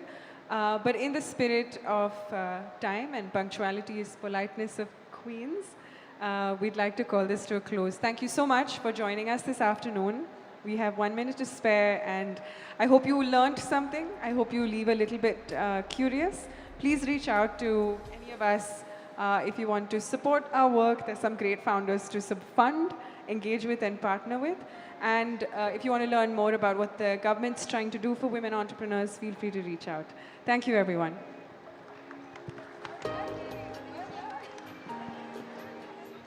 Request all the panelists to please stay back because there is a white paper launch, and that is on EdTech. So I request all of you to please do the good deed and launch it. Meanwhile, let's hear it for the panel.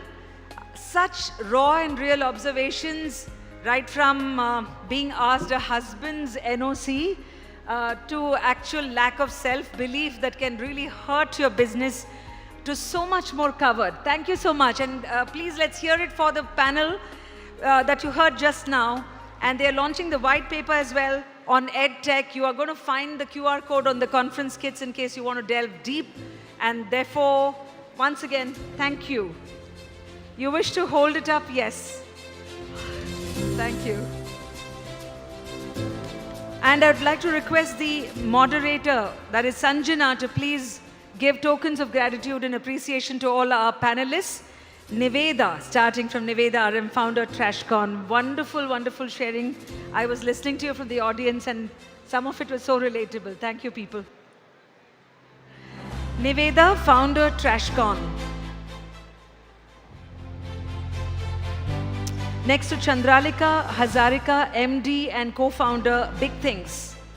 Chandralika, I think the Milan experience was really good. I would love to read more or hear more at some future point. Sumana Iyengar, CEO and co-founder, Goa Vega. Sumana, thank you for keeping it so realistic as to what women entrepreneurs go through. Ria Karuturi, co-founder and CTO of Huvu, an enterprise that's just so lovely to even hear the name. Thank you. And Mabel Chaco, co-founder, Open Financial Technologies. Thank you, Mabel. Loved all the insights that came from you. May I invite Omkar of MBH to give the memento to the moderator, Sanjana Govindan.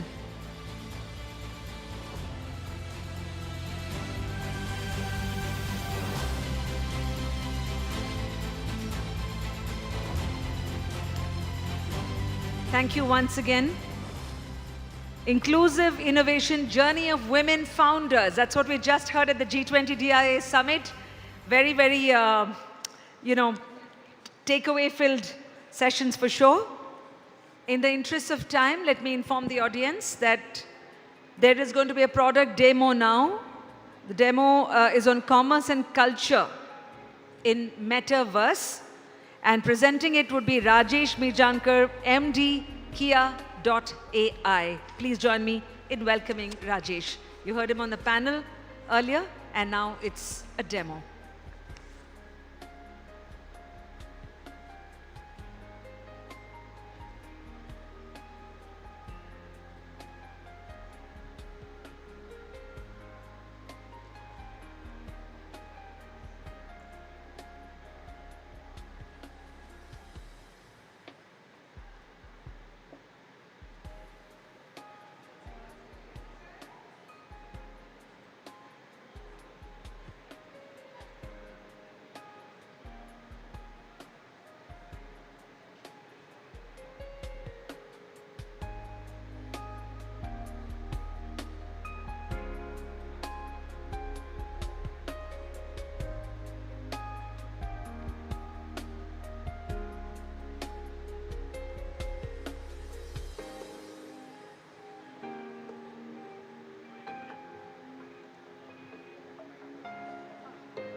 he said to wait till they move those.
Start करें?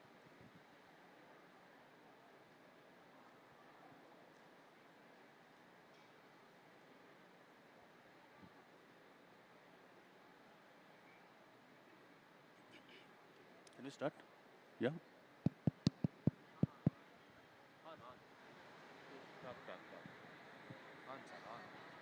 Check.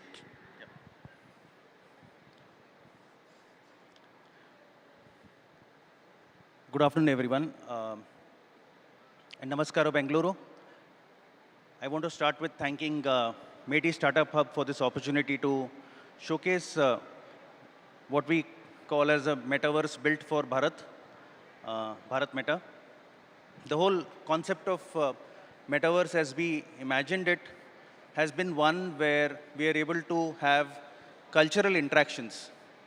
We are able to have interactions that engage in commerce and conduct real business on the metaverse rather than have just metaverse restricted to the aspect of gaming or to the fact that it is limited to only technology geeks.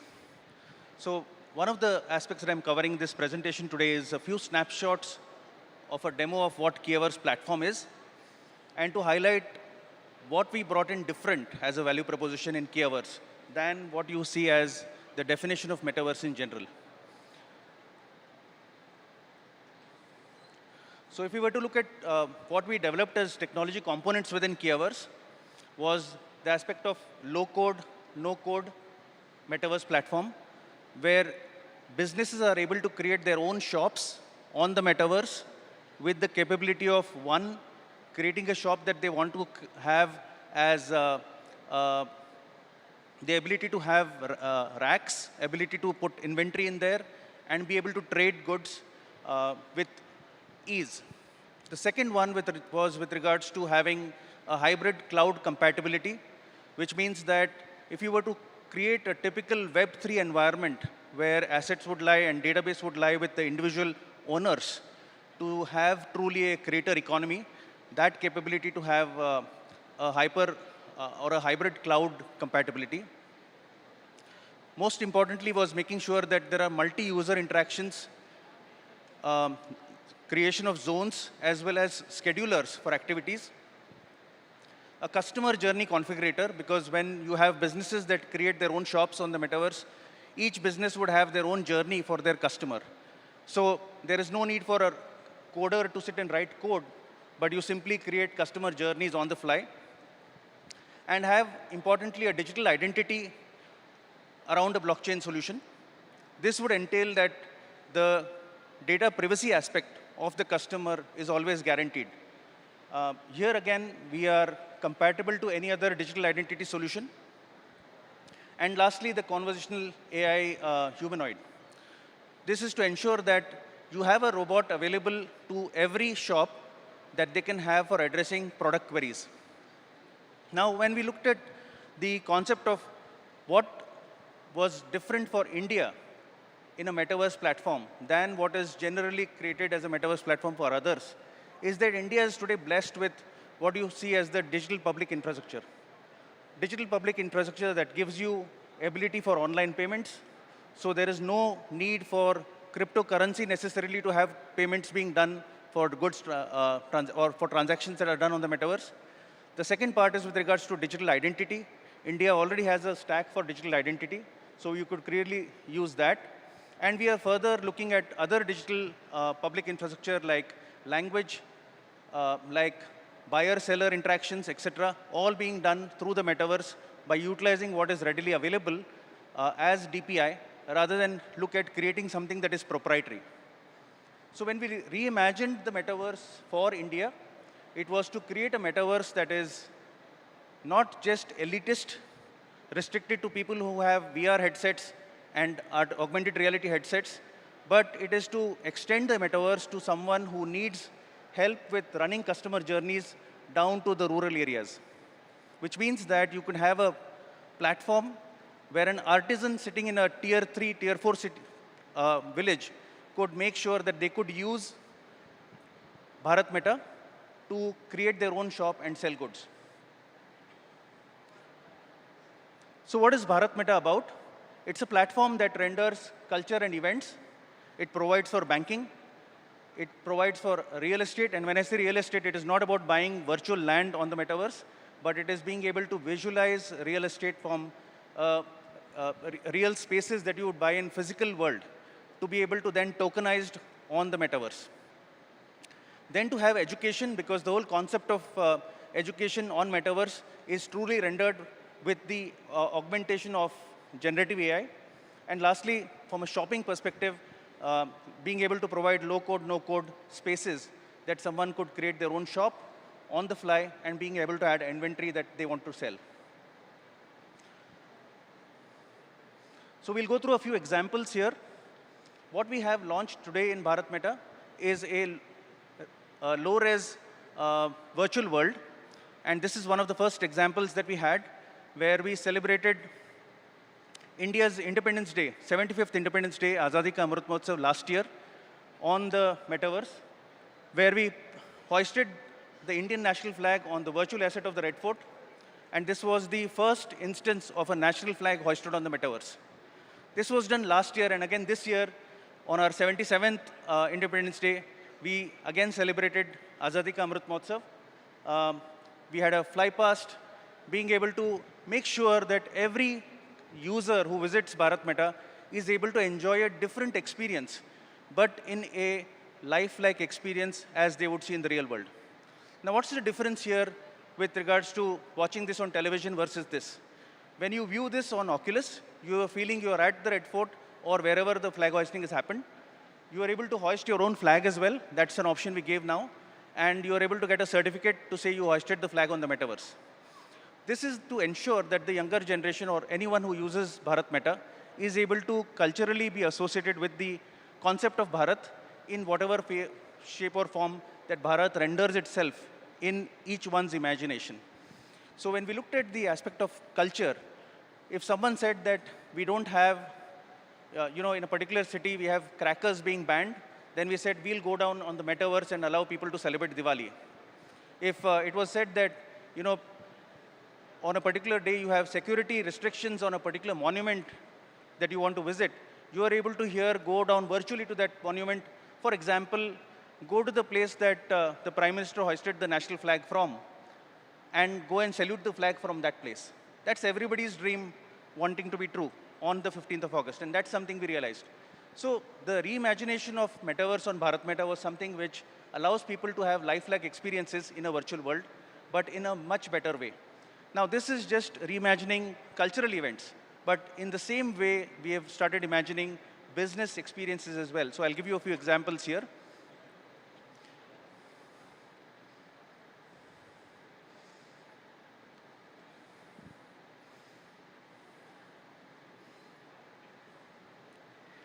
This is Punjab National Bank's metaverse that we created.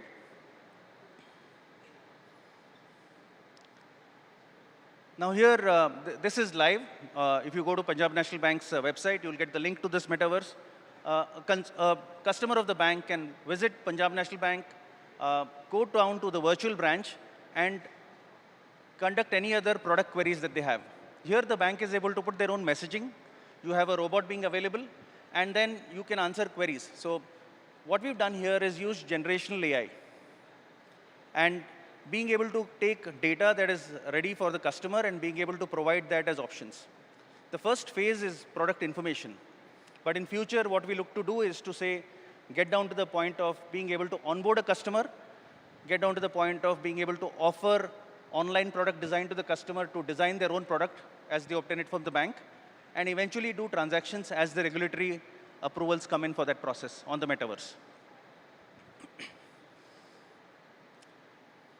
Now, within this, in banks outside India, we've also taken up different experiences on the metaverse. Like, for example, the moving from the metaverse for a car loan would take you to directly a showroom of a of a manufacturer, and being able to experience that car as a virtual asset, and being able to then take a car loan based on what your virtual experience with that view was.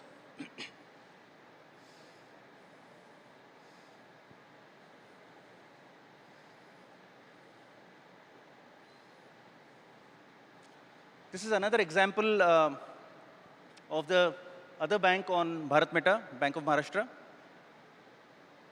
Again, here, what we've done is interfaced to the bank's backend securely. As a company, we are into the business of even digital banking. So we have provided for a large part of what you call as digital banking experience. And given that experience, we have now been able to bring the digital banking experience to the metaverse.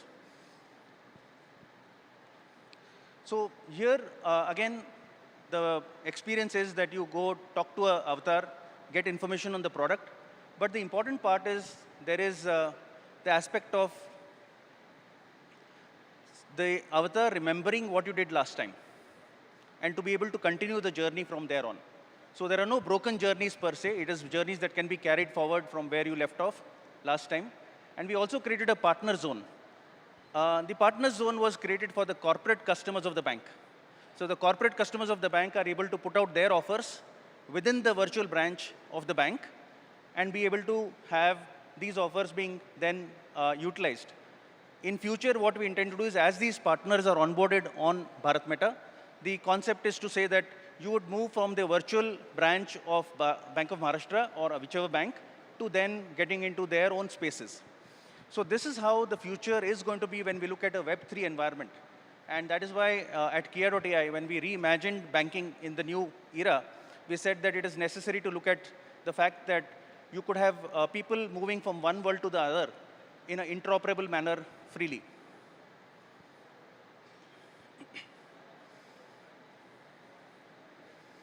So when we look at the virtual banking services, we look at providing customer and product onboarding.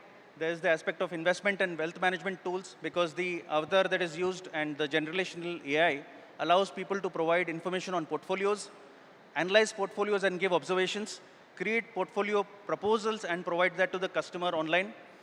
We are able to have eventually look at online transactions.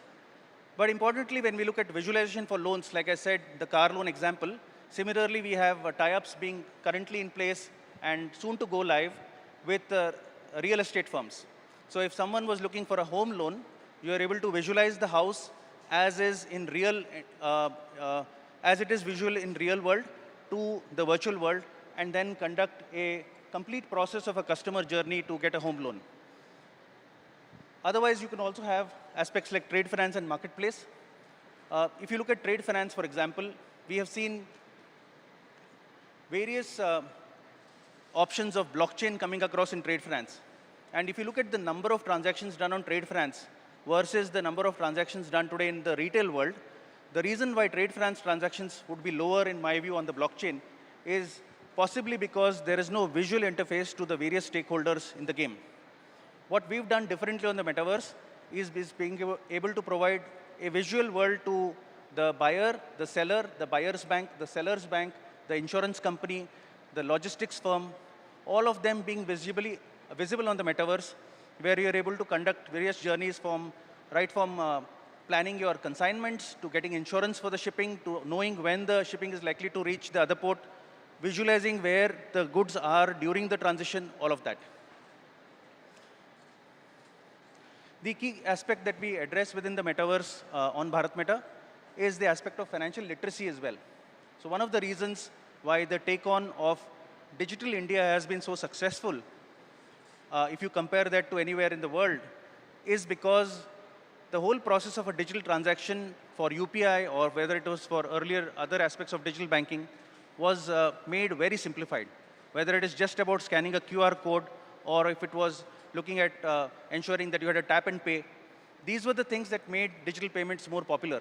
It was not the fact that it was just run by the government or rather inspired by the government's actions, but it was more importantly because the customer also was a part of this as a stakeholder in that whole journey to say, we will make payments simplified for you. And that's the whole exercise we are looking at in the metaverse, where we ensure that banks are able to provide financial literacy on their products. The same way this could then be rendered in other various forms for businesses as well. The other example is the fact that you're able to have the creation of a shop. I'll quickly go through this journey. So this is where you create a workspace, you get a shop, you get to place various accessories. An example of, let's say, a table, that's all in the application store. And once you create a shop by putting the store in, you then choose a robot that you want to place there. You will have an asset of various robots that you want to place. Place the robot there. The backend allows you to configure the data source that allows you to say what the robot should be rendering as content, and then go about signing off the shop to say how you want it to be visible, including the aspect of what the bot's name should be. You can also configure the lighting of the shop, which are the areas that you want to highlight better, and things such as that.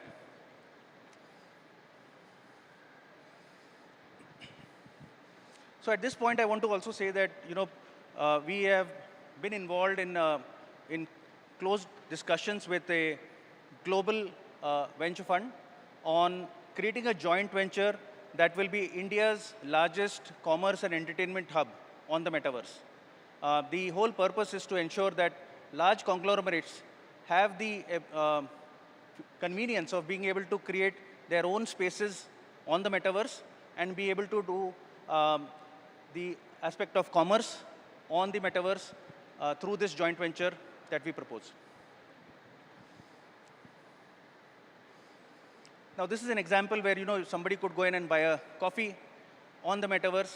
The aspect why I showed this is that whatever is bought on the metaverse is also delivered physically. So you can imagine today taking in coffee. What's different in buying coffee today on an e-commerce website vis-a-vis on the metaverse? The fact is, the differential aspect is that you can sip the coffee at home when it's delivered or the food item when it's delivered while chatting with your friend on the metaverse. So what you're doing is doing social collaboration of parties on the metaverse while actually having the food delivered home. So you don't miss the aspect of parties of the food and what goes with it, but you also have that and the ability to collaborate. So in commerce, we've looked at the whole aspect of catalog management and the various aspects of visualization, generative AI, teleporting between spaces of virtual assets. So this was the ability to create a community where someone could go enjoy a cultural event, and very soon, another thing is that you'll soon have one of India's most popular pilgrimages coming on Bharat Meta in the joint venture that we've got, where you would be able to completely visualize the pilgrimage right from the start of how you feel you would have watched it in real world. But the difference here is going to be that you can take time to stand and watch and do the darshan and conduct the seva, which otherwise you would have got only about 10 seconds to stand there and just move on. So the restrictions of what are in the real world of not being able to support in a physical space tens of thousands of pilgrims who visit is something that the metaverse sorts out by everybody having their own personalized journey, which is lifelike.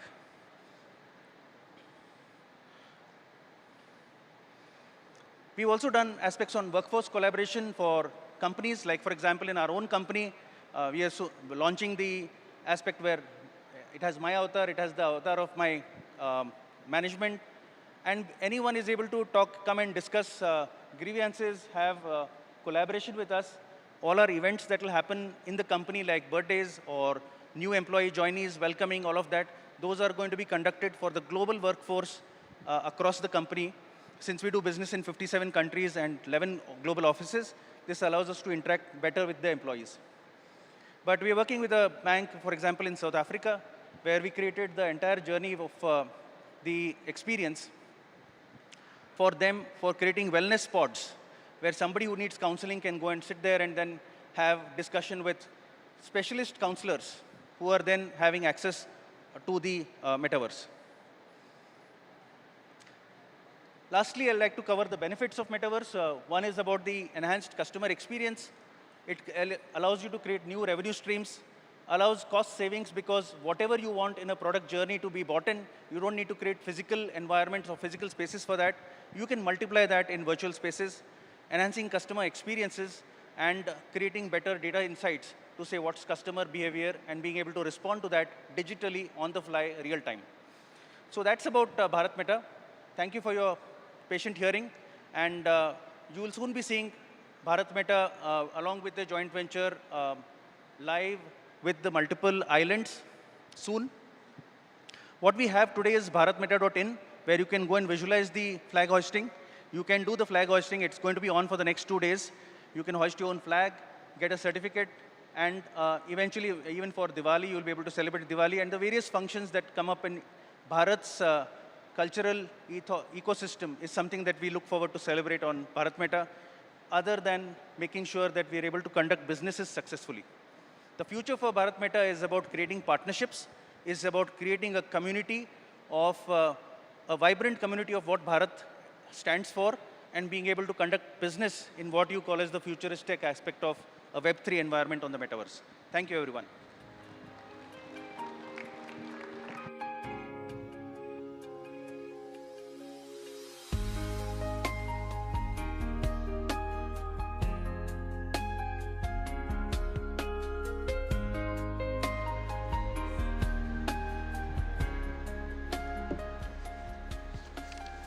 Thank you so much, Rajesh Mirjankar, for the demo. And as we come to the second, as we go on to the proceedings of day 2, we have a very special speaker joining us virtually. So I'm just going to check in with our colleagues at the console if he is online. And we are very soon going to start the talk after that. Shiv Vikram Khemka. Once we check on that. So meanwhile, just a minute or a couple of minutes before the team does that, how many of you have actually traveled from other cities to Bangalore for the first time? Whoa, that's quite a number. I almost thought that Bangalore sabhi ne dekha hoga. Which places are you coming from? You want to shout out from where you are? I wanted you to shout out the name of the place, but this is also a good post-lunch exercise, I suppose. I think we have our speaker and I can see him. I'm just going to do a little audio check. If he can hear us clearly, Mr. Shiv Khemka, you can.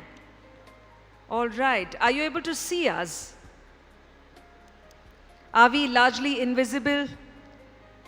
And can I hear your voice? So just so that we... Yes. Hello. How are you? Yes, all good. My name is Vasanthi Hariprakash. I'm a journalist and podcaster. Happy to welcome you on to this summit, Mr. Khemka. And I have been given the honor of introducing you. It's a very, very interesting profile. So here I go. Mr. Khemka, or Shiv, if we can call you. He's a vice chairman of the Sun Group. Many of you are already aware of that. Probably you've done your homework, you're in the audience.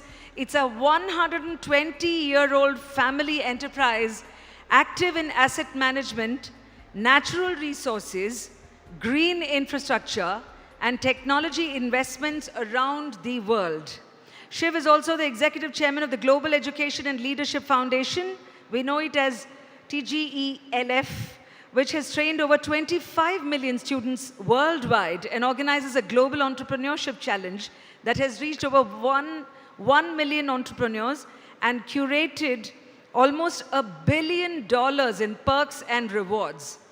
Among the other things that he does, he's on the Leadership Council of the Brookings Center for Universal Education, the President's Council on International Activities at Yale, the Asia Society Policy Institute's Global Council, and he was elected a Global Leader for Tomorrow by WEF, the World Economic Forum, and has received the Outstanding Contribution to Education Prize by Wharton.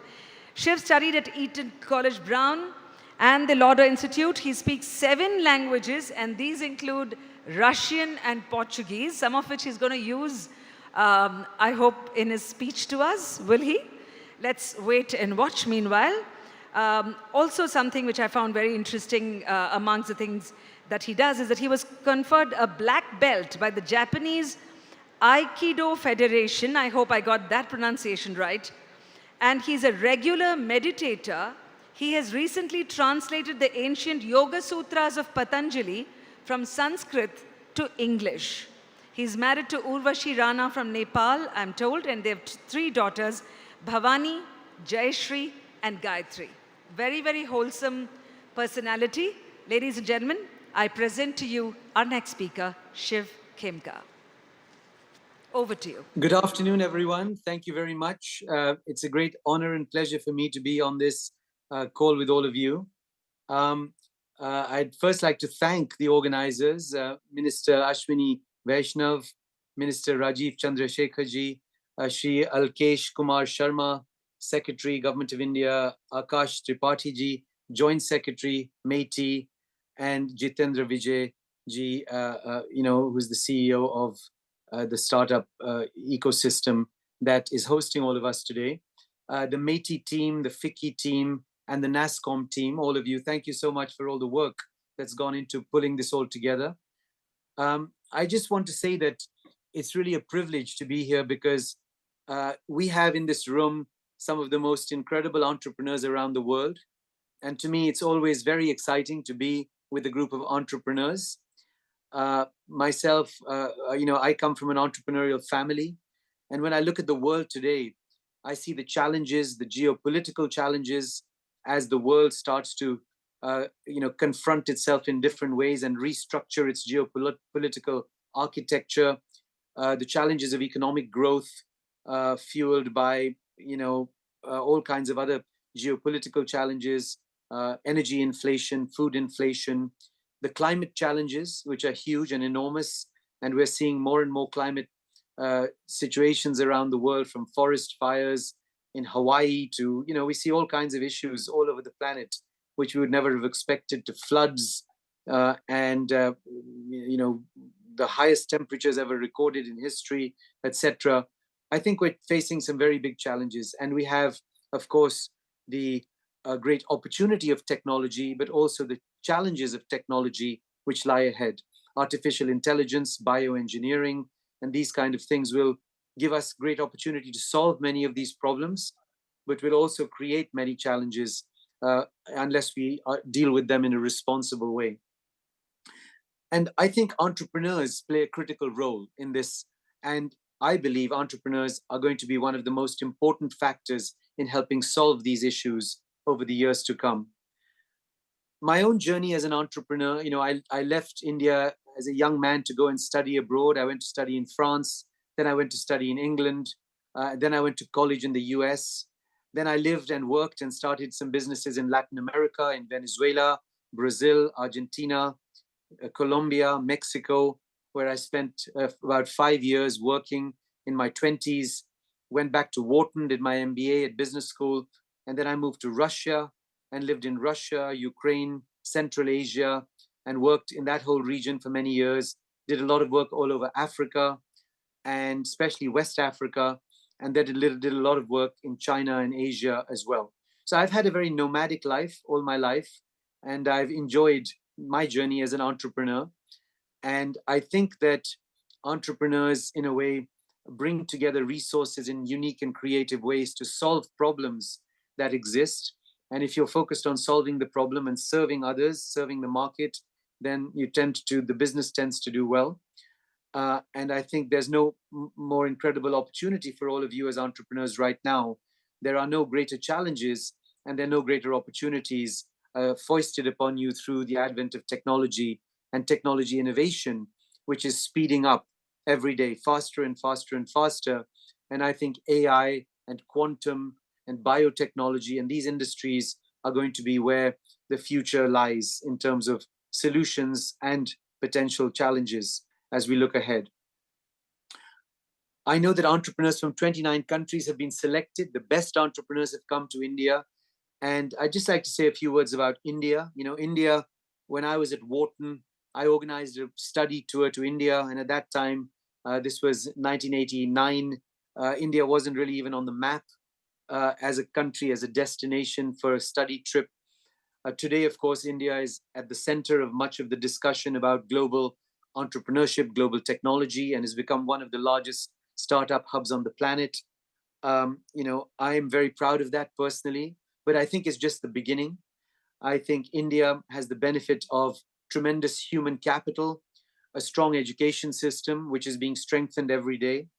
It has great leadership, and the government and private sector partnering together to solve these challenges, I think is going to be critical, because entrepreneurship is all about teamwork, building great teams to solve challenges, not only in India, but globally.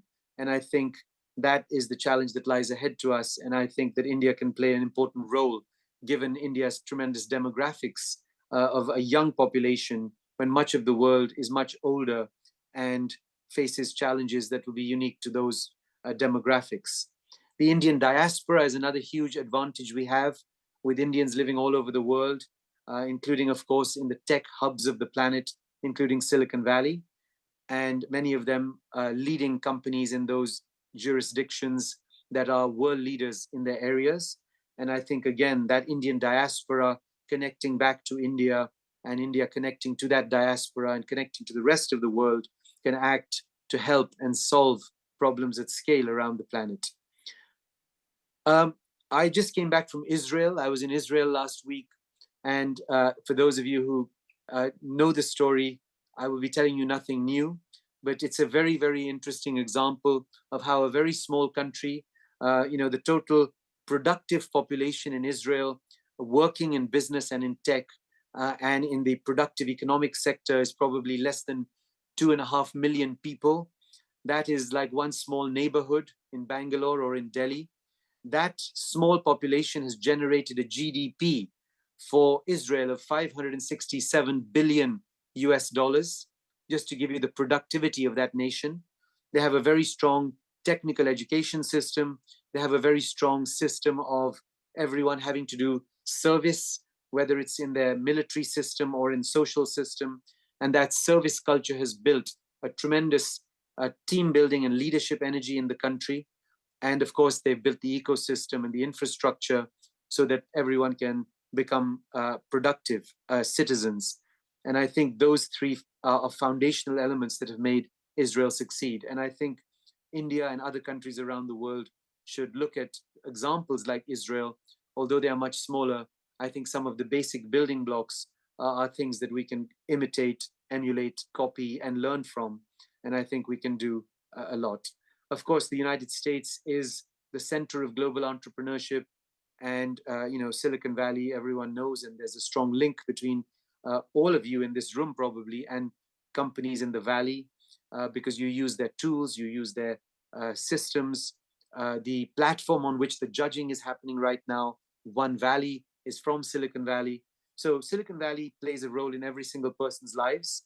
And I think the interesting thing is that for the first time last year or a year and a half ago, VC investment more happened outside the US for the first time in history than actually happened in the US. So I think that trend is now accelerating. More and more small Silicon Valleys are springing up around the world. Bangalore, of course, has been a great example of a technology hub, whether it's Shanghai, Bangalore, whether it's you know, Tel Aviv. There are many examples of these hubs. I'm in Stockholm at the moment in Sweden, and to see what's happening in the Swedish economy is very exciting as well. And great companies have been born here, companies like Klarna, Spotify, and many others. And it's great to see human talent sprouting all over the world to create solutions for everyone else around the planet. What I want to leave you all with, because you've spent 2 days meeting entrepreneurs, talking about entrepreneurship, talking about wealth creation, talking about all the great challenges and opportunities that lie ahead for all of you. And I, congratulate you for being here, and I congratulate the winners that are going to be announced. But really, all of you are winners. All of you are trying to solve problems at scale, and that's really exciting. And don't give up on your journey. Companies succeed, companies fail, but as an entrepreneur, the journey is fun. And I, being a little bit further along the journey than some of you, strongly recommend the journey as a journey that will help you grow and fulfill yourself in ways that you can't even imagine today. But what I'd like to leave you all with, most importantly, is the importance of values. Because without values, entrepreneurship can lead us in the wrong direction. If you look at the world today and where we are, unfortunately, the Industrial Revolution, made millions of people out of poverty, and capitalism created many, many businesses, but it also created a lot of the pollution and a lot of the climate challenges that exist today, and the inequity and many other things.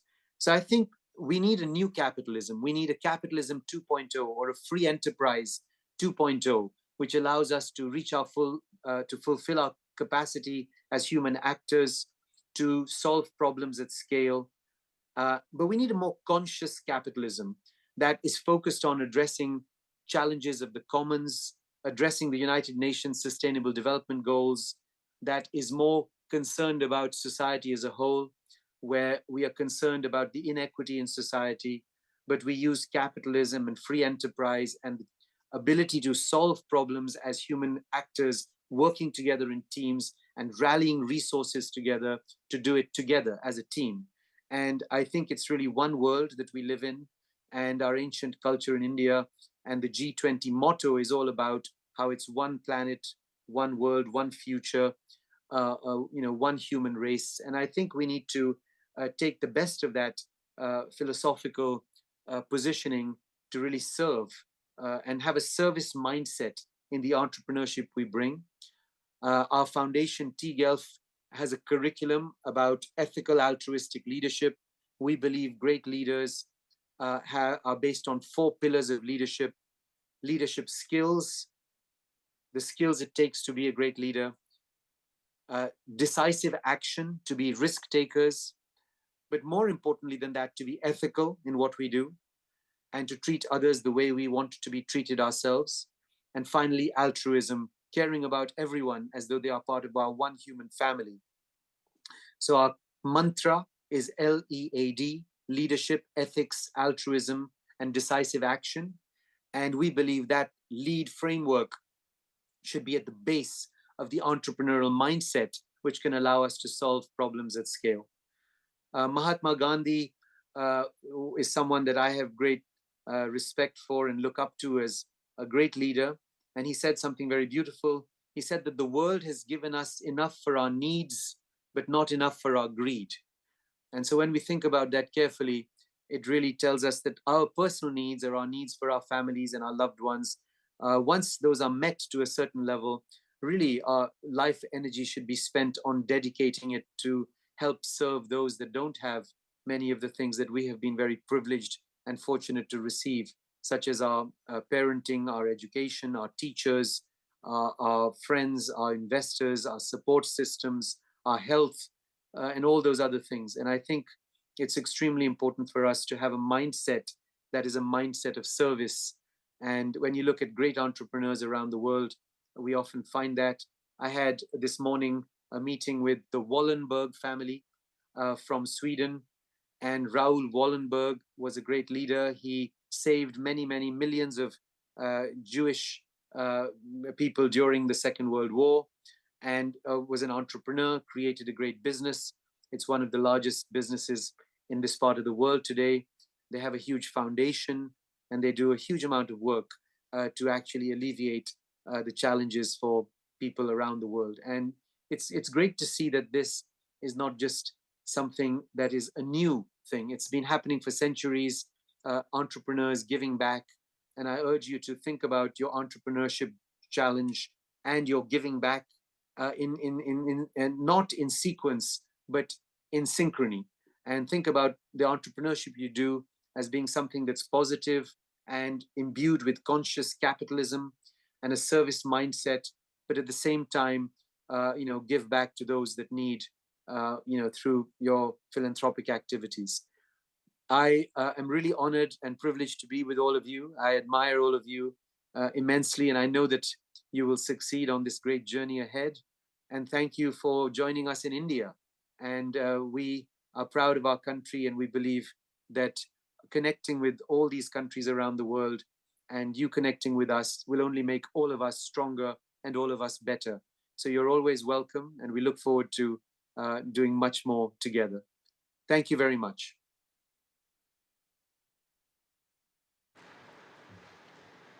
Thank you. Ethics, altruism, decisive action. Some of these that you have shared from your across the world entrepreneurship journey, these have been fabulous to listen to, and a very Gandhian model of leadership.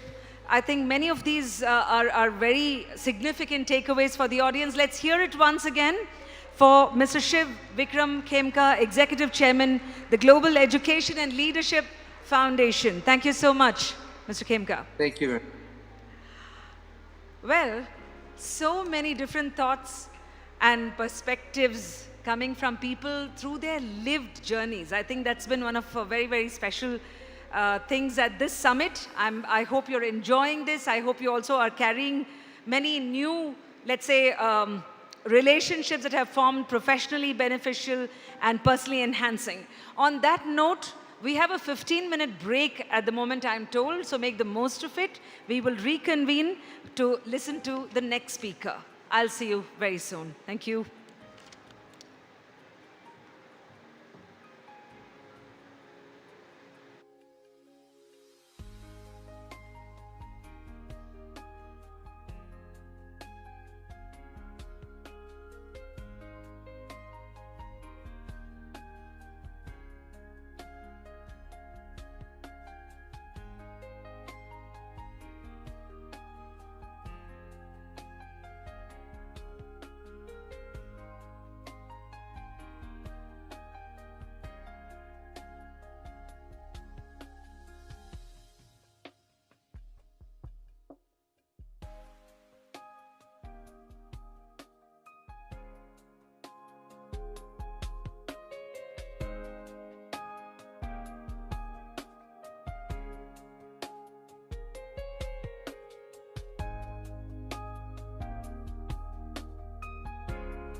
set of speakers for this afternoon, because it's going to be a fireside chat with Arjun Venkatraman from the Bill and Melinda Gates Foundation. So I have great pleasure in introducing the person who's going to be moderating the conversation as well as the speaker himself. Do we have Rohan Pai here? We do. Right, so please join me in welcoming Rohan Pai, Senior Analyst at Aapti Institute. His interests lie in understanding the different approaches that are being deployed in governing technology platforms across the world.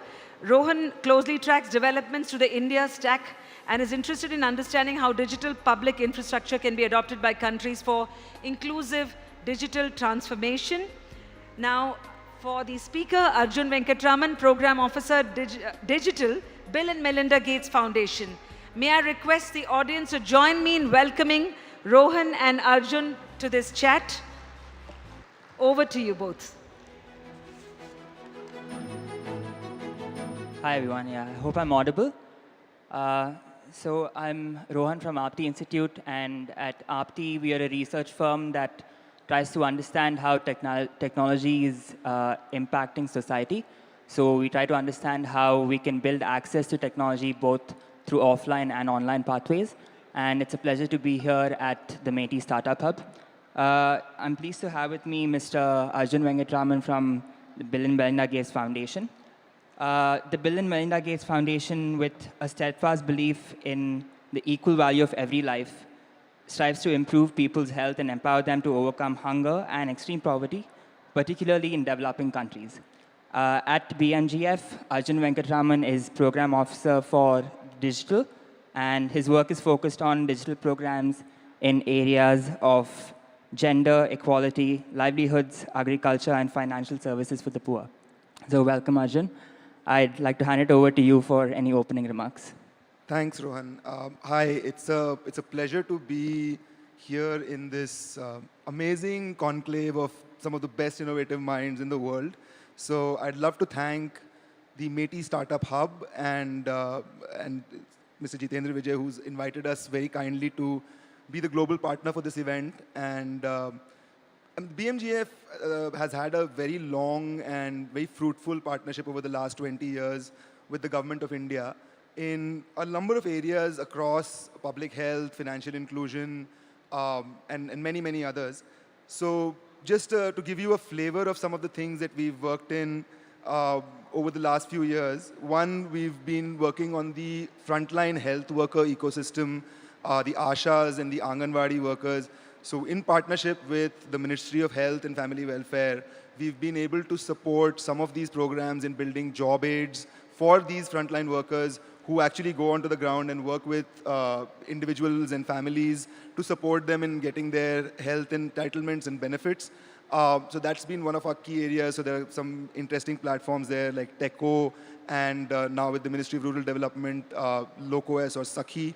And these are really in themselves almost DPIs of their own, right? So these platforms provide fundamental entitlements and services to a large segment of the population.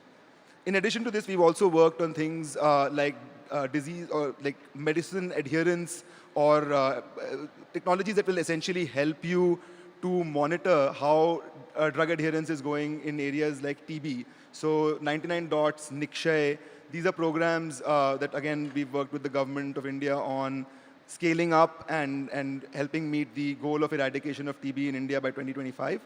And then, of course, we've also, in the spirit of inclusive and innovation that meets the last mile requirements, also worked on relatively low-tech interventions using IVR to help SHG communities build their own social networks where they can share experiences and information. So this is just a flavor of some of the things that we've done in the past.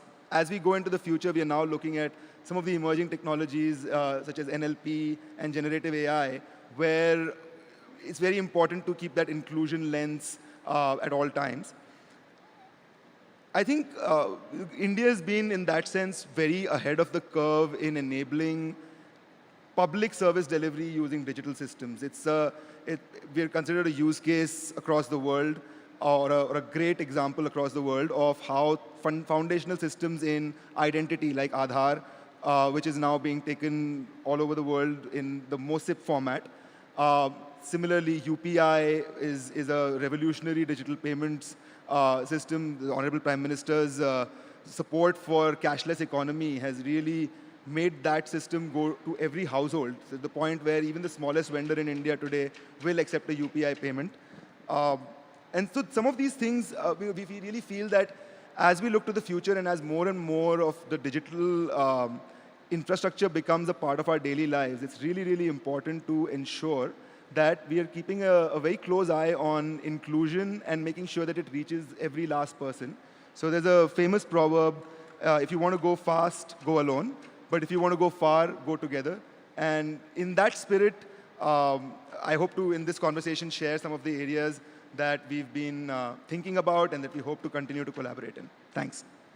Yeah, thanks, Arjun. I think that's a great introduction to the India story with innovation, and also a great introduction to your work at BMGF and how digital advancements are happening in almost every area that we see today.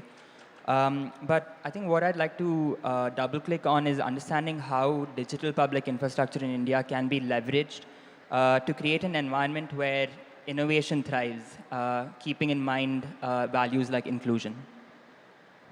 Thanks for that question. It's one of our sort of most loved themes, because we really feel that in the digital space, unless you have these foundational systems built to a standard that a lot of innovative firms can adopt, you really can't plan for a population scale intervention of any kind, right? So the India stack in its, with the three sort of initial principles of presence-less identification, paperless documentation, and cashless payments was the original vision. And now with the DPDP Act coming out recently, we will now also have the concept of digital consent baked in, which is, to our mind, one of the most important steps that's been taken in the last 20 years in terms of ensuring digital rights for the population that we serve. And so in that spirit, the fact that there is now a way to identify yourself digitally without having to carry a card or remember a password really allows for every Indian to be able to guarantee themselves and that they have an ability to prove who they are, which in turn results in the fact that you can now do things like KYC very easily, right? So simply having an Aadhaar identification opens up the road to being able to be a credible bank account holder, or being a credible borrower, or even receiving your entitlements. So the direct benefits transfer scheme that leverages Aadhaar has really ensured that we can avoid duplication in service delivery, avoid duplication in direct benefit consumption. And without this, it would have been almost impossible to be able to monitor how some of these schemes are going. Similarly, UPI, so foundational, nobody had ever imagined that a 2 rupee transaction or a 1 rupee transaction would happen on a digital medium, simply given the infrastructure and transaction cost. But we are now seeing that on a daily basis, small vendors, informal vendors are moving on to a digital platform, which really is the pathway to bringing an informal economy into a formal space. Similar example with the Arogya Bharat Digital Mission, where we are now going to be providing every Indian with an Abha ID. So the Honorable Minister of Health and Family Welfare is driving that work. And that Abha ID will now allow almost every Indian to go and claim health insurance benefits, right? Which would have been, again, providing government-supported health insurance to every individual is almost an unimaginable feat even 10 years ago. And today we are sitting in a time when this has become a reality. It's already happening. Those enrollments are on. And the Pradhan Mantri Jan Arogya Yojana leverages some of this to be able to deliver the insurance payouts to the folks who really need it. But I think, again, I'll go back to my old theme of inclusion, right? When we think of digital, we always tend to think of a smartphone, or we tend to think of a very high-tech, server-driven environment which you need very skilled people to run. And that's the image that is well understood. And it's not a wrong image, because that's really what you do need. But in addition to that, I think it's also important to ensure that some of these systems take into account the gaps that are there in our country in some areas, right? So, for example, if you're in a connectivity or low connectivity or low resource setting, how do you ensure that data capture continues to work? So that's been almost one of the key design challenges within DPI is how do you ensure that it works equally well online and offline?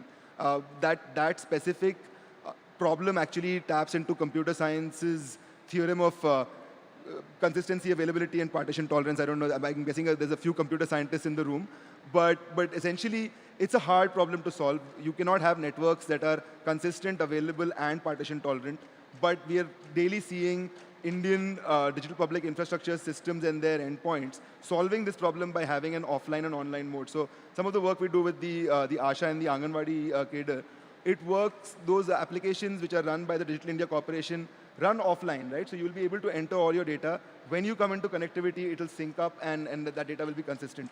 This is something that, if you talk to public health folks about this or to administrative folks about something which is working offline without any connectivity, we would have been told that, hey, this is an impossibility, this will never work, the data won't be real time. But these are systems and problems that are actually getting opened up and solved. So I feel that within DPI, there's a lot of scope for planning for some of these things and making sure that that inclusion gets covered. Yeah, thank you so much. I think those are some very interesting insights on inclusivity. And it's something you mentioned upfront, right, about building for population scale. So when we're building for population scale, something that we have to think about as a focus area is inclusivity by design. So far, whenever we think of digital assets, we're trying to retrofit inclusion, but how can we think of embedding inclusion into the design of technologies? What are your perspectives on that? See, I think an essential transformation lies in embracing inclusivity as a foundational principle, right? Right now, when we think of DEI, which is now an increasingly popular corporate buzzword, it's almost always that it's done as a retroactive step, right? Like you've launched a program or you have a new department or you're trying to do some interesting work and then you suddenly realize that, oh, there's now exclusion here, right? And then you have to put a corporate policy to solve for that. And so that's been DEI to a large extent. But I think even as a foundational principle, knowing that you are going to serve a diverse population and having that user research element at the early foundational stage, right? Making sure that whoever is designing these systems is not doing it in a siloed, air-conditioned lab, computer science environment, and actually going to the field where these systems will be used, living with people, engaging with them, finding out what doesn't work when the system goes down is really, really important. And I feel that's an element that we could add to the design phase in a lot of DPI. Similarly, questions of inclusion by race or by class or any other sort of thing. One of the big ones that we are now working on is gender inclusivity. We are starting to realize that when we think of any application that goes on a smartphone, it automatically has an element of gender exclusion simply on the count that less women own and operate independently their own smartphones than men do. And as a result, if your application is entirely dependent on a smartphone, it's automatically gender biased, and how much women will be able to use it is strictly limited, right? A case in point, if your system requires you to share your number publicly with an individual, with a lot of people listening, there might be concerns about privacy, about security, about people coming back and asking questions. Similarly, how long you're able to use a phone, whose phone you use in the house. Shared phone use cases or household phone use cases are very, very common, but unfortunately those elements don't often make it into the design. So I feel as we go forward, these are some of the things, and easy ways to do this is to have people with that expertise included in the design discussions while this is happening. Yeah, that makes a lot of sense. I definitely agree. And I'd like to bring us to the final area of our focus for this conversation, which is on holistic innovation, right? What are some of the guiding principles for technological innovation, considering that innovation is something that's always happening? There are new technologies that are always coming to the forefront. For example, with technologies like generative AI and the rise of GPT that we've seen of late, how can we think of mitigating bias, promoting diversity in data sets, and enhancing explainability in AI outputs, for example? Right. So this is again one of those areas which is becoming increasingly important to the foundation and as most people here would know, GPT exploded in the early part of the year.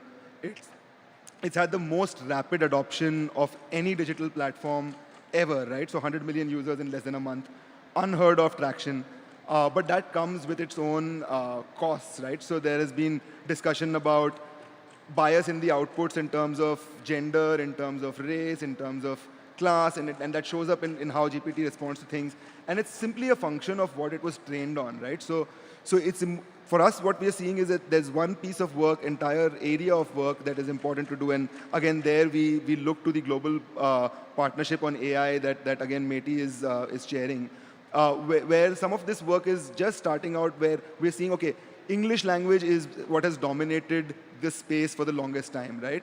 Almost all of the training data that's gone into large language models has been English focused. So now our purpose and target now is to support programs like AI for Bharat and Bhashini in actually building data sets and corpora for Indian languages, and not just Hindi or the mainstream languages, but also less spoken languages, like languages spoken by indigenous communities. You've got Gondi, Kui, Kodo, Khalbi. These are all languages which will have very little written information available in them. And so the big question for us is now, how do you solve for a scenario where there's just not enough data available? Do you need to create data? Do you need to translate existing content into those languages and then feed it into an LLM?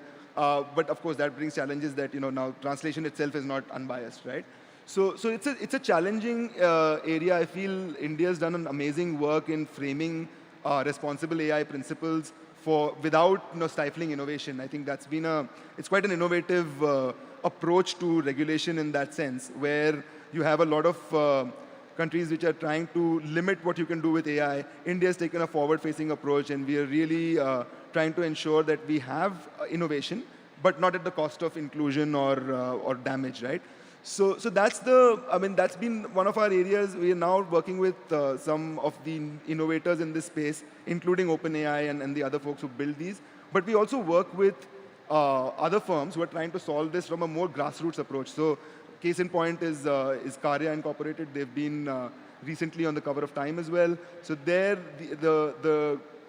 what we're trying to find out is, can we use crowdsourced data created by Indians living in rural areas, remote areas, women for the most part, if we include them in our data generation and annotation work, does that lead to more gender equitable or more equitable AI outputs altogether? And that's we're seeing some early successes in that. That's one of the areas of work. Similarly, in diagnostics devices, computer vision is another area of focus. That's from our health and health innovation side of the work, where we are trying to see how do you enable better diagnostics at a primary healthcare center or a health and wellness center? How do you ensure that that data goes sort of in a sacrosanct way to a central database? And how do you enable things like teleconsultations for remote and rural areas through some of these low-cost, low-resource methods? And we're realizing that there is so much work to be done in this space, right? It's an area where I think we'll have at least 5 to 10 years of good, solid work that we can do. Similarly, another area that we are really, really getting interested in is trust in digital systems. As more and more of our lives depend on digital, what actually inspires trust? Like, what makes an individual choose to use a platform or a digital tool or not use it is another area that we're really keen on understanding better. So these are some of the things that we're working on. Yeah, thank you so much, Arjun. I think in the short span of time, we've covered many critical areas of focus. I believe we stand at a crossroads where our collective actions in promoting inclusive digital innovation can shape a world where many opportunities come across. So thank you for this wonderful conversation. I hope we all continue building for Bharat and build a Bharat for the world. Thank you, everyone. Thank you.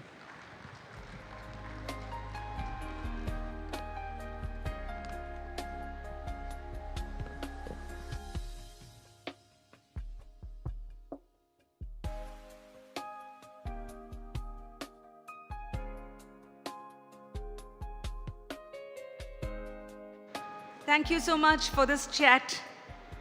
And I would like to thank both the speakers for giving us their insights. I would now like to invite Shri Gaurav Chaudhary from Technical Guru to speak on India and tech innovation. If Mr. Gaurav Chaudhary is here in the audience, may I know that? I'm just going to do a quick check backstage and return.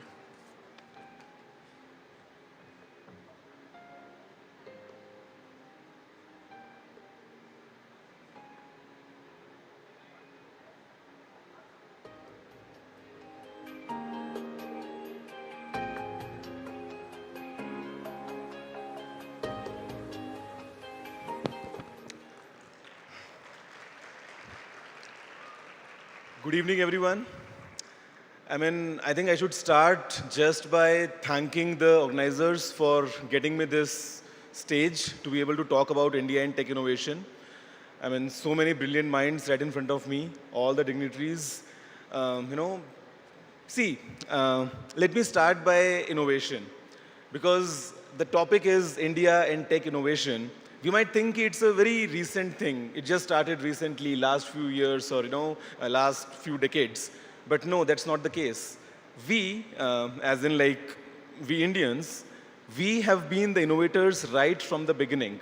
And that has been the case if you go back, let's say, for the first time, it was in the Indus Valley civilization that metal alloys were used. So we Indians, we have been innovating right from the beginning. If we talk about today's world, we all are connected. I can see so many cameras, all the smartphones being used. In computers and everywhere, what do we use? We use the bits and bytes. What exactly is a bit? It's a 0 or 1, right? And guys, where was 0 invented? In India. So I don't know how the world would have been if it was not for the 0. Fast forward, okay. Today, we all have a connected ecosystem. We all communicate seamlessly.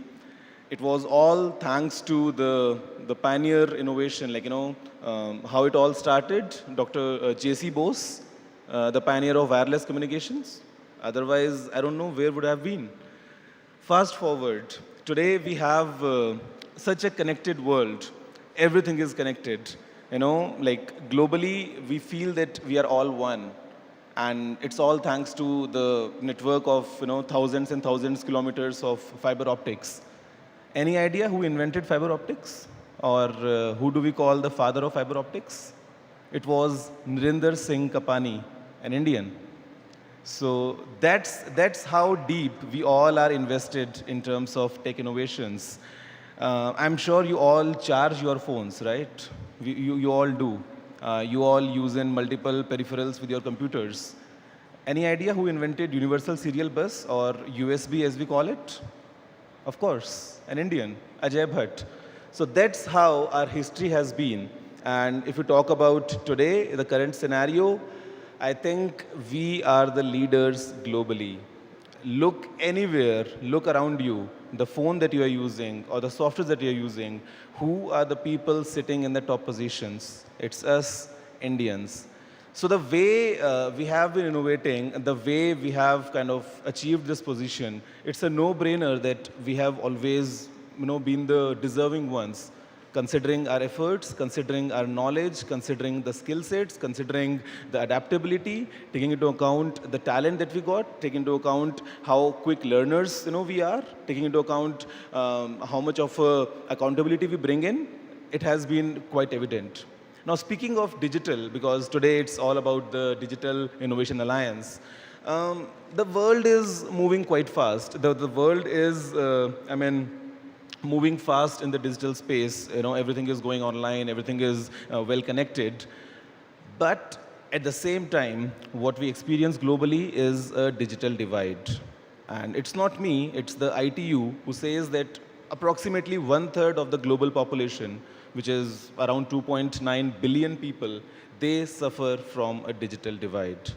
And it's a fact. Especially if you talk about the COVID times, it was quite evident because people who could not board the digital train were left behind. And in India, we have a different story. We have the story of inclusivity. We have the story of, bringing in everyone together in this digital space. We have been transforming completely. I still remember one of the speech by Honorable Prime Minister Modi ji, when he said during the COVID times कि हम सभी को आपदा को अवसर में बदलने की ज़रूरत है. It was at that time that we completely transformed. While we were at the same time fighting, from COVID, we did not stop. We just went on and excelled ourselves in the digital space. All thanks to the Digital India program, which was, it's just 8 years ago. It was in July 2015 while the program was announced. And the idea was to bring everything together to have the strongest possible digital ecosystem, which is not only kind of enabler for lots of new services, at the same time brings everyone together. And since then, I don't think we have stopped. I mean, today, as per NASSCOM, we are the third largest startup ecosystem in the world. Guys, need some cheers, right? This is a big thing.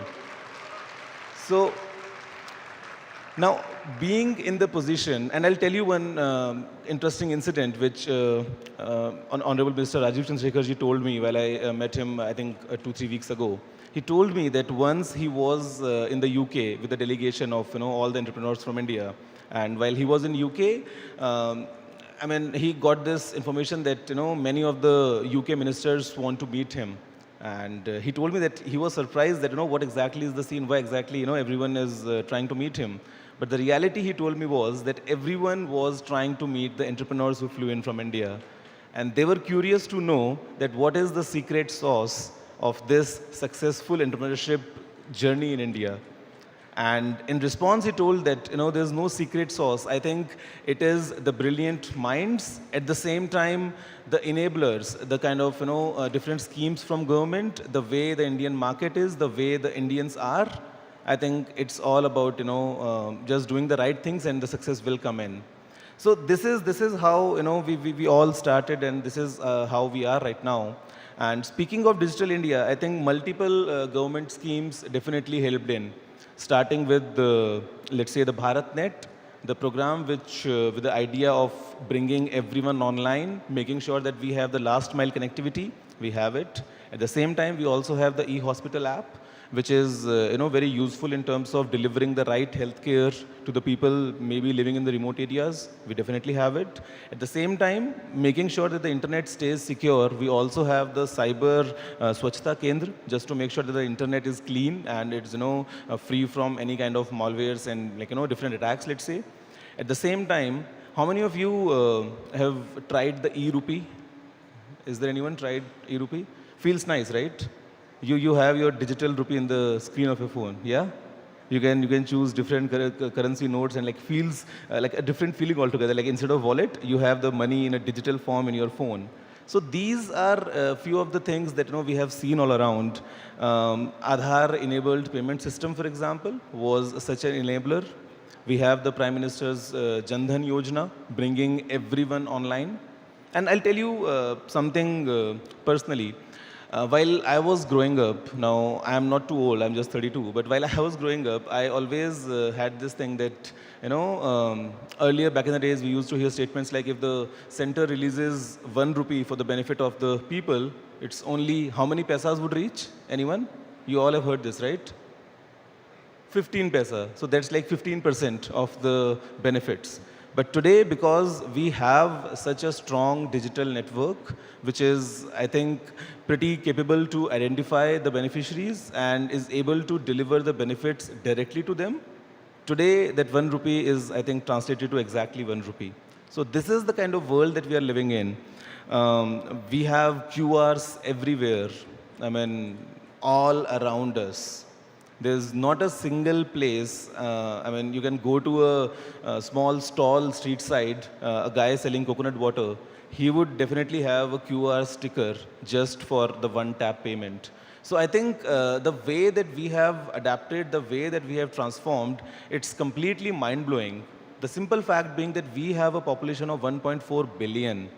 We are not talking about a small city or a small pilot here. We're talking about the world's biggest population. And I mean, it's definitely a matter of pride because it has the inclusivity. Government is doing certain things, but it's us, people, who are able to translate them for our benefits. And we have been such quick learners all around. You know, I'll tell you an interesting thing. How many of you are using 5G here? Can please raise the hands? Oh. And I'm sure the experience has been game changer. Like before 5G and after 5G, it's like two different worlds. Did you know that India right now has the fastest growing 5G network globally? You have idea about it? I'll tell you a personal experience. So I went on to a bike trip in Shillong, nearby Shillong in Meghalaya. And because I live on the internet and I can't stand without it, like, you know, even for let's say 1 hour. So while I was doing the bike trip, it was a very remote area and we had to go to a homestay, like right at the top of the mountain. I was curious the entire way that, you know, will I be able to get the internet over there or not? Because if not, then I might have to return to the city just to make sure that my work is not affected. To my surprise, when I reached there, not just there was internet, it was working quite fast, maybe because of the less number of users in the valley. At the same time, I learned that the kids in that homestay, they were using internet for all their digital learnings. And it's been going on like, let's say, last 2 years. So this is the kind of connectivity, this is the kind of strength that we have in our country, and it's definitely a matter of pride. I mean, I have been making videos for almost more than 7 years now, and I have been talking about technology through my YouTube channel. Till date, must have made more than 5,000 videos, which have combined, I think, have a viewership of more than 4 billion, if I'm not wrong. And it all started as the Digital India was going on, because it was in the month of July 2015, as I told you, and I started in the month of October. We have such a strong ecosystem, we have such a strong, well-connected ecosystem that just for a matter of fact, from YouTube alone, the way the creator economy is growing, YouTube has contributed 10,000 crore rupees to the GDP of India. This is a big number. At the same time, this creator economy, all thanks to this connected world, has been able to generate more than 7.5 million jobs, directly or indirectly. So it clearly shows that, you know, it's not just about the services being available, it's about how we use them. You know, COVID happened, we had the lockdowns, but the best part was that we were still digitally connected. We were able to communicate. We were able to do multiple things just being online. Work from home started in a, flick, because everything was there. We had the connectivity, we had the resources, we had the brilliant minds to take advantage of that.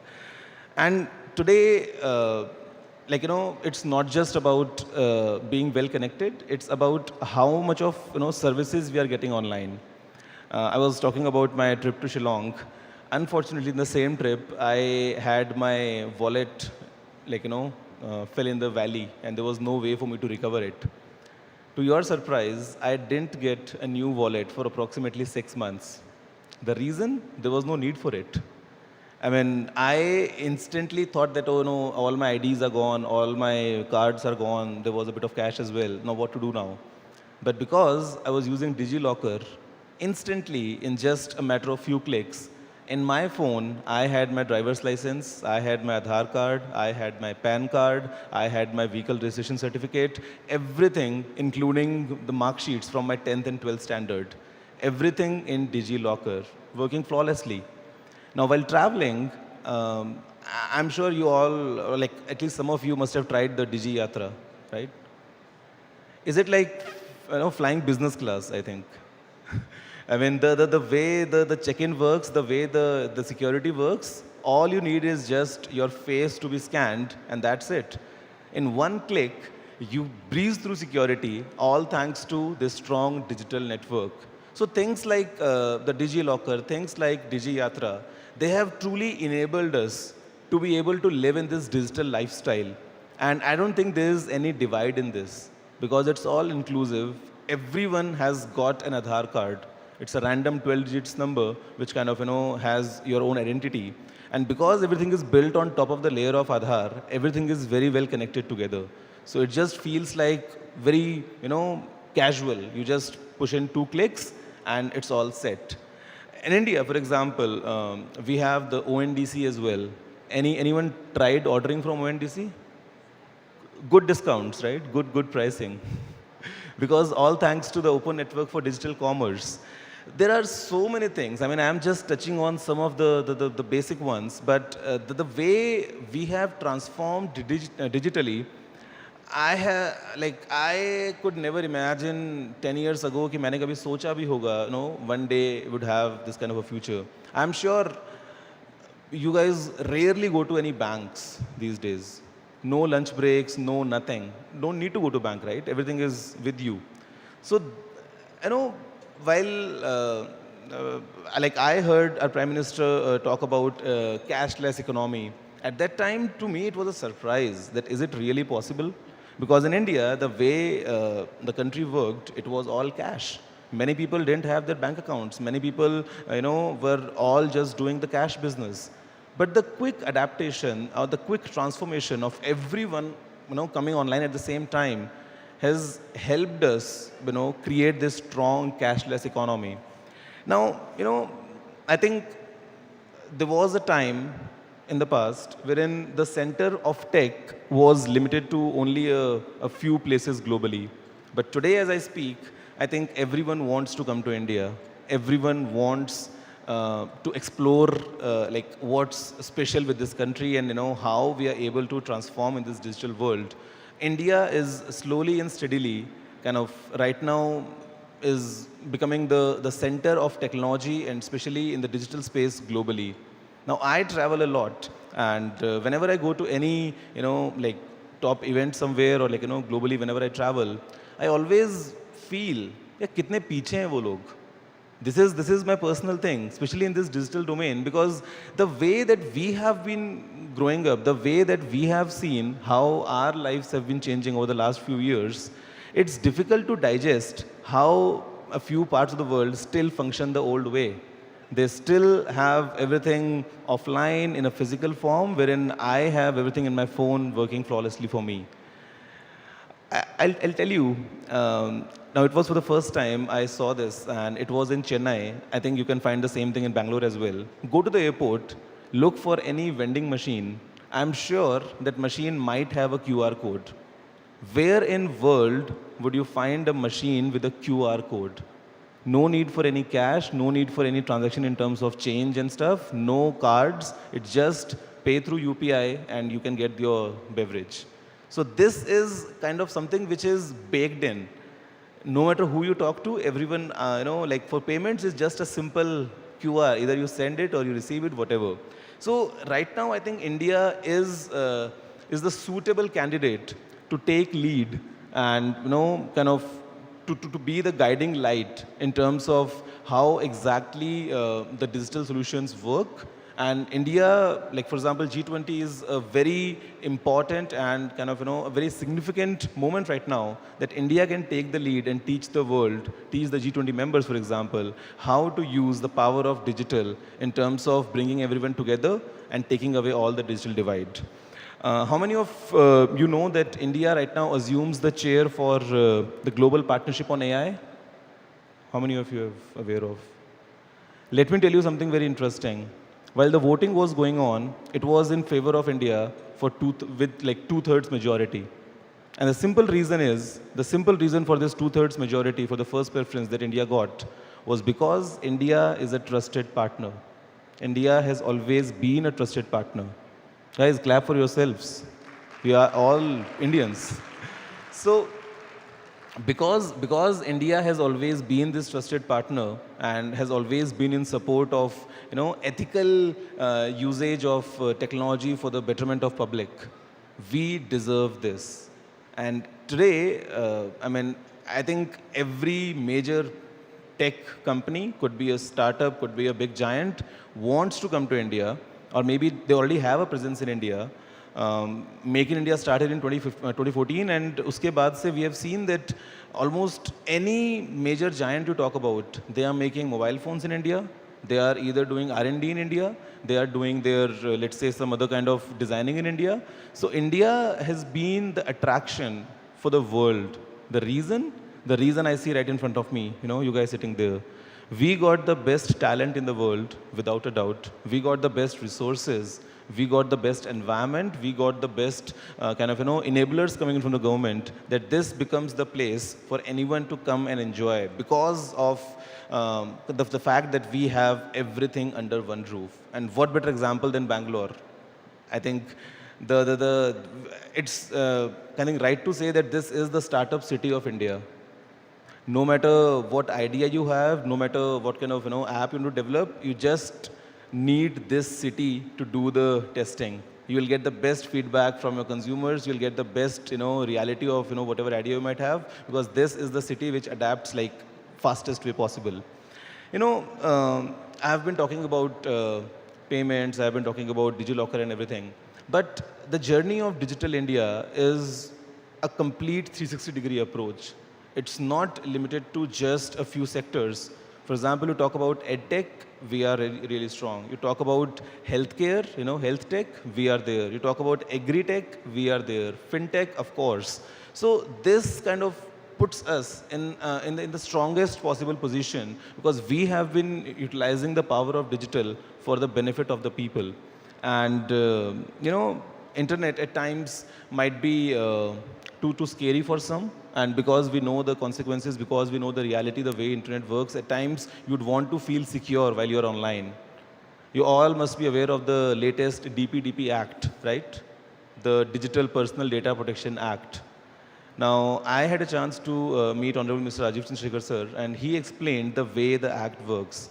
It's very easy, it's very simple to understand, it's very lean. At the same time, what the act is enabling is enabling the power to be, in favor of the users, so that it kind of gives them that security when they come online. At the same time, it is trying not to hinder the progress for all these digital companies or any big organizations. So it is doing two things in one, wherein creating a safe and sound environment, at the same time making sure that we progress the right way. So all these things combined, I think it's safe to say that the future is digital. It's definitely digital, and the future is India. Everyone is coming to India, and I think India is the perfect candidate, is the best suitable one for taking the lead and pave this path for a global digital revolution. I would invite, I would request, for example, all the G20 members and all the invited countries, their startups, their companies, their businesses to come to India and see how we are transforming this world in the best possible way. Keeping everyone together with the best approach towards inclusivity, with the best approach towards safety, with the best approach towards growth, at the same time moving with the fastest possible pace in this digital direction. At the same time, I definitely look forward to the brilliant minds at MITI to create a global program to have a true global economy for everyone to come along and enjoy the power that we have seen. That's it, guys. I think there's a lot more to say, but it would take hours and hours and hours, and I'm sure you all have experienced the power of digital. You all have experienced the power of this connected ecosystem that we have. Innovations, there's no doubt about it. We have plenty of them going forward. Ek lambi si list ban jayegi, to be honest. And for everyone coming in here as a guest, I would request all of you to just go out and explore the way we operate in this digital domain. Thank you.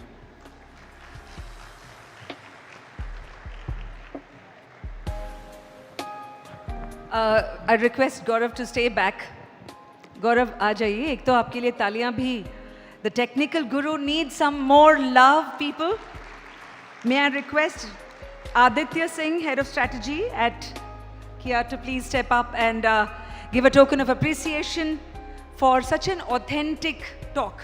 मतलब बहुत मज़ा आया और बहुत relatable लगा. And I think many in the audience can vouch for that. So on that note, let's have the memento given to Gaurav at this point.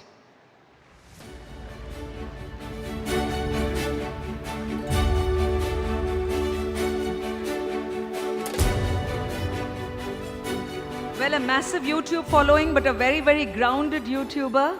Many congratulations and more power to the good work that you do, Gaurav. Happy to have you in Bangalore. Ladies and gentlemen, I'm just going to do a rain check whether our speaker, the person who's going to address us next is with us at this moment. Just give me a second. Mr. Alok Kumar Chaudhary is on his way. Right, so we are going to be having that talk from him. He is the director at State Bank of India, and we are going to Managing Director SBI. As soon as he is in, we are going to hear from him. Meanwhile, I just would like to remind you all that there is the award ceremony that's happening in the evening. Many people who have participated in the pitch deck and the startup competitions and contests, I think that will be a much awaited moment. There are across categories and across sectors and women entrepreneurs. So the past 2 days have seen a lot of buzz. I hope you've had your share as well. If you're an entrepreneur yourself, I hope you've had lots of interesting experiences and memories to take back from this program. So we'll just wait for the next speaker to join us in a couple of minutes. I shall be right back with you.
Let's welcome our next speaker, Managing Director, State Bank of India, Mr. Alok Kumar Chaudhary. We welcome you onto the stage.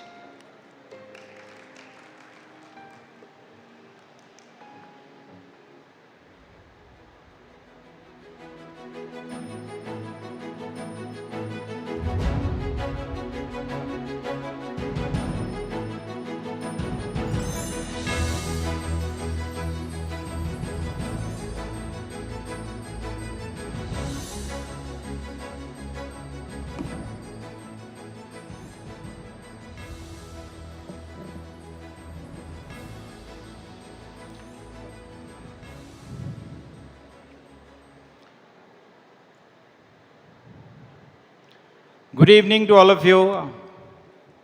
I understand that I'm demanding something which you don't want to give because you have been listening to so many speeches so far, sitting here, sort of getting saturated. But the process, as they say, that the structure is very important in whatever we do.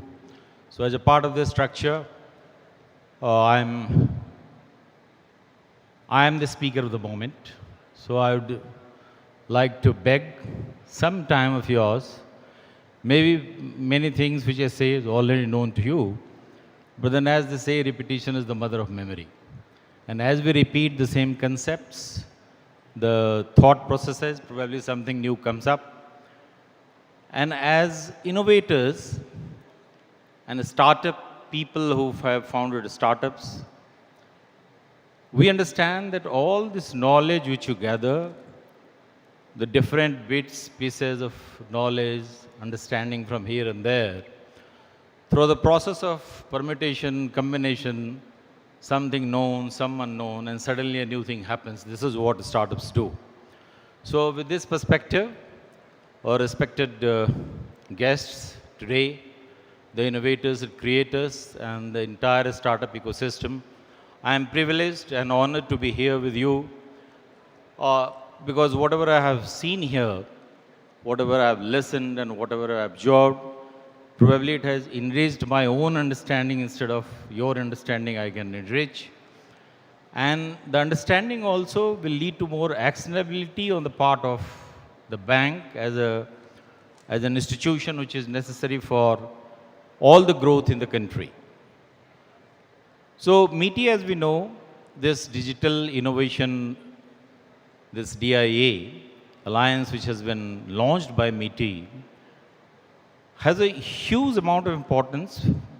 Because of this alliance meet, we all are here, otherwise we are all involved in our own jobs. And we are able to showcase whatever innovations you and all others have done it. The second part is that unless until we still meet physically, the fact that the virtual meetings still don't lead to the final relationship. So for alliances, I think this is very important to meet physically, exchange cards, understand and create some kind of alliance. So for these two purposes, I think this initiative which has been launched by MITI needs to be applauded. The entire process also needs that what is the theme? So I think the entire humanity is always thinking about the problems, the fears, the threats which the humanity has. And in this process, we know that food, agriculture, health, finance, the wastages in the economy, the climate finance, the climate, etc. I think these are always haunting people, whatever part of the world you are, whether you are in India, whether you are in other countries. This is something which is always haunting you. So MITI rightly has zeroed on these 6 themes in this entire G20 presidency: the agri-tech, the ed-tech, the health tech, the fintech, the secure digital infrastructure, as well as the circular economy. And the underlying principles of whatever solutions you give have to be necessarily something which is affordable for masses, which is inclusive, and which is accessible to people at large, and which has the basic component of sustainability. Because whatever we do, unless until it is sustainable in terms of cost, in terms of scalability, it's very difficult to really make a mark and have a transformative impact on the society as a whole.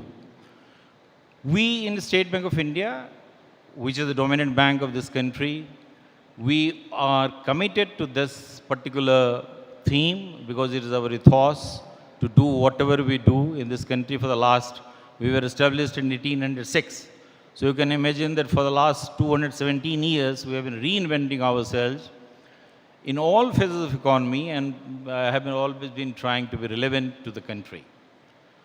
Now, I understand that we have guests from G20 countries, the other guest countries, and the knowledge which all of us bring has a common knowledge, but as far as India is concerned, it would not be out of place to mention that as a country, fintech is something which has become a part of the daily folklore. Almost everybody in this country is aware that it's something known as startup, something known as, because we have startups even in villages, rural areas, and the youth of the country, most of the youth, they are aware that a startup is a space where they can work on.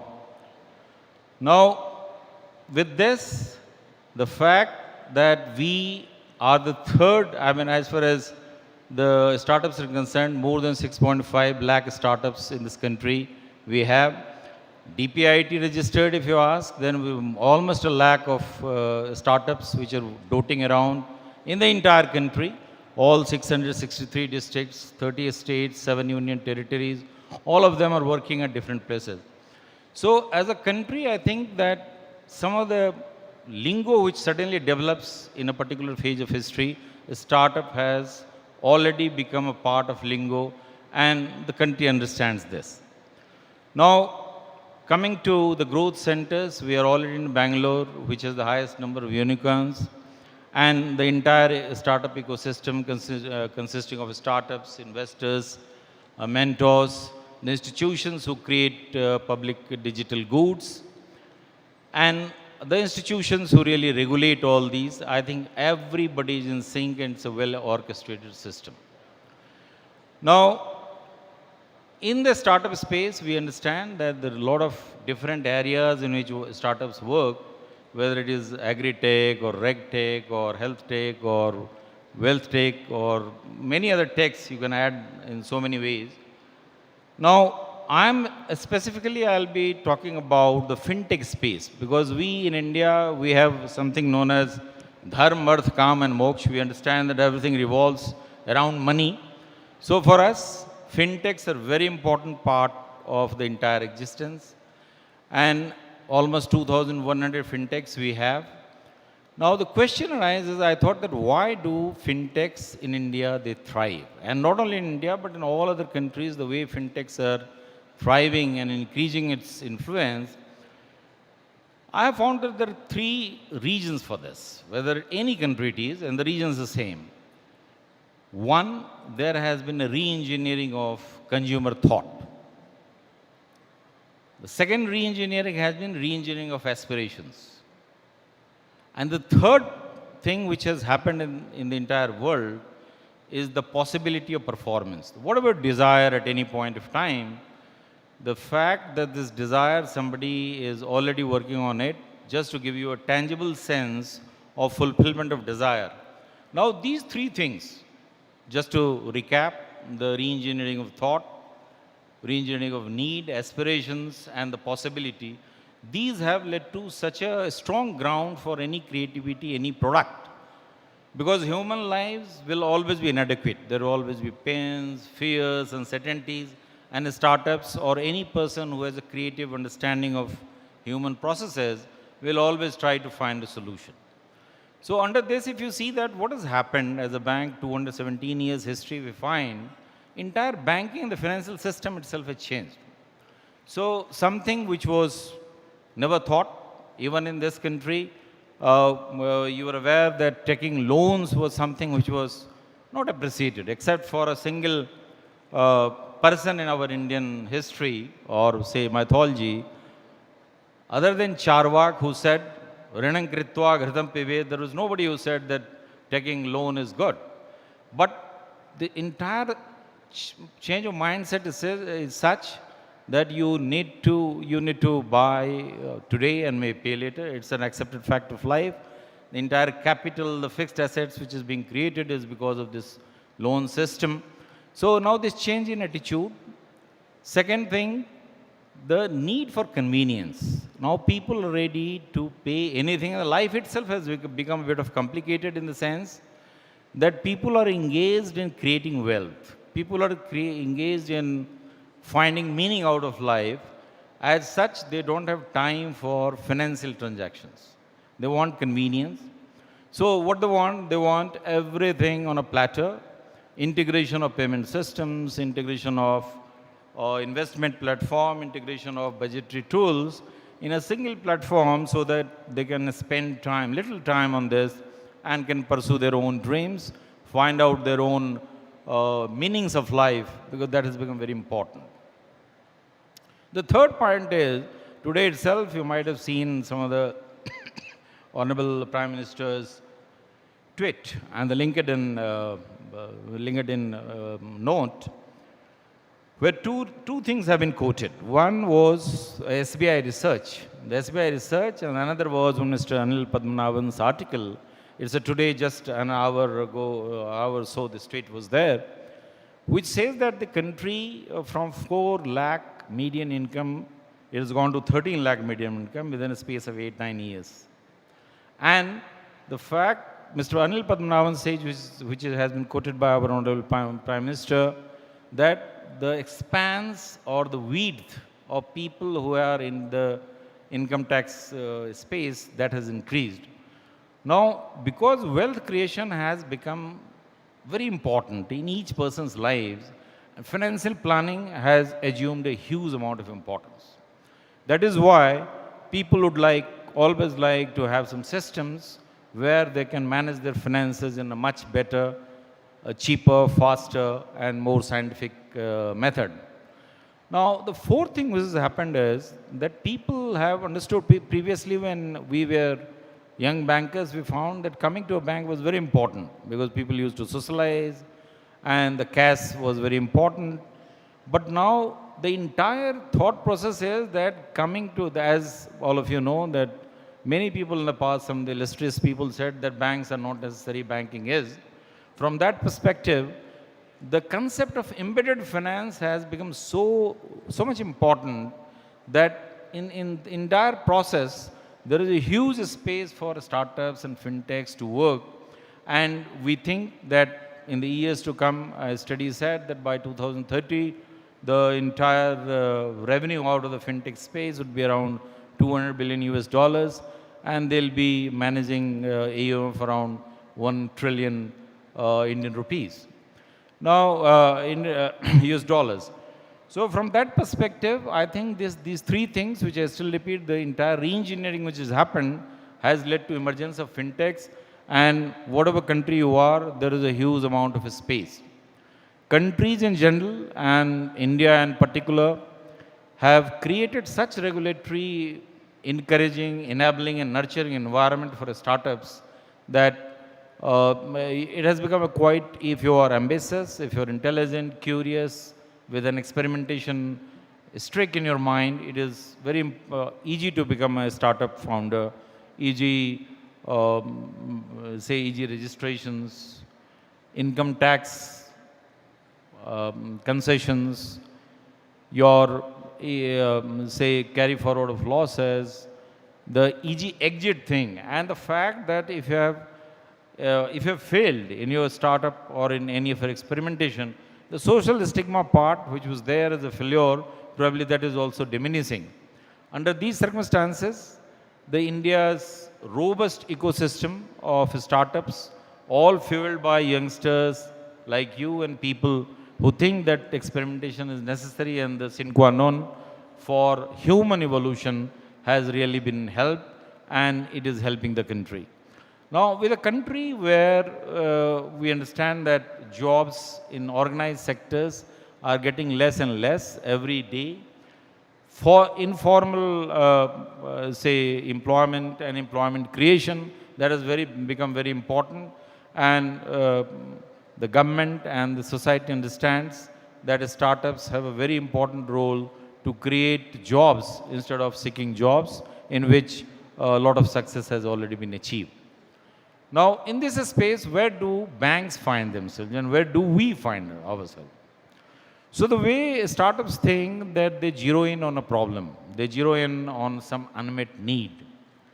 We also, as a bank, started thinking that there was an unmet need, because a new category of people were emerging. Previously, when banks were there, they always thought of some established units with a track record, with some space where there are some tangible goods, there is a proper cash generation cycle, there are procurements, there are deliveries, there are debtors, there are creditors. So those all were structured ways of thinking. Now, when we found in State Bank that the categories are getting invented and reinvented every day. So from that perspective, if we do not take cognizance of the new categories, it will be really difficult to be relevant in the society. Number two, it will be difficult to be a participant in the money pools which are getting created, as well as the possibilities which are being created by startups. As such, taking this cue as something which would spur us to think new, we thought of creating full-fledged startup branches. Now, these branches are basically engagement centers. These are not branches in the sense of the term as an image is conjured by you when you think of branches. So these engagement centers or startup branches, as we say officially, these are highly different kind of branches where the idea is not immediate, immediate getting business, immediately finding out metrics which supports balance sheet and P&L, but trying to be a part of the journey of the startups, in which it means creating alliances with startups with Ps and VCs, creating alliances of different startups with each other, and then in the entire process of a startup journey, whether it is project ideation, whether it is prototype creation, whether it is your documentation or legal things, or it is raising finances, both as a part of equity or as a part of debt. We all do this under a single roof. And the first branch which was opened in the country was here in Bangalore by State Bank of India in August 2022. Thereafter, we have already opened around 5 branches in different parts of the country.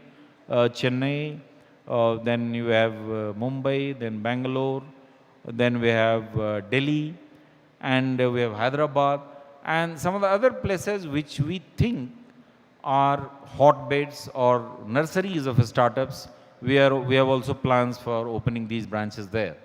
So they're in the entire process, whether it is transaction banking, whether it is your liabilities, whether it is your forex remittances, whether it is, say, inward remittances, or structuring your plan, or getting investments from here and there, all kinds of people. Because as many of you may be aware that the State Bank of India is a financial conglomerate in the country, main State Bank, and we have around more than 50 subsidiaries, associates and joint ventures which manufacture different kinds of financial products and offer different kinds of services.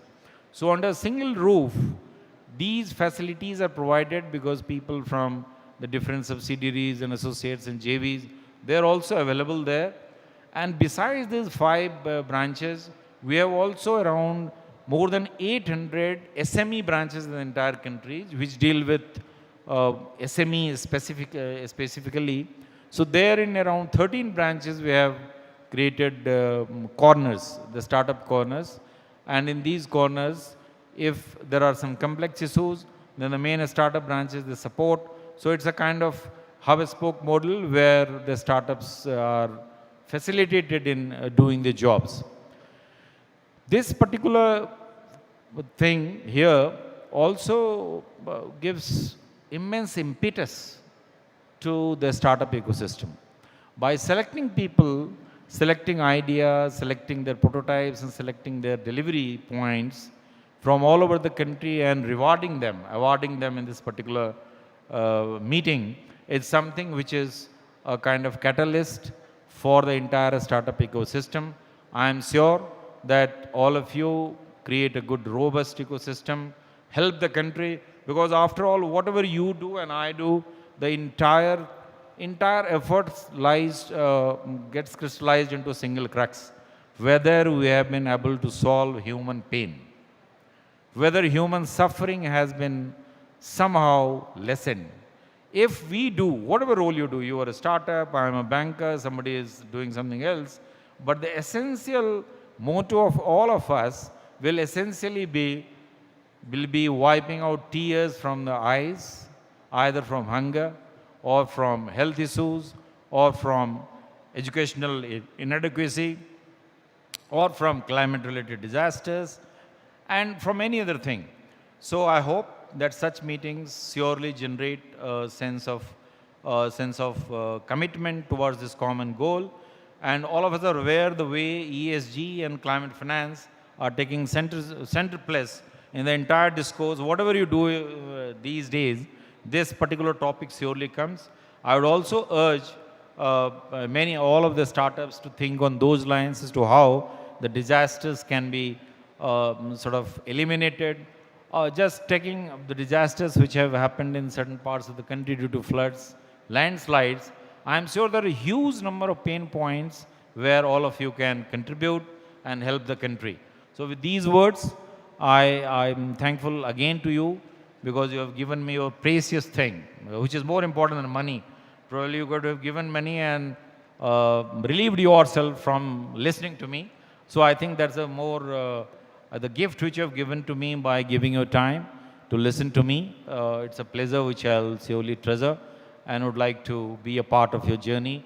Part of State Bank of India commits itself to the growth of all of you and growth of the entire country so that the country reaches the 10 trillion economy in a very short period of time with the help of youngsters like you. Thanks a lot for a patient listening.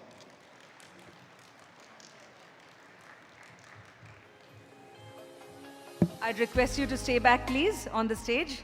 Ms. Sharma, Managing Director of State Bank of India. May I invite Mr. Sumit Gupta, ASG of FICCI, to please step up on stage to give a token of appreciation to a very special speaker with whom this session comes to a wrap.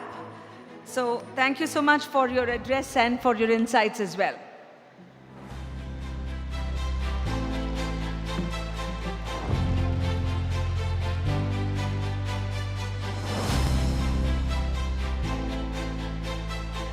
Thank you so much, Mr. Alok Kumar Sharma. Right, so many speakers, much learned, many perspectives all through the day, in fact, all through the 2 days, I would say. What is left now is the big program for the evening, particularly heart-throbbing moments for startups who have been part of the competitions, and therefore the award distribution ceremony of the G20 Digital Innovation Alliance Global Startup Winners is all set to happen in this same hall in about half an hour, I'm guessing. It could be around that time. So please make sure that even if you do step out, you're very, very close to this main hall so that you don't miss the big moments.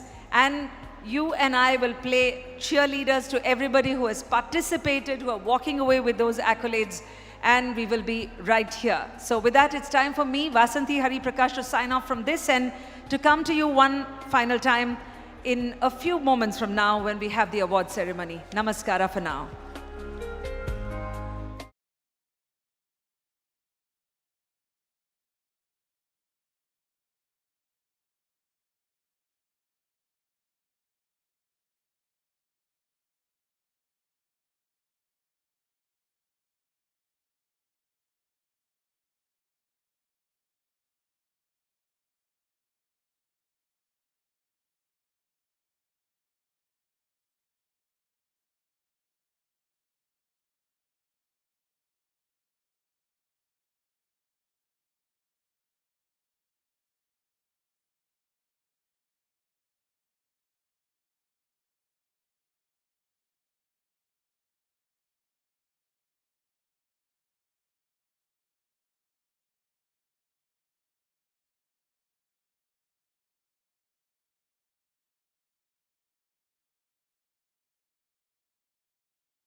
May I request the members of the audience to please settle down? We're all set to begin this very special program within a few minutes. So it's great if you could, if all our very special guests and our volunteers could help guests settle into their seats. Can you please do that? I request all members of the audience to take your seats. Thank you.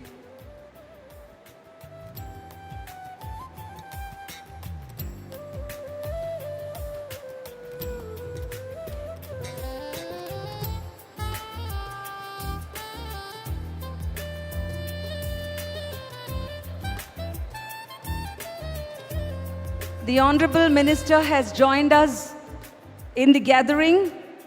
Shri Ashwini Vaishnav is here. Honorable Minister of Railways and Electronics and Information Technology, I would like to invite him onto the stage straight away. I know everybody is very conscious of time here, so I would also like to invite Shri Alkesh Kumar Sharma, Secretary, Ministry of Electronics and Information Technology. Shri Ullas Kamath, our very own Chairman from FICCI, Karnataka. We also have Shri Alok Kumar Chaudhary, State Bank of India Managing Director. Shri Akash Tripathi, Joint Secretary, Ministry of Electronics and Information Technology. Mr. Tripathi is here as well. Yellarigu namaskara, namaste as we say in these parts of India. There's a lot of excitement, of course, building up. After all, this is the award ceremony. The global startup winners. And this program is all set to begin. My name is Vasanthi Hariprakash. Gives me great pleasure to being the Sutradhar of this evening, being a podcaster and person from the startup universe myself. Ladies and gentlemen, if I can request members of the friends from the media as well to settle in their places. And to make the opening remarks, may I invite Shri Alkesh Kumar Sharma, the Secretary, Meti, to please address the gathering.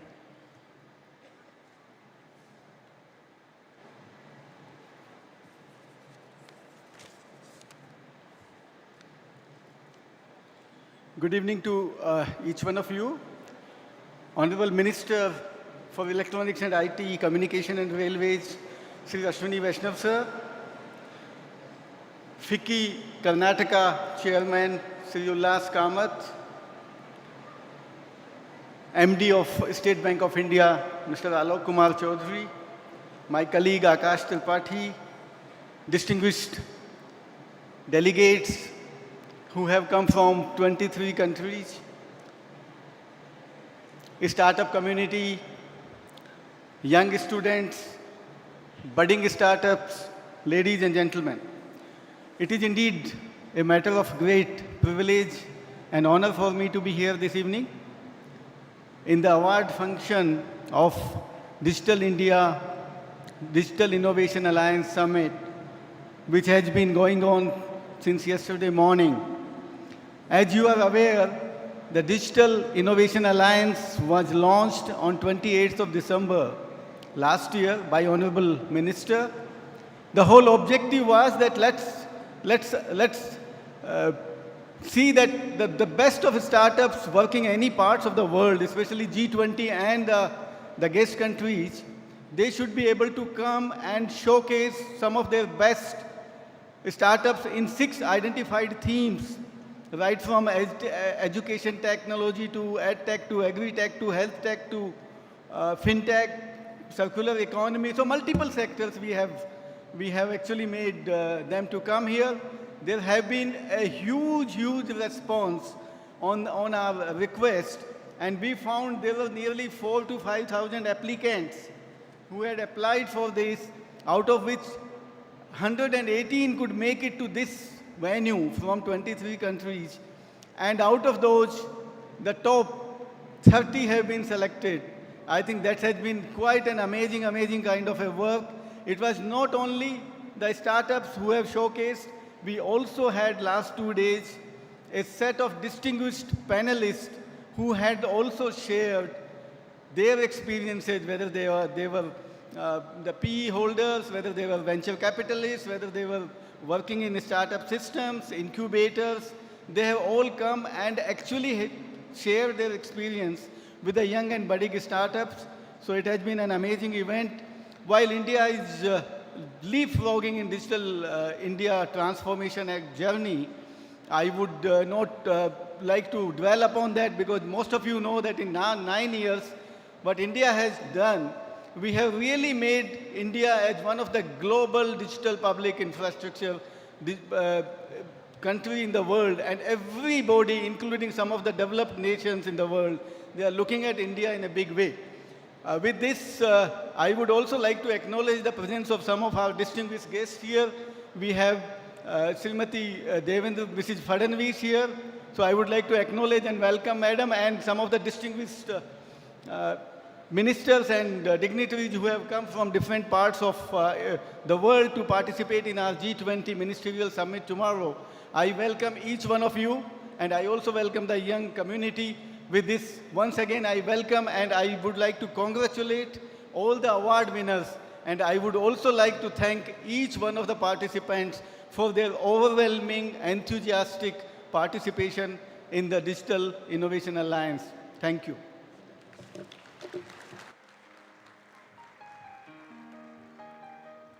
Thank you, Shri Sharma. As you mentioned, India certainly is the destination. And 23 countries, look at the Habbada Vatavarana, as we call it in the local language Kannada. It seems like a festival. The startups that are being engaged, celebrated, showcased, supported under this very program. And as he mentioned, I would really like to acknowledge the presence of Srimati Amrita Fadnavis, acclaimed banker, actor, singer, social activist, and all friends joining from across the globe. Thank you so much. May I now invite Shri Ullas Kamath to make his remarks. He's the chairman of FICCI, Karnataka.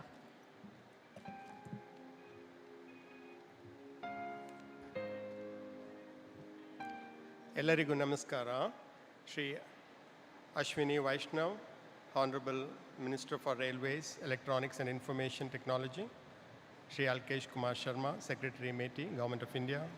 Shri Akash Tripathi, Joint Secretary MeitY, Government of India. Mr. Chowdhury, MD, State Bank of India. Jeet Vijay, CEO, MeitY Startup Hub. Other dignitaries of the dais,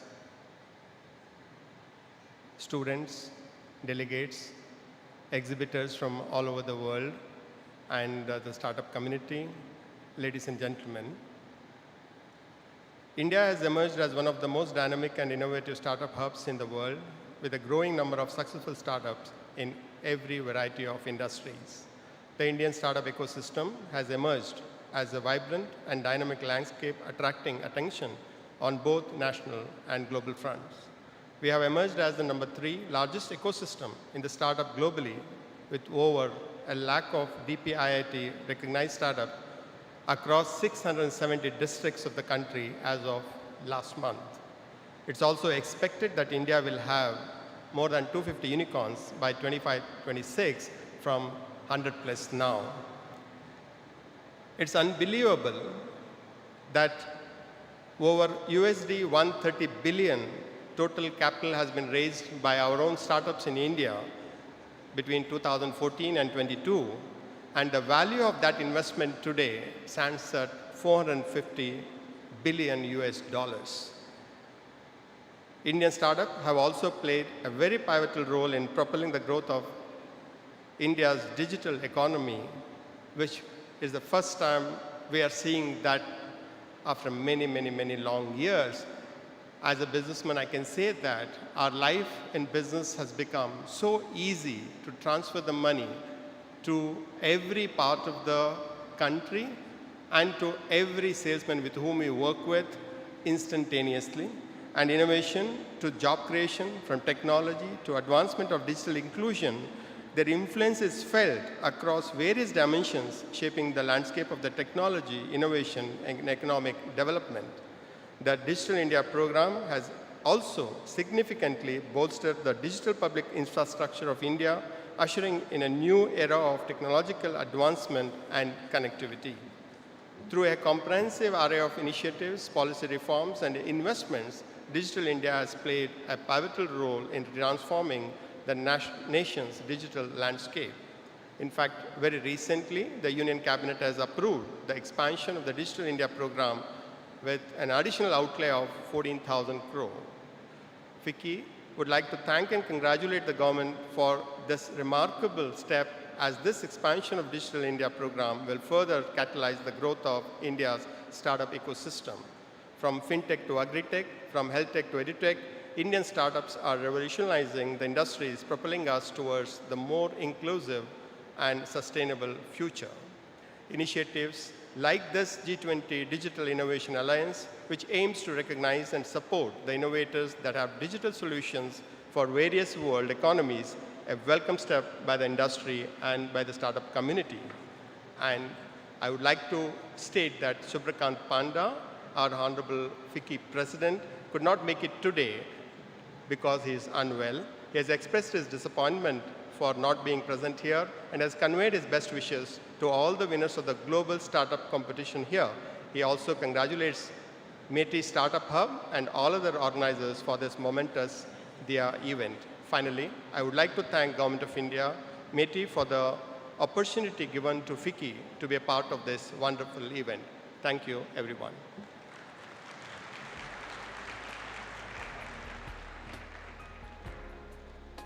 Very well said indeed, Mr. Ullas Kamath, conveying all our collective sentiments on this occasion. Ladies and gentlemen, we have a very distinguished guest in our midst, and I have the pleasure of introducing him. Shri Ashwini Vaishnav is a Union Minister for Railways, Communications, Electronics and IT. He represents Odisha in the Rajya Sabha. Shri Vaishnav has experience in civil service, the private sector, entrepreneurship and public service. As an IAS officer, which is the Indian Administrative Services for people from outside India, Shri Vaishnav served in the districts of Sundargarh, Balasore and Cuttack, in Odisha that is. He later worked in the Prime Minister's office during the tenure of the former Honorable Prime Minister of India, the late Shri Atal Bihari Vajpayee. After serving in the PMO, Shri Vaishnav led the operations and development of the Mormugao Port Trust. In his corporate and entrepreneurial journey, Shri Vaishnav has garnered experience in several sectors, including logistics, railways, urban infrastructure, and manufacturing. He has earned his MBA from the Wharton School of Business, the University of Pennsylvania, USA, and the Master's in Technology degree from the renowned Indian Institute of Technology, Kanpur. Please join me in welcoming Shri Ashwini Vaishnav.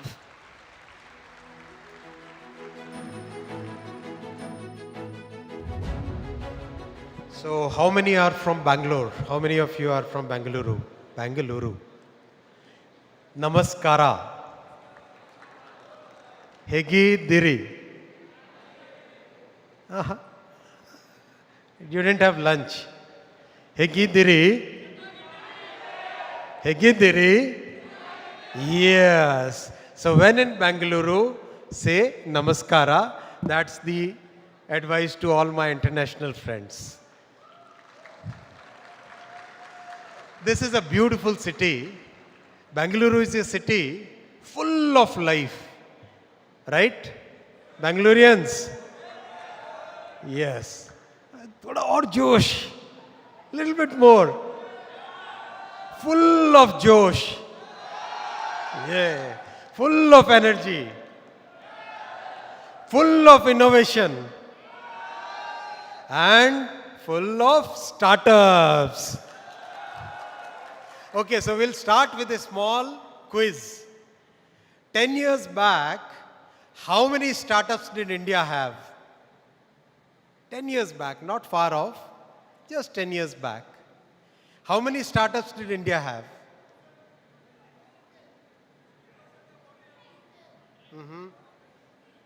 Let's see. Guess, guess, guess, guess. No, not zero. Who said 500? Raise your hand. What's your name? Hey, give a very big round of applause for Madhu. Just about 500. How many do we have now?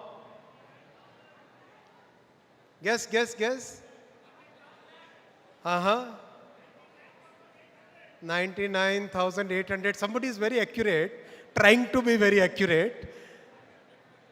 More than 100,000. More than 100,000, somewhere around 110,000. See the change? 10 years is not a long period, friends. In the last 10 years, the innovative spirit of India, the development spirit of India, the spirit to do something new, the spirit to find new solutions to old problems, that has been awakened. And that's what has resulted in so many startups. And I'm sure you know how many unicorns are there. 108. What's your name? Give a very big round of applause for Ahmed. That's the spirit with which India is working. And how that was possible? That was possible because we started taking confidence. We started creating confidence in our own people.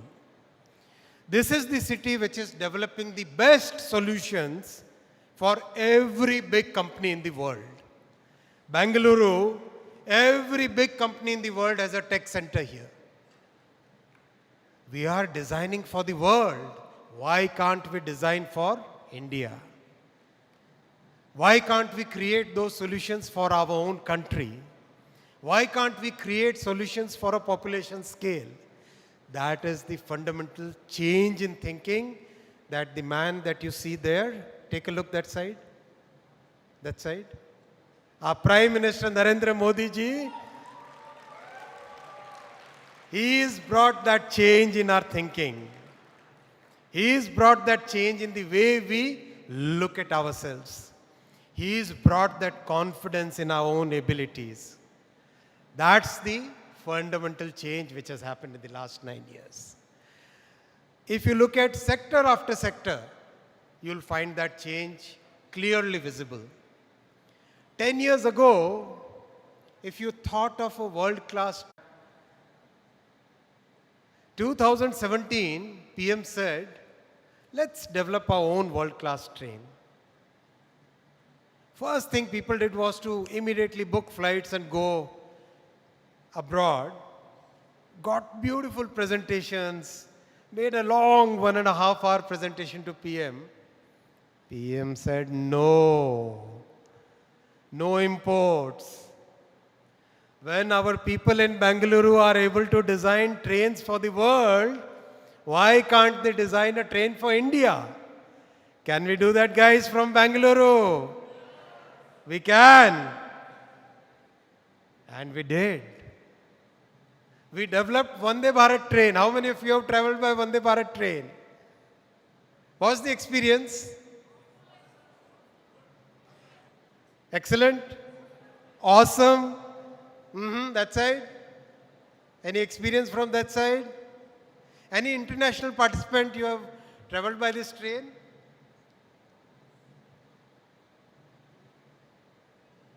Which side? Somebody said yes. How's the experience? Oh, both thumbs up. Thank you. Give a big round of applause to the lady out there. So, take any sector. Take the defense sector, take the telecom sector, take railways, take automobiles, take solar energy. Any sector after sector, we have started creating solutions which are designed in India. We have started manufacturing products that are designed in India. Take the case of telecom sector. One of the veterans of telecom sector, Mr. Sunil Bharti Mittal, he said in the last 35 years of his career in telecom, he never thought that India would one day manufacture and design and export telecom products. Do you know today our own design, made in India, designed in India, radios, some of them are in display in the exhibition here, are today exported to US. Don't you feel proud of that? That was impossible to think 10 years back. 10 years back, the thought process was technology transfer, importing technology, yes, developing technology for the world, but still very tentative steps in the process of technology development for the country. That has changed now. That confidence, that energy, that ability in our own strengths, that belief that yes, we can do something really big, that is what is today's India. So I thank you all for joining this Global Digital Innovation Challenge. The participation has been phenomenal. I thank all the countries who have participated in this, and I thank all the participants for your excellent energy, the solutions that you have pitched, and to all the winners, a very, very big congratulations. How many of you are winners in the competition here? Let's see. Who are going to come to the stage for awards? Not many hands visible here. Are they sitting in some separate room?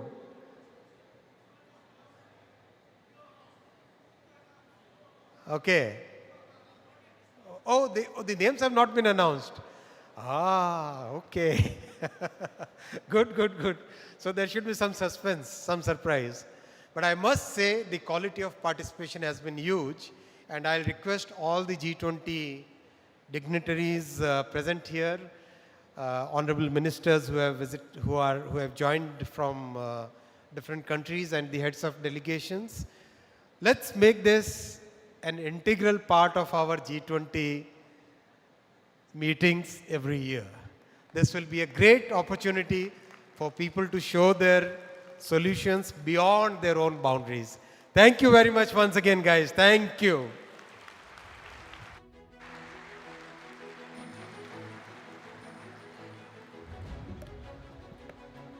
That was a Josh Bhara address, and I would like to tell Minister Vaishnav that even I, as the anchor, have got the list only a few minutes back. That's the level of excitement and surprise.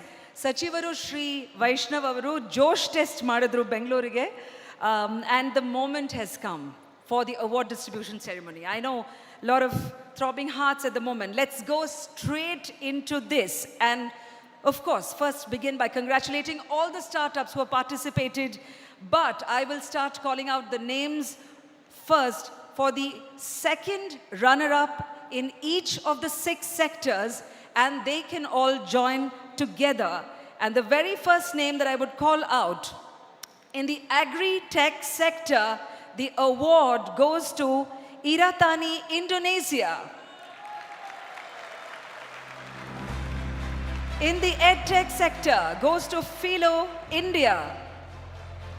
The health tech sector goes to Motorica, Russia. The fintech sector, second runner-up that is, goes to Jinko, Japan. In the circular economy sector, goes to Nivago, Turkey. And in the secured digital infrastructure sector, go to Pascal, France. All the 6 second runner-ups are welcomed onto the stage.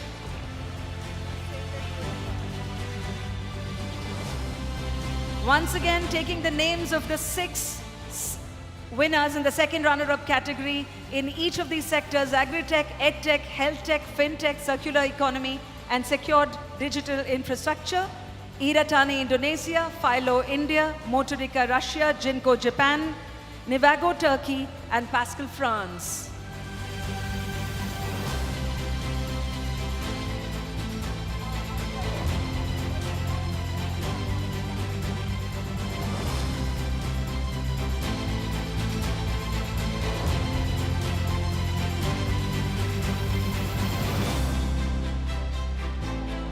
Many happy faces, many cheers from the audience, just as it got to be.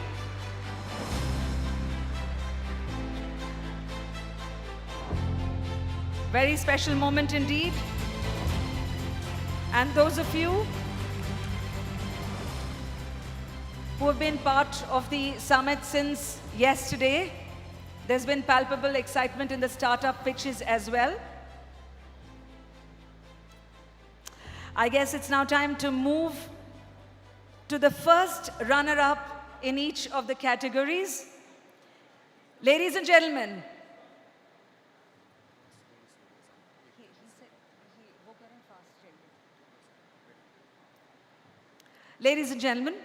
in the agri-tech sector, I have great pleasure in announcing EF Polymer Japan as a first runner-up. In the ed-tech sector, the first runner-up, Dosieri, Turkey. In the health tech sector, it's Niramai Health Analytics, India, Niramai. In the fintech sector, Predify, Brazil. In the circular economy sector, Nuvi Lab from the Republic of Korea. And in the secure digital infrastructure sector category, it's Aswin GmbH from Germany. Keep the applause going, dear audience. Each of these winners, it's been obviously a long and not so easy journey. And they are coming up on stage. It is their moment. Let's cheer them up as much as we can.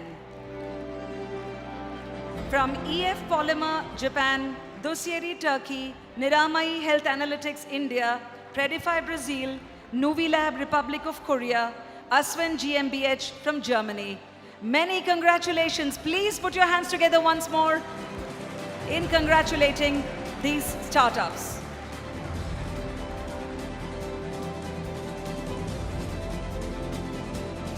I know there is a huge crowd to my right in the stage as well. It's a all-out filled room.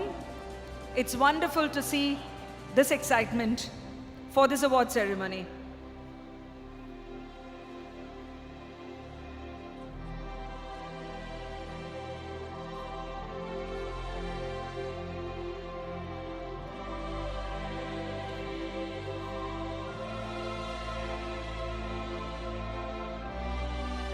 Just as the awards are being given away, let me remind ourselves that startups from G20 nations along with 9 invited guest nations across these 6 sectors have participated. Wonderful to see the flag.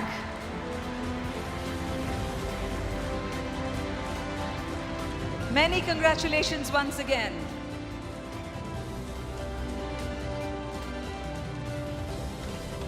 After the first runner-ups in each of these 6 categories has taken their richly deserved award, we shall of course move to the next category. But meanwhile, please join me in congratulating all these winners. They've come from 23 countries across the globe to our very own city of Bangalore.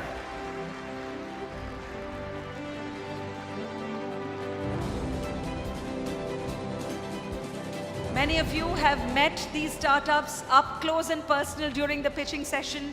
It's your time now to cheer them as they receive the awards.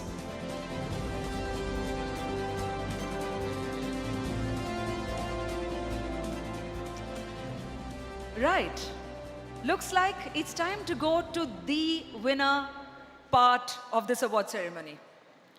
And the award for being the first winner in the agri-tech sector goes to Aqua Exchange Agritech Private Limited, India.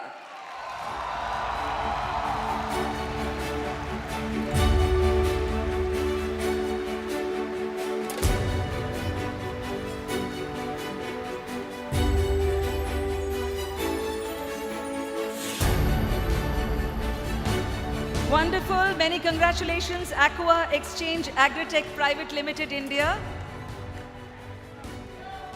ಭಾರತಕ್ಕೆ ಪ್ರಶಸ್ತಿ ಅಂತ ಬಹಳ ಸಂತೋಷ ಇದೆ, but I would request the home crowd to cheer the other teams just as much. I would like to call upon next the winner in the ed tech sector goes to Matpresso, Republic of Korea.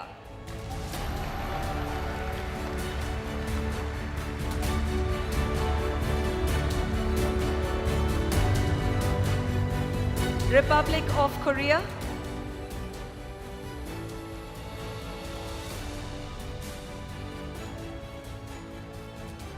If they are busy at work, then we are going to be calling the winner in the health tech sector goes to Linda FinTech Brazil.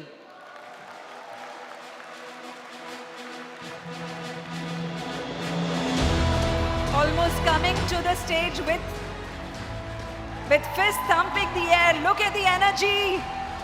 Linda FinTech, well done. That's the body language of a winner, clearly, isn't it? Linda FinTech Brazil, many congratulations.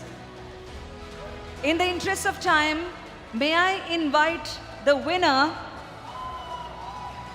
in the FinTech sector to be ready. And that company is Fibe India. You can start walking up to the stage.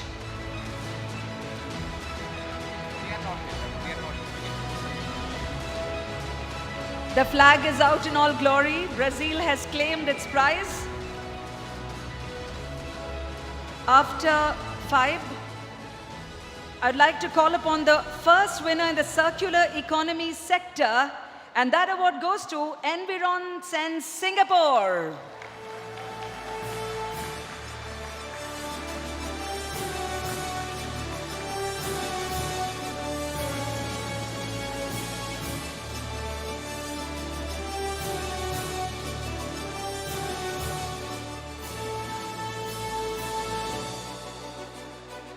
Singapore.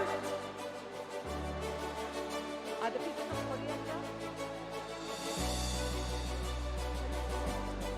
We have the minister from Singapore joining the winning delegation, winning award winners. How lovely is that moment?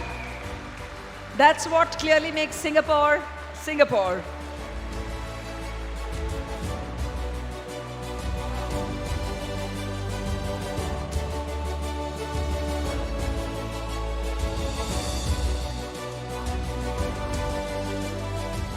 And the first winner in the secured digital infrastructure sector goes to Bosta, Egypt. The land of the pyramids. Here they come. Bosta, your time and your moment of glory is here in the Digital Innovation Alliance Summit here in our very own city of Bengaluru. Bosta, Egypt is declared the winner in the secured digital infrastructure sector.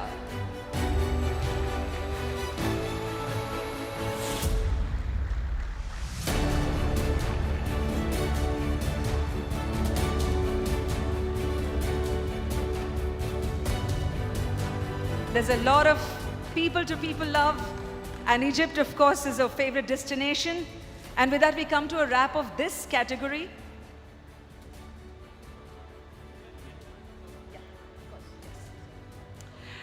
Now we move to a very special category of awards, something that's close to our heart, the Women Founder Award. Ladies and gentlemen, we all are aware the pivotal role that women play in strengthening the economic backbone of the nation. And it's time to declare and welcome with all our hearts the Best Women Founder Award in the first sector, which is Agri-Tech, goes to Chicken Indonesia.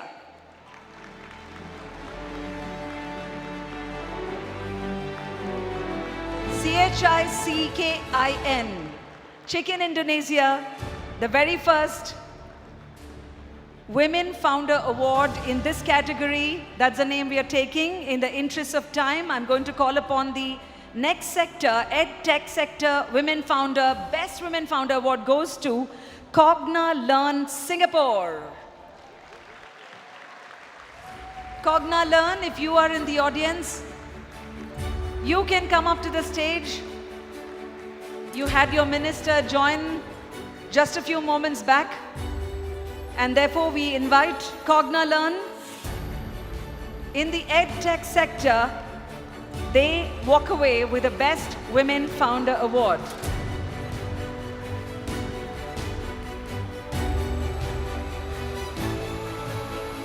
It's wonderful to see the minister in the Indian attire. Meanwhile, in the health tech sector, the Best Women Founder Award goes to Metsol, South Africa.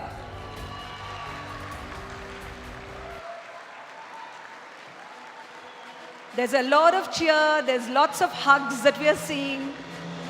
It is your moment. Welcome to the stage and well done, Metsol, South Africa, the Woman Founder, the Best Woman Founder Award in the health tech sector.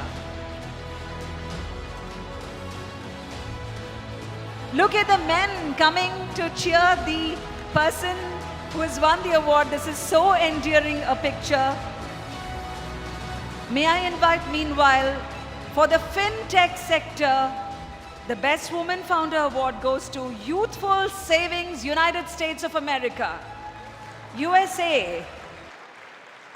In the fintech sector, the Best Woman Founder Award. Yes, the audience can continue their cheer and clapping. It's not an easy journey, as we know. It has taken a lot to come up here, but that moment for each of these women founders is here. Best Woman Founder Award in the secure digital infrastructure sector goes to Singapore again, Accredify. Accredify, if you are in the audience, the Best Woman Founder Award, once again claimed by this special country, Singapore, Accredify. I'd also like to mention to the audience something very special, and that is that each of these women founders has also been awarded a gift voucher worth US $749 from Ease My Trip. So this is an extra special offering and award, very richly deserved. And let's please put our hands together for each of these women founders. Now comes a very popular category called the Audience Choice Award. And the top Audience Choice Startup Award in Agri-Tech sector goes to Brad France.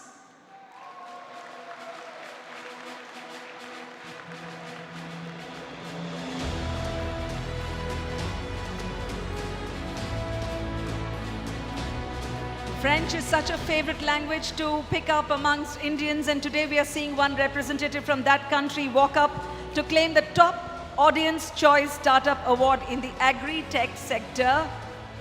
Merci beaucoup for coming all the way to the summit and claiming your moment of glory. Meanwhile, in the EdTech sector, ladies and gentlemen, top Audience Choice Startup Award goes to FlexiSaf EduSoft Limited, Nigeria.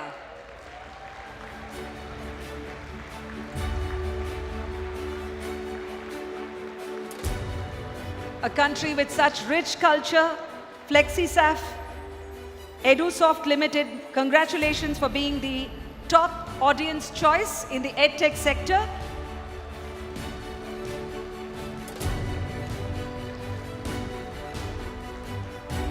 In the health tech sector, meanwhile, may I now call upon Eindhoven Medical Robotics from Netherlands. From the Netherlands, the next winners being the top audience choice, winning the startup award in the health tech sector. There they come, many congratulations. Chappale innashtu joragbahudu anta ansutte. They have come to Bangalore, and Bangaloreans, show your Josh once again. Thank you. Ladies and gentlemen, there's one country that I called upon earlier. Their chance comes once again. They are the top Audience Choice Startup Award in the FinTech sector, Egypt Money Fellows.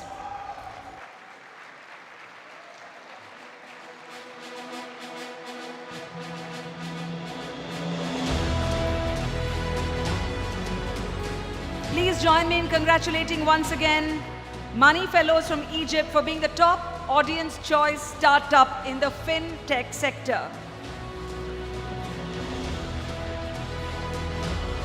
The next award winner is from our own country, and I think I have a feeling it could be from our own city as well, or maybe. The top Audience Choice Startup Award in Circular Economy sector goes to Pool.co India.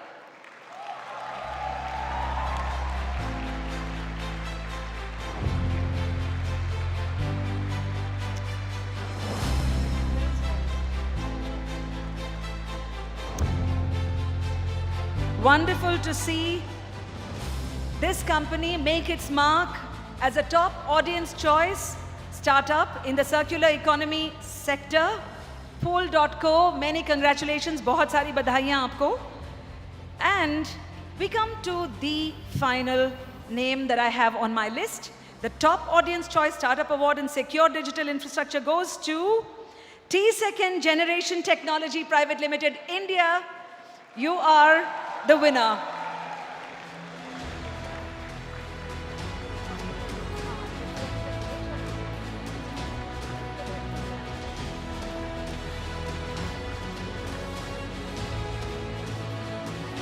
These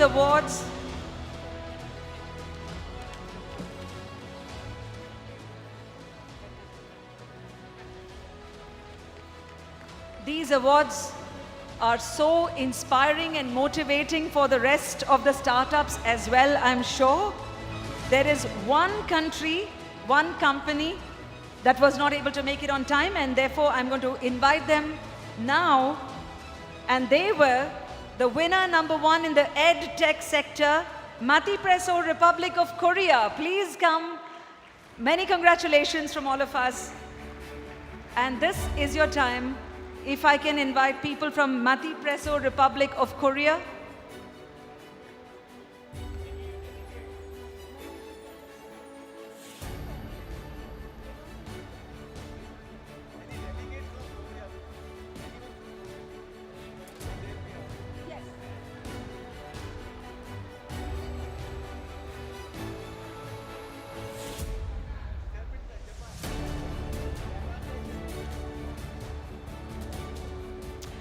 Is that EF polymer? EF polymer?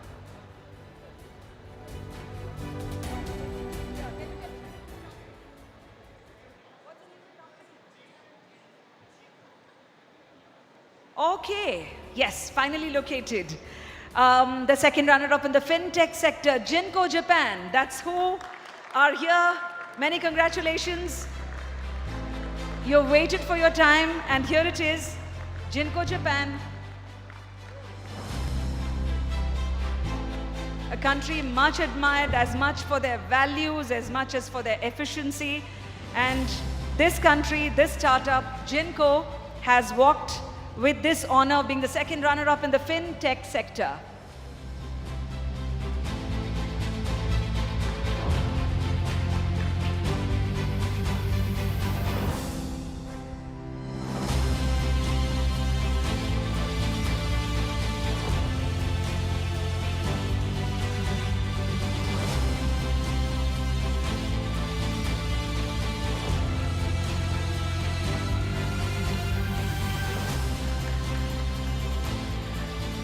Yes, all your energies with the clapasana that we've done.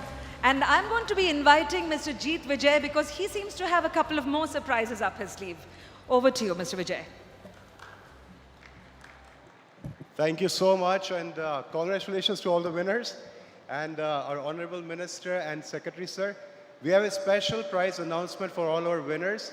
So for the first prize category, everyone gets US $5,000 as the prize award. And for the first runner-up, it's $4,000 US. And for the second runner-up, it's $3,000 US. And for the Best Audience Choice Award, it's $750 of travel vouchers. And same for Women Entrepreneur Award, $750,000 US vouchers. Thank you so much.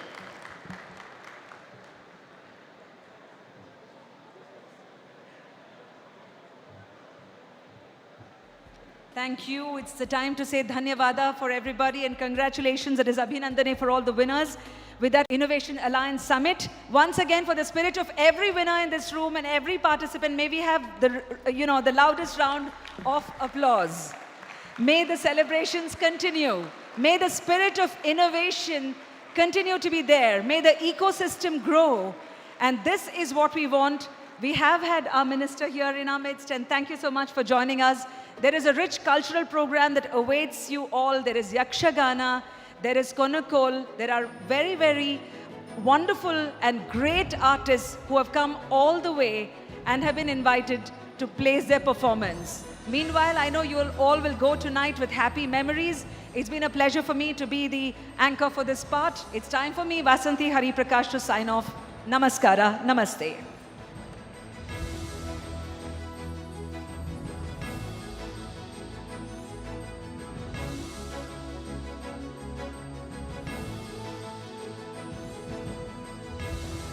The organizers would like me to tell you that please, after the celebrations, you could settle in your seats once again, watch the cultural performances, and then have, of course, when the time comes, the dinner gala awaits you. Thank you once again.